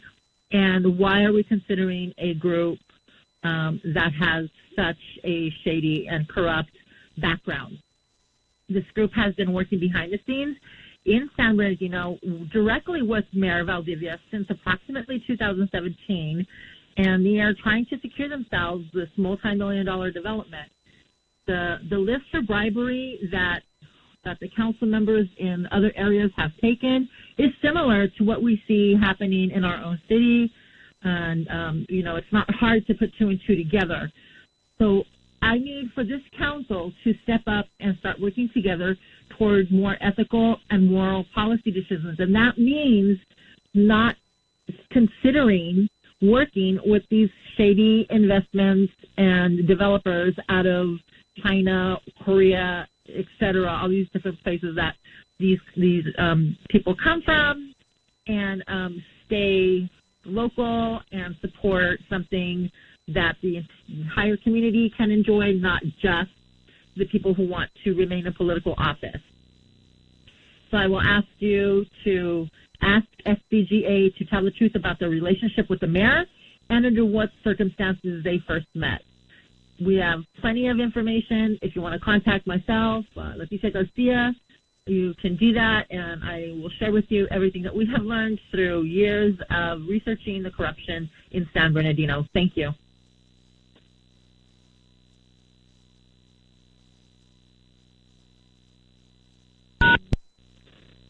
Yes, my name is Jocelyn Doherty, and this is for the open session of the City Council meeting, and it's about the Carousel Mall plan. I think the RDICO plan is the plan that will be best and the most beneficial for San Bernardino.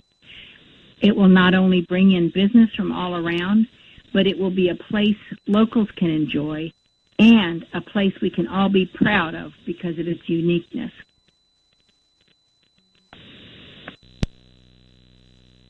Hello, City Council members. I'm calling for study session item number 1.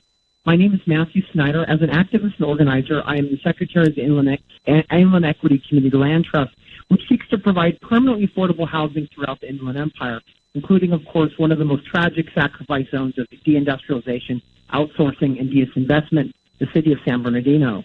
I am also the co-founder of the 28ers, which was created with the intention of having monthly events to call for the exclusive public financing of all U.S. elections. As many already know, much of what we see as policies nationally are the effects of tiny for-profit interests, often invisible, and their desires of the wealthy corporations that fund them. What many forget, though, is that the problem extends down into our own city councils and mayor races, which are dominated by the interests of police unions and for-profit land developers, and these developers get cushy deals for fire sales of city-owned property. Given that the Carousel Mall is owned by the community, it should reflect the values and needs of the community and the dreams of creating a lasting community system of wealth, and in doing so, enrich the lives of the people who live there. This is currently not the case.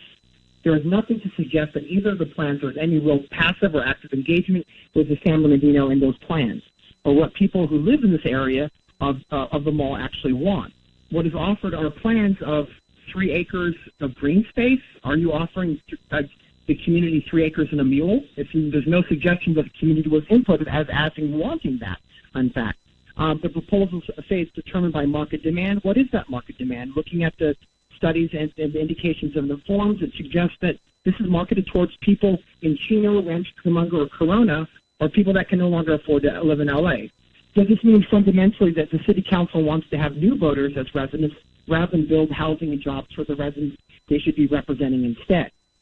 Are you building this to help existing community, or are you building to create the residents you want? And that is clearly the case that I have to question. The housing units will be systemized as rent extraction in one of the plans for ICO. It's 1,800 housing units. What percentage of these will actually be affordable to the people but based on median income? And why can't this be an ownership structure where the people that invest in these condos or units actually own them? There's no suggestion that this is actually creating a co-ownership structure or community wealth in terms of housing equity.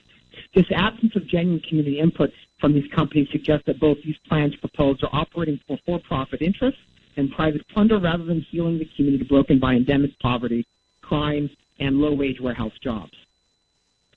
As such, I ask that you think about cooperative ownership, community land trusts, and things that actually benefit long-term sustainability. Thank you so much. Hi, my name is Emily Vasquez, and I'm calling in regards to study session agenda item number 1. I'm deeply concerned that city officials will not support our community demands in regard to what happens to the Carousel Mall. We as residents of this community are tired of approved projects that only benefit those in office or the developers who don't even live in these areas, such as San Bernardino.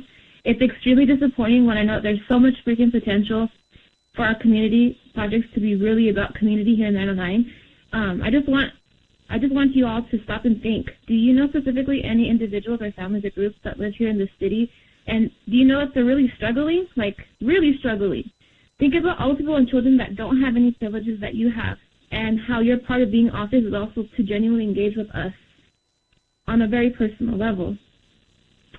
Have you even done this part or even enough of it? Can you go into any street in San Bernardino, knock on any resident's door, and when that person opens up that door, are they going to even know who you are?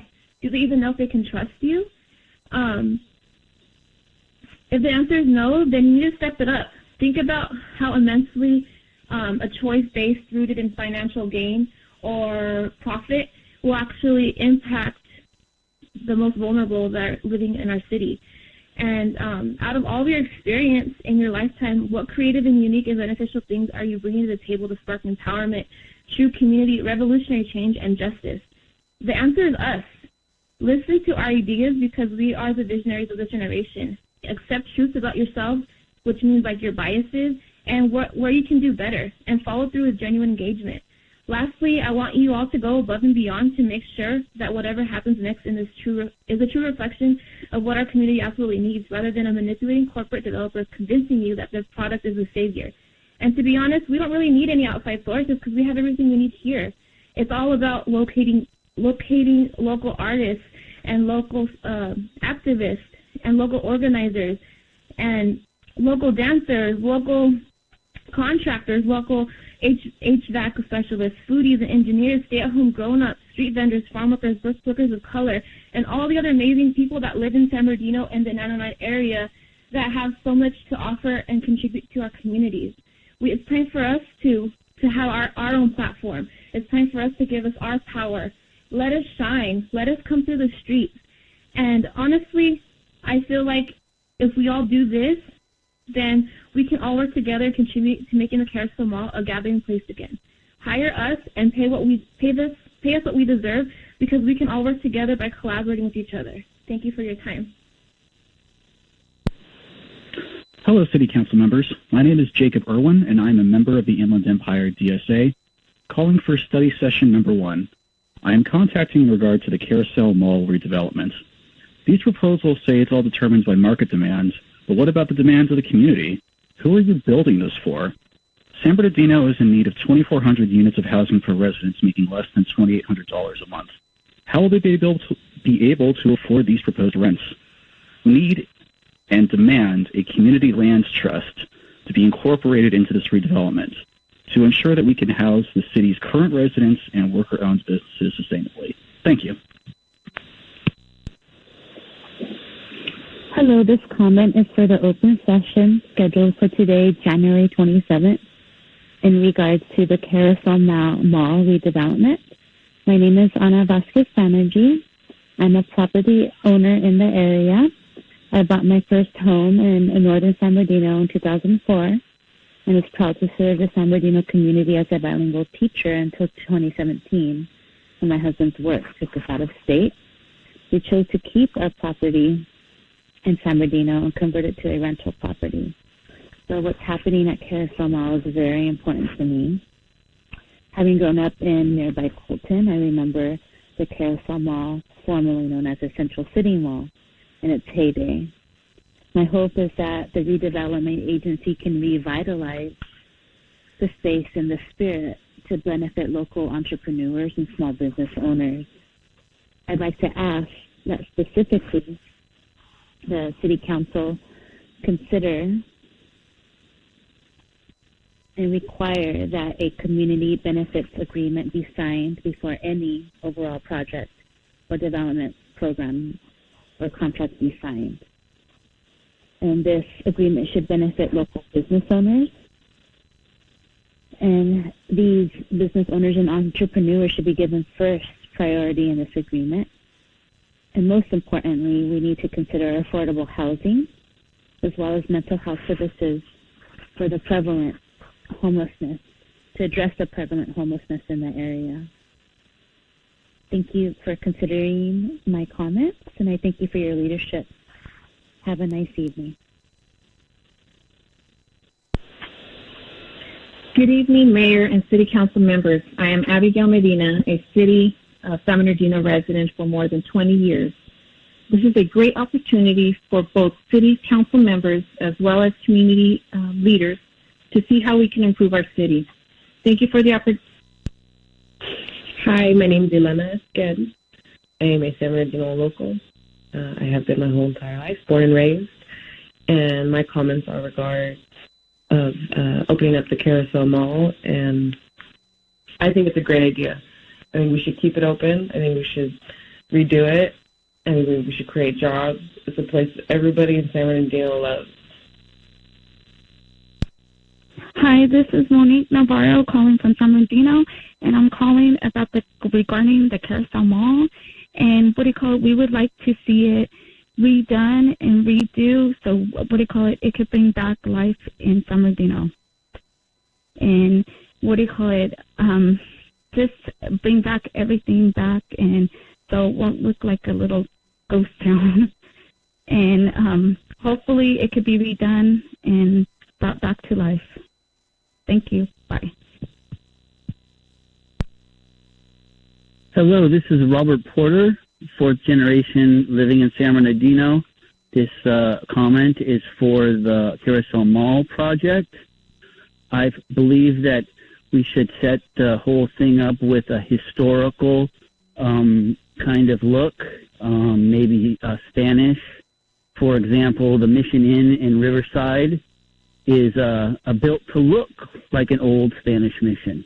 We could do something like that over at Carousel Mall. Give it an older look. Make it people friendly. Make spots where people can relax and sit down and have vending spots. Maybe 4 in an area where people can plug in right there and maybe rent it for a month and do some vending there for food or whatever to bring people into the area. It definitely needs security. There has to be security guards there 24/7. And another thing is, if we can get a big event, like for example Route 66, to be based there, then we would have a lot of people coming for those events. So maybe we could even have a good festival of lights there and invite people like the Mission Inn do in Riverside and bring in millions of tax-paying dollars from sales tax. So this is this is my suggestion. I hope we can do something cool there. San Bernardino really needs this to uplift it, and it's very positive as it's about to get done. I'd also, on one last note, would like to say, please, if we could protect some of the history that's already there, and that would be nice as well, like, for example, the Harris Building and such. So have a great day, team. This is Robert Porter, fourth generation living in San Bernardino, and soon to be sworn in Arts and Historical Preservation Commissioner. Thank you very much. Hi, I am a concerned citizen that works in San Bernardino, and I am calling to leave comment on study session agenda item number 1. I'm concerned about the process of community engagement behind this development. It's really important that we center the needs of the community members and not the needs of corporations, especially at this time while families and individuals are hurting more than ever. This is a historic location, and the community deserves the right to have a say. So I'm calling to demand that the community has a direct say in the impact of what happens to the Carousel Mall. Thank you. Good afternoon, Council. This is a public comment for Treasurer Ortiz. As we hear the presentations tonight, I, like most of the community and you all, are very excited at the prospects of what could be for the city of San Bernardino, especially with the revitalization of the downtown. And I know there are not going to be actions taken tonight, so you get to listen and hear, and with hearing comes questions. And the community also has questions. We want to know, along with this development, who will come here. We've had 70 murders in the last year. We can't currently keep our residents safe, so who is going to want to come and live in downtown San Bernardino? How are we going to maintain what we're doing with the homeless population currently in San Bernardino? There was a lake cleanup the other day at a park, and we have no plan in place to ensure that the homeless are homed, that they are taken care of, and that resources are used for the people that are currently here. How will we maintain the streets that are projected in both of these developments when we can't maintain and pave our own? Who will shop in these stores when the average median income of a resident of the city of San Bernardino is $32,000 a year? What kind of retailer are we expected to bring? Now, the community normally is involved in these type of planning initiatives, and that has not been the case. So it would be really great after you guys hear this today, after you've had a moment to process it, that you bring it to the community to hear our thoughts besides a 3-minute public comment. I also want the council to consider how is it that we are still entertaining the SCGA proposal when it's been well documented about their interactions with an LA councilman who's been indicted in pay-to-play schemes, where we know that they have a full connection to our mayor, who has a laundry list of just the most corrupt actions for the last 2 years. So council, tonight, listen, write your questions down, and then allow us to present our questions, and then let's come back with real answers and real solutions. Because if we can't maintain regular parks and streets and residents today, how are we going to do it in the future? Thank you. Hi, my name is Michael Munoz, and I'm a resident of the Inland Empire. I'm leaving this message regarding the study session today, and I'm contacting you regarding the Carousel Mall development. I'm very concerned about the process of community engagement behind this development, and I believe the community deserves a seat at the table to navigate the priorities for the downtown development. Issues like lack of affordable housing, housing for low-income and homeless residents, sustainability, and good jobs must be included in the project. The folks in the community need to be made a priority, and their needs need to be placed above the needs of corporations who are only looking to make money when money needs to be there to help the people. Thank you very much for listening, and I hope to see more updates regarding the budget to help the community itself. Thank you. Hi, my name is Jessica Sandoval. I'm calling to leave a public comment for the study session on agenda item number 1. I just want to say that I'm a resident and a lover of San Bernardino. I've lived here for more than half of my life, and I've worked in service of my community as an after-school program director. And there have been countless students of mine that are houseless and live in their cars with multiple family members. The effects on houseless children heavily impact their schoolwork and learning development. These children are deprived of a roof and bed and the opportunity to thrive to their full potential because of systemic oppression and the lack of empathy from our local leaders.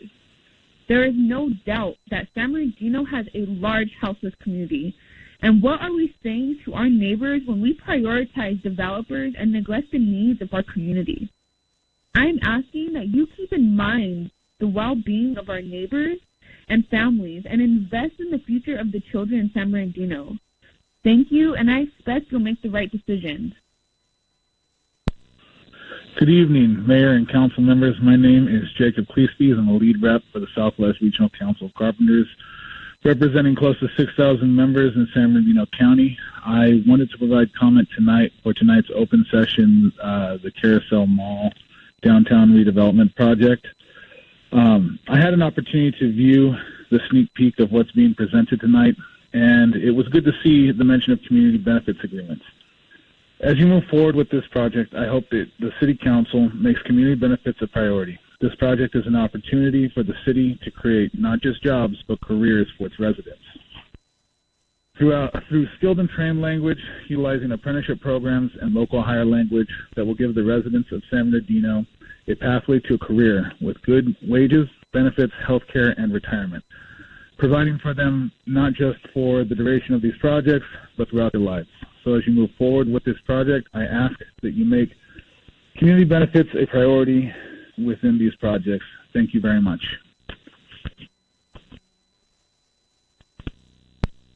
This is Amanda Clausen. I'm calling for the open session and in regard to the Carousel Mall. And with further information, I'd also like to comment that I believe that the jobs and the development should have to do with local workers here and local unions as well. Hello, my name is Timothy Kern, born and raised in San Bernardino, currently working as a landscape architect. interested in what's going to be done here, it should consider, the current residents that are in the area. That includes people with homes, people without homes. Has to be something that brings benefit to the city. So definitely housing first, space for local businesses, safe places for people to be, open space. That's very important to me and to pretty much everyone I talk to in San Bernardino, and it seems to be missing. Thank you. Once again, this comment is about the development of the Carousel Mall. I believe it's an open topic. Thank you. Hello, I am Roxana Barrera, a First Ward community member, and I am making a public comment on agenda item number 1. San Bernardino is a city that residents like me see the beauty and the potential it has. We see developers come and go and leave us more pollution and more low-wage jobs. The Carousel Mall has been around since the 70s.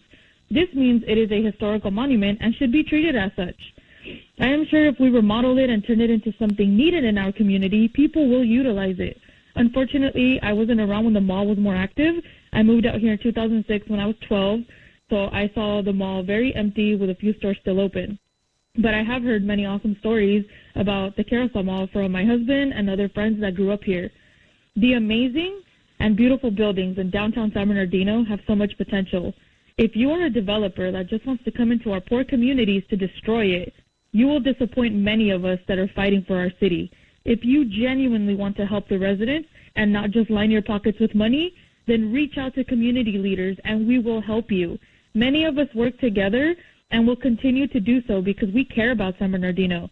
Please do the right thing. Thank you. This comment is for study session item 1, today, January 27, 2021. My name is Athena Tan. I work in downtown San Bernardino, and I'm very concerned about your plans to redevelop Carousel Mall. It looks from these plans like they just don't have anything to do with a lot of the needs of current San Bernardino residents, especially in and around the downtown area. You have a boutique mall and a condotel planned. These are not developments that are going to serve, for example, low-income and houseless residents of San Bernardino.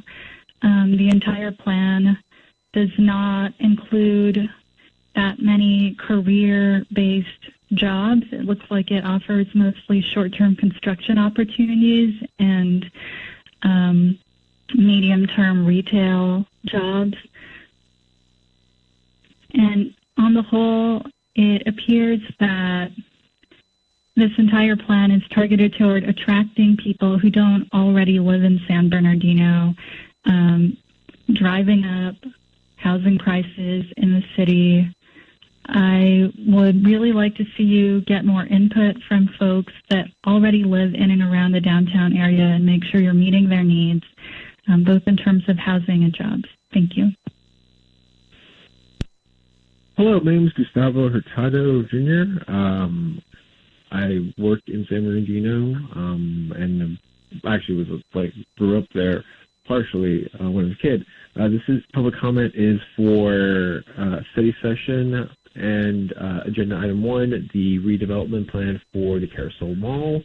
I'm really concerned the lack of kind of transparency and opportunity for kind of this plan and the conversations.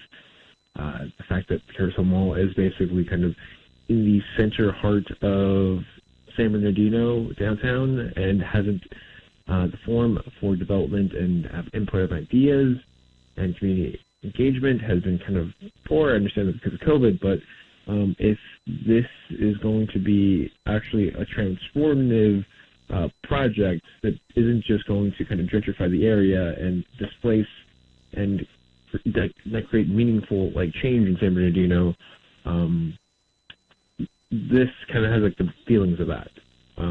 So if folks are earnest in their efforts to kind of change San Bernardino and bring up the community and bring up spaces and actually develop something that's about growth and development in a way that isn't just kind of a capitalist, short-sighted money grab, there really needs to be a better, more transparent engagement and system of getting community input especially for something as big as the Carousel Mall project. So yeah, and that's it for my public comment. Hi, my name is Chris Barca. I'm calling in regards to the presentation for the new development of downtown San Bernardino, the Carousel Mall project.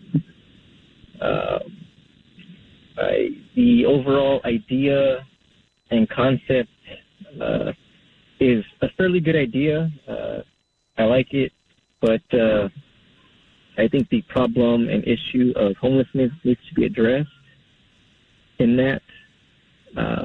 I think the idea of establishing a park with that new development is not a good idea. I think homeless will end up moving in there, and it will be another homeless encampment area like Sucumbi Lake. Also, I think there needs to be some type of security or some type of measures that need to be incorporated into this plan. Is it going to be security 24 hours a day, monitoring homeless people, things like that, going inside of the area, trying to live there, do whatever they do. But I think the idea of having a park in that development is not a good idea because it will end up being a homeless encampment area and essentially just drag this whole place down. Thank you.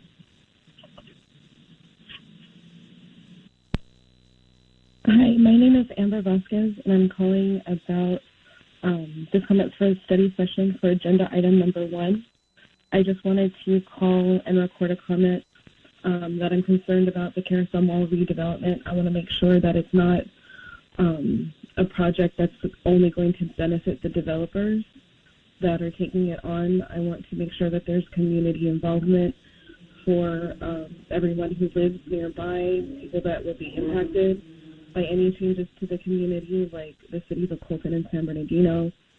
And I also want to make sure that any redevelopment proposal takes into account trying to bring more business in for local business owners and anyone who may have been pushed out of business from the long decline that's been affecting downtown, and also something that helps to support not just get rid of the homeless population that's in and around downtown San Bernardino. Those people need to be looked out for, and there needs to be some provision from the developer that they are investing in the community by trying to help out with some of the community's needs. Thank you. Hello, my name is Maria Zavala, and I am a resident of the city of San Bernardino. And I'm calling in regards to the redevelopment for the Carousel Mall. So this is for the open agenda meeting that they're having. And I just want to ensure that with that, we are going to be having a community benefits agreement, that we do hire local, that the residents that live here won't get kicked out because of unable to afford any housing or any other businesses in the area. So just really making sure that the residents are taken care of, that they are considered in this plan, because we are the community, and we do want to start spending and investing in our cities rather than going to other cities and giving them our money. The other thing I would like to add is the river. I would highly recommend you please look at that again and maybe use that space. I'm pretty sure that space can be put to use for a better purpose instead of a river. Yes, a river is nice, but how about we build a trail with plants, garden, and maybe a little rock waterfall to get that water feeling, but not a big river because it's just going to take up space. So a trail would work awesome. Residents can go out there, walk the trail, enjoy the community, build the community, and just start to bring peace and calm and a feeling of safety, being safe in our city. And that's it. Thank you so much. Bye. Hello, my name is Mario Vasquez, Communications Coordinator and Organizer at Teamsters Local 1932. I am speaking on behalf of our 14,000 members, including members here at the City of San Bernardino, when I say that our union is not pleased with the proposals up for discussion tonight.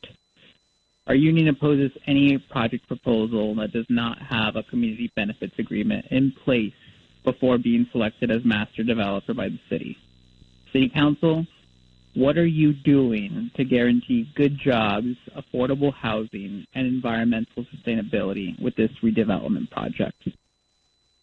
The moment you choose a developer, our city loses its ability to truly negotiate for something great. Do not take this decision lightly. We need legally enforceable guarantees, not empty promises more fit for a press release or a misleading re-election campaign. We need a community benefits agreement now. Council, this city is watching.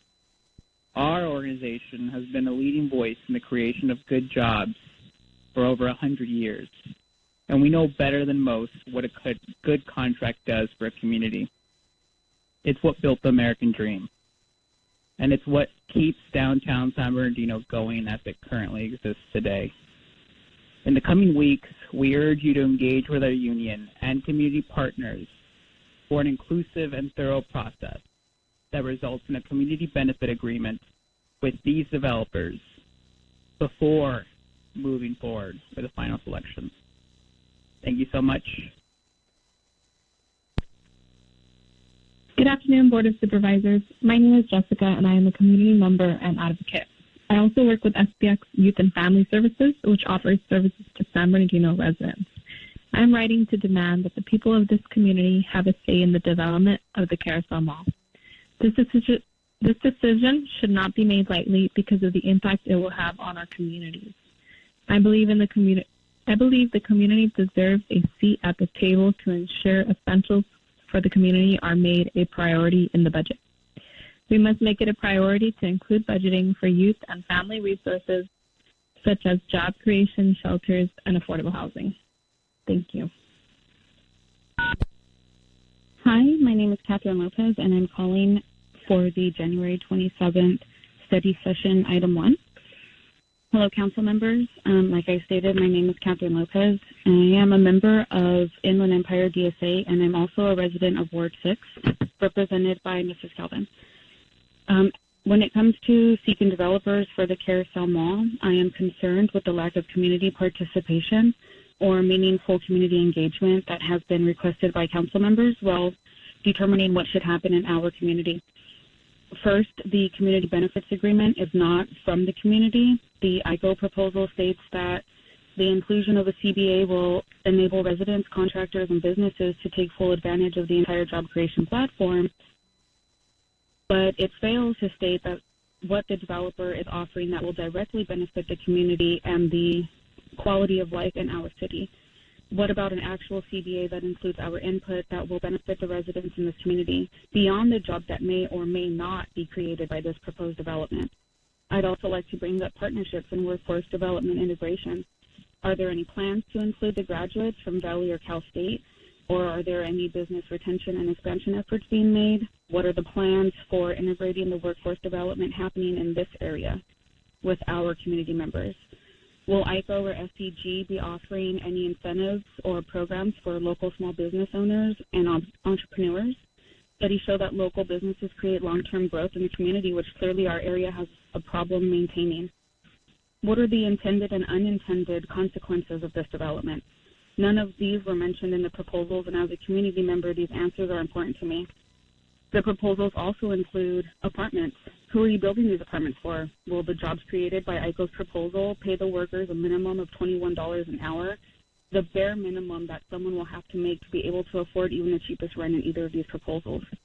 Are these developments being made to help the existing community members, or are you building it to create housing for the residents that you want?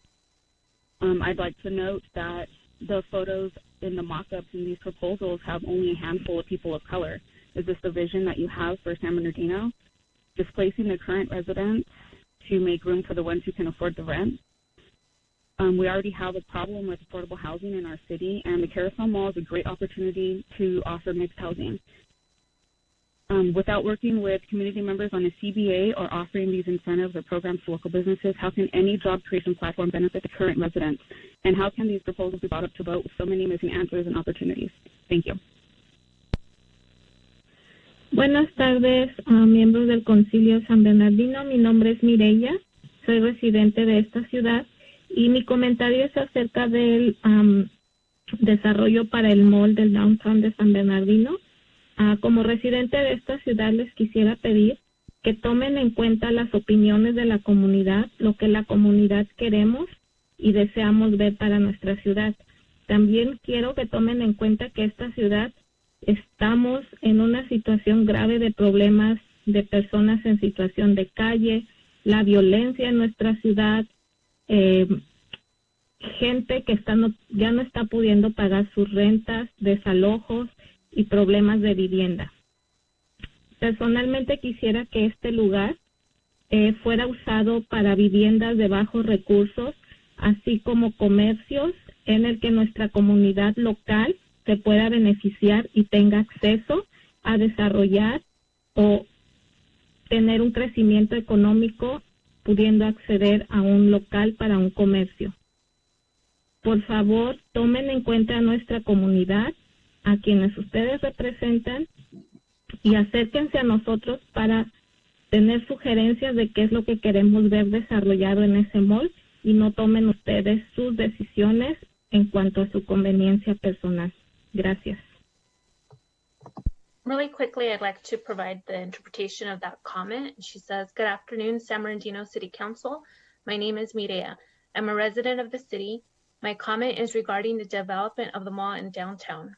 As a resident of the city, I would like to ask that you consider the community's opinion. Also, please consider the situation our city is in, those living on the streets, crime, residents who can't pay for the rent and eviction. I personally would like this location to be used for low-income families and businesses where our residents can financially benefit. Please consider our community opinion, who you represent, and ask us what we would like to see develop at the mall. Don't make decisions to benefit yourselves and not the community. Thank you." Hi, my name is Kanisha Boyd. I'm calling in regards to the study session today regarding the Carousel Mall redevelopment. As a resident, a longtime resident of the city of San Bernardino, I'm very excited to see our downtown move forward towards revitalization of the area. I have reviewed both of the developers' plans in regards to the project. I wish the city had released this information a little bit earlier so that we could have had more time to review because of the backup being so large. However, based on what I was able to review with the initial developer, SPG, I am very pleased at what they were able to provide in their proposal. It looks like they are a strong candidate in terms of having the financing. I would hate to see that any projects that are started be abandoned midway or partly through the development process. I really like how they implemented the work, play, and live concept. Lots of people now are working from home. I believe that's going to be an ongoing trend going forward. So the flexibility to have residences where they can work and live is a great concept and will be a very big benefit to our city, as well as the community center, which is going to be a great improvement and asset to the location, as well as really enjoyed seeing that the previous carousel being implemented in the design as well. My only concern is the current condition of the downtown area with the large number of homeless population in that area, how that's going to affect the development of that area, as well as the marketability for both retail and homeowners. And as my other concern is that proposal has a large number of condo units. We just want to make sure that when going forward, if those units are going to be owner occupied, at least for the first 5 years, I would hate to see them being bought up by a large number of investors and them just being used as rental units as opposed to giving actual residents the opportunity to occupy those as their primary residence. In terms of the ICO proposal, that I didn't really see too much that would sway me in towards to that. I do like how they are implementing a lot of community input, placemaking, but the proposal did not offer a lot of focus on what they plan on bringing into the downtown area. One thing I did really like is the smaller, shorter blocks. I think that is very important. It'll give our area more urban landscape, and the fact that they did respect the historical aspect of the downtown area. That is very important with the number of beautiful buildings, historic buildings that we have in the area. I would love to see that kept in the downtown area. I also didn't really care too much for the Riverwalk portion, only because of the state of Succumby Lake in the area already, who is going to be maintaining the Riverwalk as years to come. Maintaining a walk is going to be very costly. Is that going to be collect from residents that live in the area through HOAs, or is it something that the city is going to have to go for annually to repair or overlook? But again, I'm very glad that we're moving forward with that downtown and look forward to whatever the city decides to do. Thank you. Bye. Hi, my name is Kenesha Boyd. I'm calling in regards to the study session today regarding the Carousel Mall redevelopment. As a resident, a longtime resident of the city of San Bernardino, I'm very excited to see our downtown move forward towards revitalization of the area. I have reviewed both of the developers' plans in regards to the project. I wish the city had released this information a little bit earlier so that we could have had more time to review because of the backup being so large. Good evening. My name is Daryl Smith. I'm calling for the open sessions in regard to the reconstructing and refocusing efforts towards the Carousel Mall in downtown San Bernardino. We as community request that there be a CBA in place before any reconstruction takes place. There are also many facets of bringing arts, culture, and food to the area to rejuvenate and enrich the city with positivity for the youth that are coming out of middle school, going into high school, and so forth, and on to college. I also believe that we should have programs in place that will allow platforms, nonprofit organizations, and otherwise to be able to give back to the community through fundraisers, through COVID-compliant, safe events, and so forth. Thank you for your time. My name is Monique Magallon, and I'm calling for the January 27th study session item 1. Hello, council members. I live in Ward 6, represented by Mrs. Kelvin. My concern with the Carousel Mall development proposals is the lack of community participation or engagement that has been requested by council members. The community should have a say-so in what happens here. The proposals don't offer a CBA with any incentives for our residents or future local businesses. San Bernardino residents have lost out on other opportunities when developers come into our area and offer no benefits. They wouldn't do this in more affluent cities.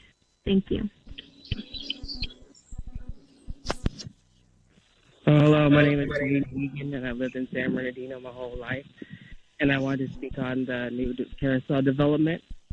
I think it'll be a great thing. Hopefully, they can bring a lot of good gaming and drinks and food for adults, and maybe a play area for kids. I would like to see a nice desert garden so the plants could be sustainable. It'd also be good if they could have a local permits, for businesses right now in San Bernardino that just need a home to prioritize that in the community. I look at some of the proposals for there, and hopefully they can all have a community benefits agreement no matter what side they choose. So, thanks. Hi, my name's Daniel, and I'm calling tonight in regards to the Carousel Mall redevelopment project.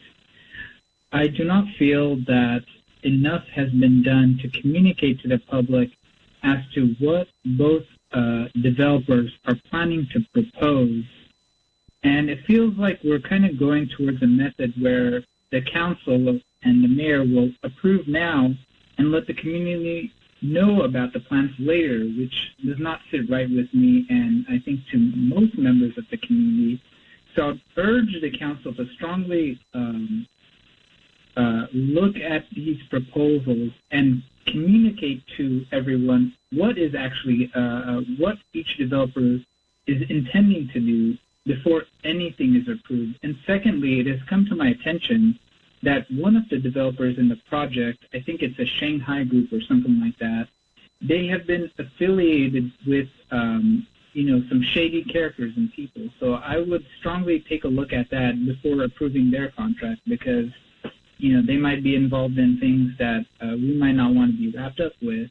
But I would strongly urge that when looking at the Carousel Mall redevelopment project, that special attention be put to communicating what each developer is planning to do before things are voted on, and making sure that the city has given enough time to communicate this project. Thank you. That is my piece for today, and have a great meeting. Goodbye. Hi, my name is Alex Avila, and this question is for public comments, and this is in regards to the Carousel Mall project. And so here are a few of my questions. So the first question would be, I saw some of the proposals for the development project, permanent sustainable jobs. So my question specifically, what are those jobs and what that looks like? And what do you mean by sustainable jobs? What kind of income will folks have with these jobs that you're talking about permanent and sustainable? So having clarity on that. The other thing I was looking at from your proposal and presentation is how would this project sponsor and support local businesses struggling in San Bernardino? For example, cross-promotion possibly, or financial support, et cetera, et cetera. So what kind of implementations of policies or practices that you're going to implement that encourages and uplifts the businesses around the area with this project? I think that'll be interesting and see how that will work. Because I don't think it's just that space alone. I think the space alone can impact throughout that region, into that section. My other question that I had was, what are the economic and environmental benefits for this project and for the city? And basically what that is referring to is, are there going to be state tax benefits, especially if you're going to do environmental stuff? Like I know there's a lot of greenery, but they're going to be solar panels or things of that nature. I see some projects are implementing electric car chargers, et cetera, to that nature, and encouraging walking and transportation. So are there going to be tax benefits and incentives from the state and feds that can help this project move further along? And then also, how would there be an educational benefit to educate people about the importance of environmental and energy efficient projects? So I was wondering about that. And are these buildings going to be smart? Are they going to be like the new buildings that are going to be operating on like the super smart technology where you don't need a key to get in, you just use a phone? So that's my last question is marketing and educational strategies to attract businesses and residents to this area. What percentage would you estimate would be local residents versus commuter residents living in this property? So how many people do you think are going to be from this area moving into this space versus coming from another location? Or is your efforts to attract anyone the property? So I'm just curious to see how that looks and people who live here and see what that looks like in the future. So anyway, that's those are my questions. It's Alex Avila. This is for public comment based on. My name is Mary Valdemar, and I'm calling for public comment on the Carousel Mall study session and open agenda item. This is maybe the third or fourth time I've participated in a public process regarding the Carousel Mall. Each time we have been advocating for green space within the new plan for development there, and also space for collectives, cooperatives community-based frontline grassroots organizations and other entities that serve the community directly around downtown San Bernardino, particularly youth of color, Black, Indigenous, Brown, people of color, queer community, undocumented community, homeless community, community that needs access to mental health resources, and so many other populations that really need services in downtown San Bernardino in order to improve the quality of life for all of its residents. We've also consistently asked that small businesses be prioritized above big box corporate development, and that at least a third of the businesses and entities that are included in the new project are small business, local, where the profits and the funding from those businesses are going to stay in the local San Bernardino area and not be exported to other regions and other communities. We need to keep these local dollars local, and we ask for your cooperation and to listen to the voices of the community, which have been loud and clear for many years, and are collectively frustrated with the process that seems to be less and less inclusive. So we need to do better. We need to go back to a more public process. 3 minutes for public comment is not sufficient to plan what is conceivably the most important part of the city's central downtown area and the services that are needed to improve our community for the many, many, many people who live and work here. Thank you.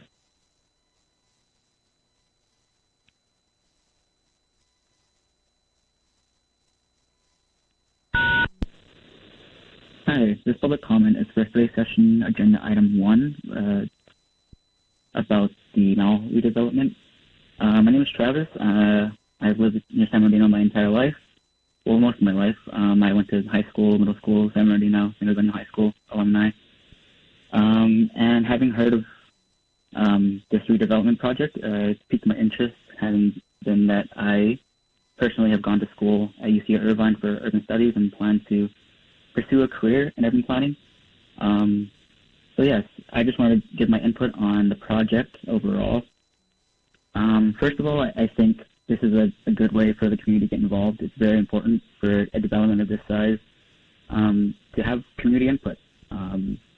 Every step of the way, I think the community needs to be involved and be told what's going on and ask for our input, because at the end of the day, we're the ones who are going to be living here. We're the ones who are going to, go downtown and see the fruits of our, the fruits of what we've been fighting for and what we want to see in our communities.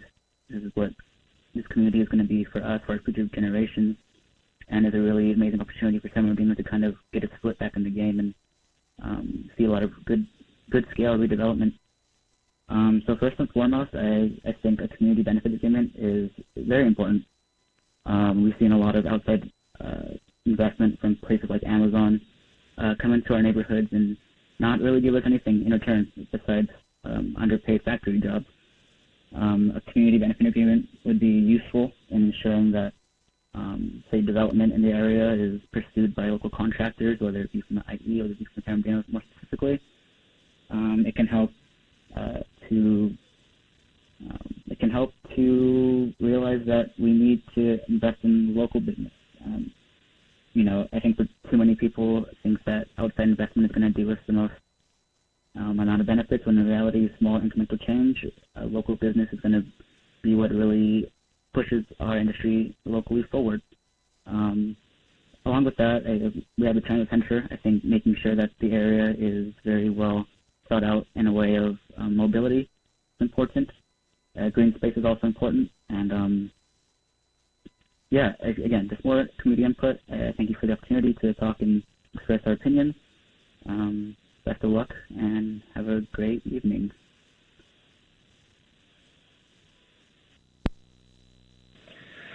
Hello, my name is JD Lopez, and I am an activist in San Bernardino County. I am just calling in towards my concerns of the rebuilding of the Carousel Mall. I think it's very important that we don't go on with plans to continue to create more expensive housing. This will furthermore continue to push poorer families away from the city that has already looted from them so much. And I really think it's important that we take this revolutionary, beautiful old mall and turn it into a mutual aid center for COVID relief. I think it's very, very scary to see people, to see companies, capitalism continue to go in the most vulnerable towns where there's already entrenched amounts of homelessness and want to push that homelessness away and only create more revenue, which is what? Money and nicer buildings and more nicer living situations. So please consider to turn this into a unhoused center where we can get help for drug addiction, where we can get help for mental health issues, and a housing section. Our demand, the police, specifically Michael Landavazo, to be all of his money to be cut in half and all of this project to be funded by his money specifically. Michael Landavazo is a sheriff and he is very disrespectful to women. He has targeted, arrested us and me, and I do not agree with the money he was getting paid out of pocket by San Bernardino County. So I demand you to turn this police budget into resources. Please, please. Thank you so much for your time. Michael Landavazo deserves to be fired. And their budget needs to be cut. It needs to be sent to the community to better our community. Hello, my name is JD Lopez, and I was just calling to demand the reevaluation. Hi, my name is Eddie Sanchez. I was calling regarding open session on the Carousel Mall redevelopment. I wanted to express concern for a plan that will ensure a community benefit agreement to ensure that we have good jobs coming out of this redevelopment, that there is permanently affordable housing, and that the project is environmentally sustainable. We demand that a land trust is incorporated into any plan that is proposed to ensure that we can have houses for residents that are essentially cooperative based and ensure that wealth is being shared through the community. We call on to the council to make the right decision and take in community input and ensure that the CBA or the Community Benefits Agreement is executed. Thank you for your time. Take care. This is for study session agenda item 1 involving the Carousel Mall project. I am Carol Baez, a resident in San Bernardino, and I would like to request the following points, which are subsidized housing for creatives, subsidized housing for those living nearby and affected by any construction, bike lanes for the surrounding area, a food lab to be considered, like those seen in the Haven City Market and the Anaheim Packing District, and for the food lab to consider to be small business friendly so that San Bernardino Eats can be showcased. Thank you. Hello, my name is Esmeralda Vasquez, Senior District Representative for Assembly Majority Leader Eloise Reyes. This is for the study session today, Wednesday, the 27th, agenda item number 1. Dear Mayor Valdivia and City Council members, I am pleased and excited to see our Mayor, City Council, and City administrators engaging in this project to redevelop our downtown. This is an important step to revitalize downtown's blighted landscape, stimulate the local economy, and create a thriving, innovative, and sustainable ecosystem that centers community wealth, it is important that our local city leaders be inclusive and equitable in their approach to provide a fiscal multiplier for generations to come. I share the sentiment of the community of San Bernardino and stakeholders that the revitalization of downtown San Bernardino is necessary for the public good. However, I also stand firm in my conviction that in order to reach this public good, where all members of our community become better off from this development, both economically and socially, it is vital that a community benefit agreement is developed with the developer, city, and community once a developer is chosen. In response to the specific proposals being presented tonight, I appreciate the transparency on these proposals from SCG America, Renaissance Downtowns USA, and ICO Real Estate Group. It is my hope and recommendation that the city chooses a developer that is willing to and has a record of working with a multi-issue, broad-based community coalitions to participate in negotiations on a community benefit agreement that will ensure this project uplifts the entire community and makes all of us proud. Most importantly, this project must not cause inner-city gentrification by pushing out low-income residents, and it must not be anchored by retail. We must ensure that this project incorporates renewable energy and brings anchor institutions that have the economic potential to leverage their assets and revenues to promote local private sector development and community wealth.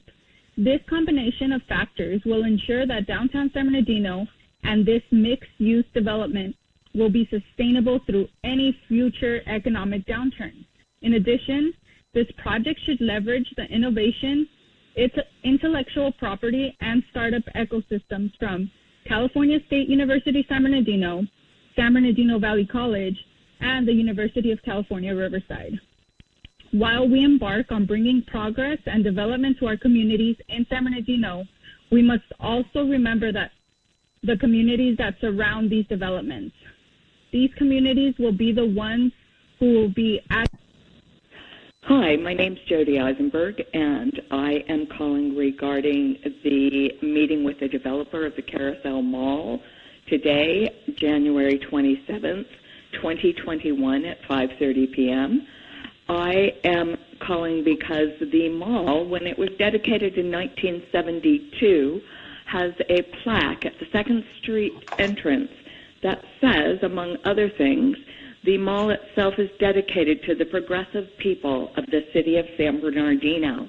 We want to make sure that whatever happens to this property, that it promotes the interests of all the citizens of this community, which means that we want every aspect of this development to include a community benefits agreement that makes sure that this community and our citizens benefit from what happens here.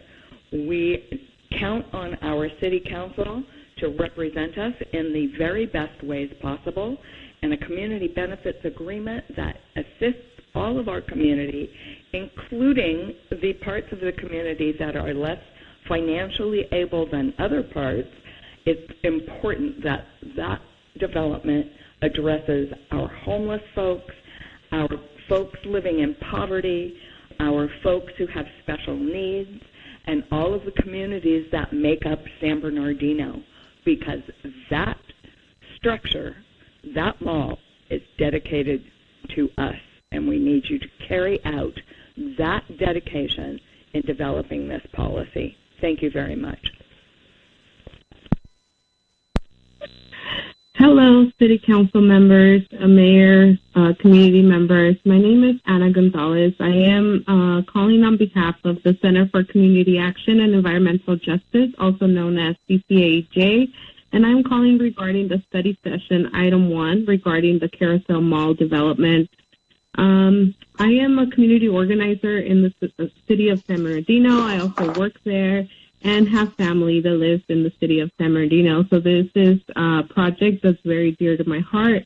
And I would like for all stakeholders that live, work, or do any organizing in the city of San Bernardino to be included in the process that needs to take place before the city council makes a decision regarding this project.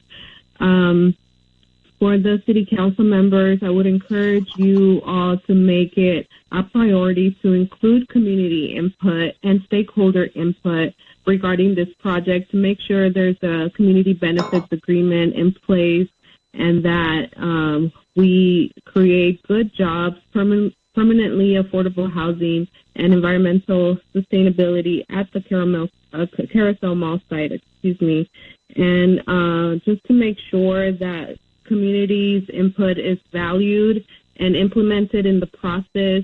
I am available at any time when the City Council decides to have any meetings with community so I can provide any input that may be valuable to this project.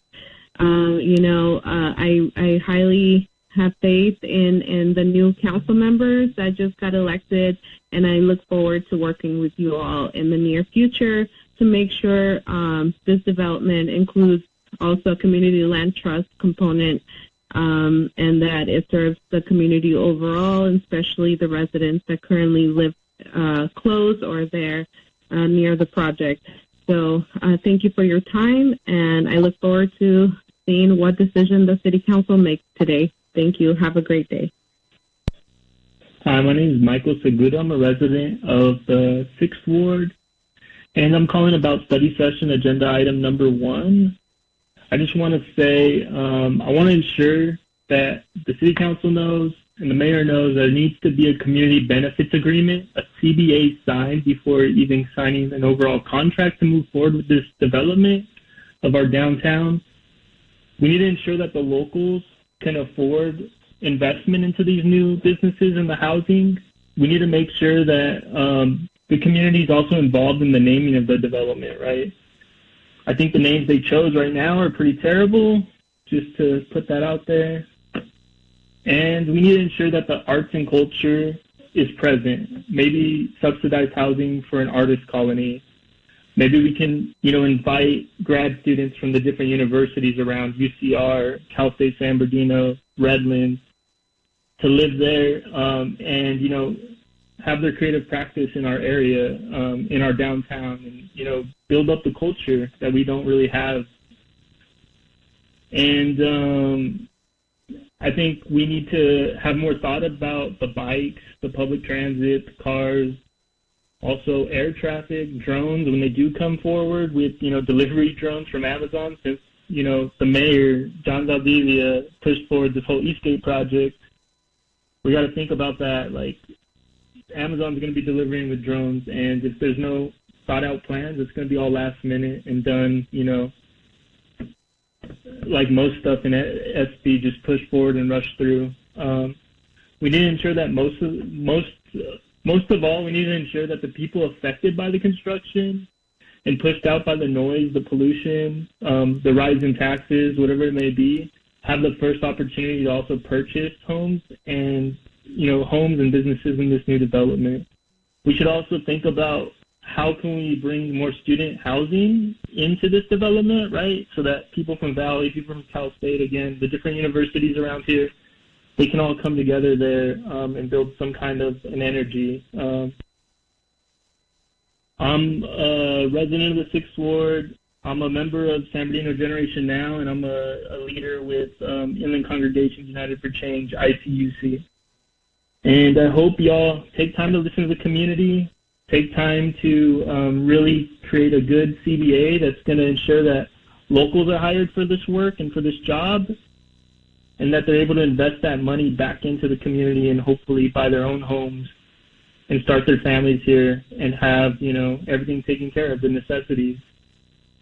So let's put San Bernardino first, and let's ensure that the community is also first in that. Thank you for listening, and have a great one.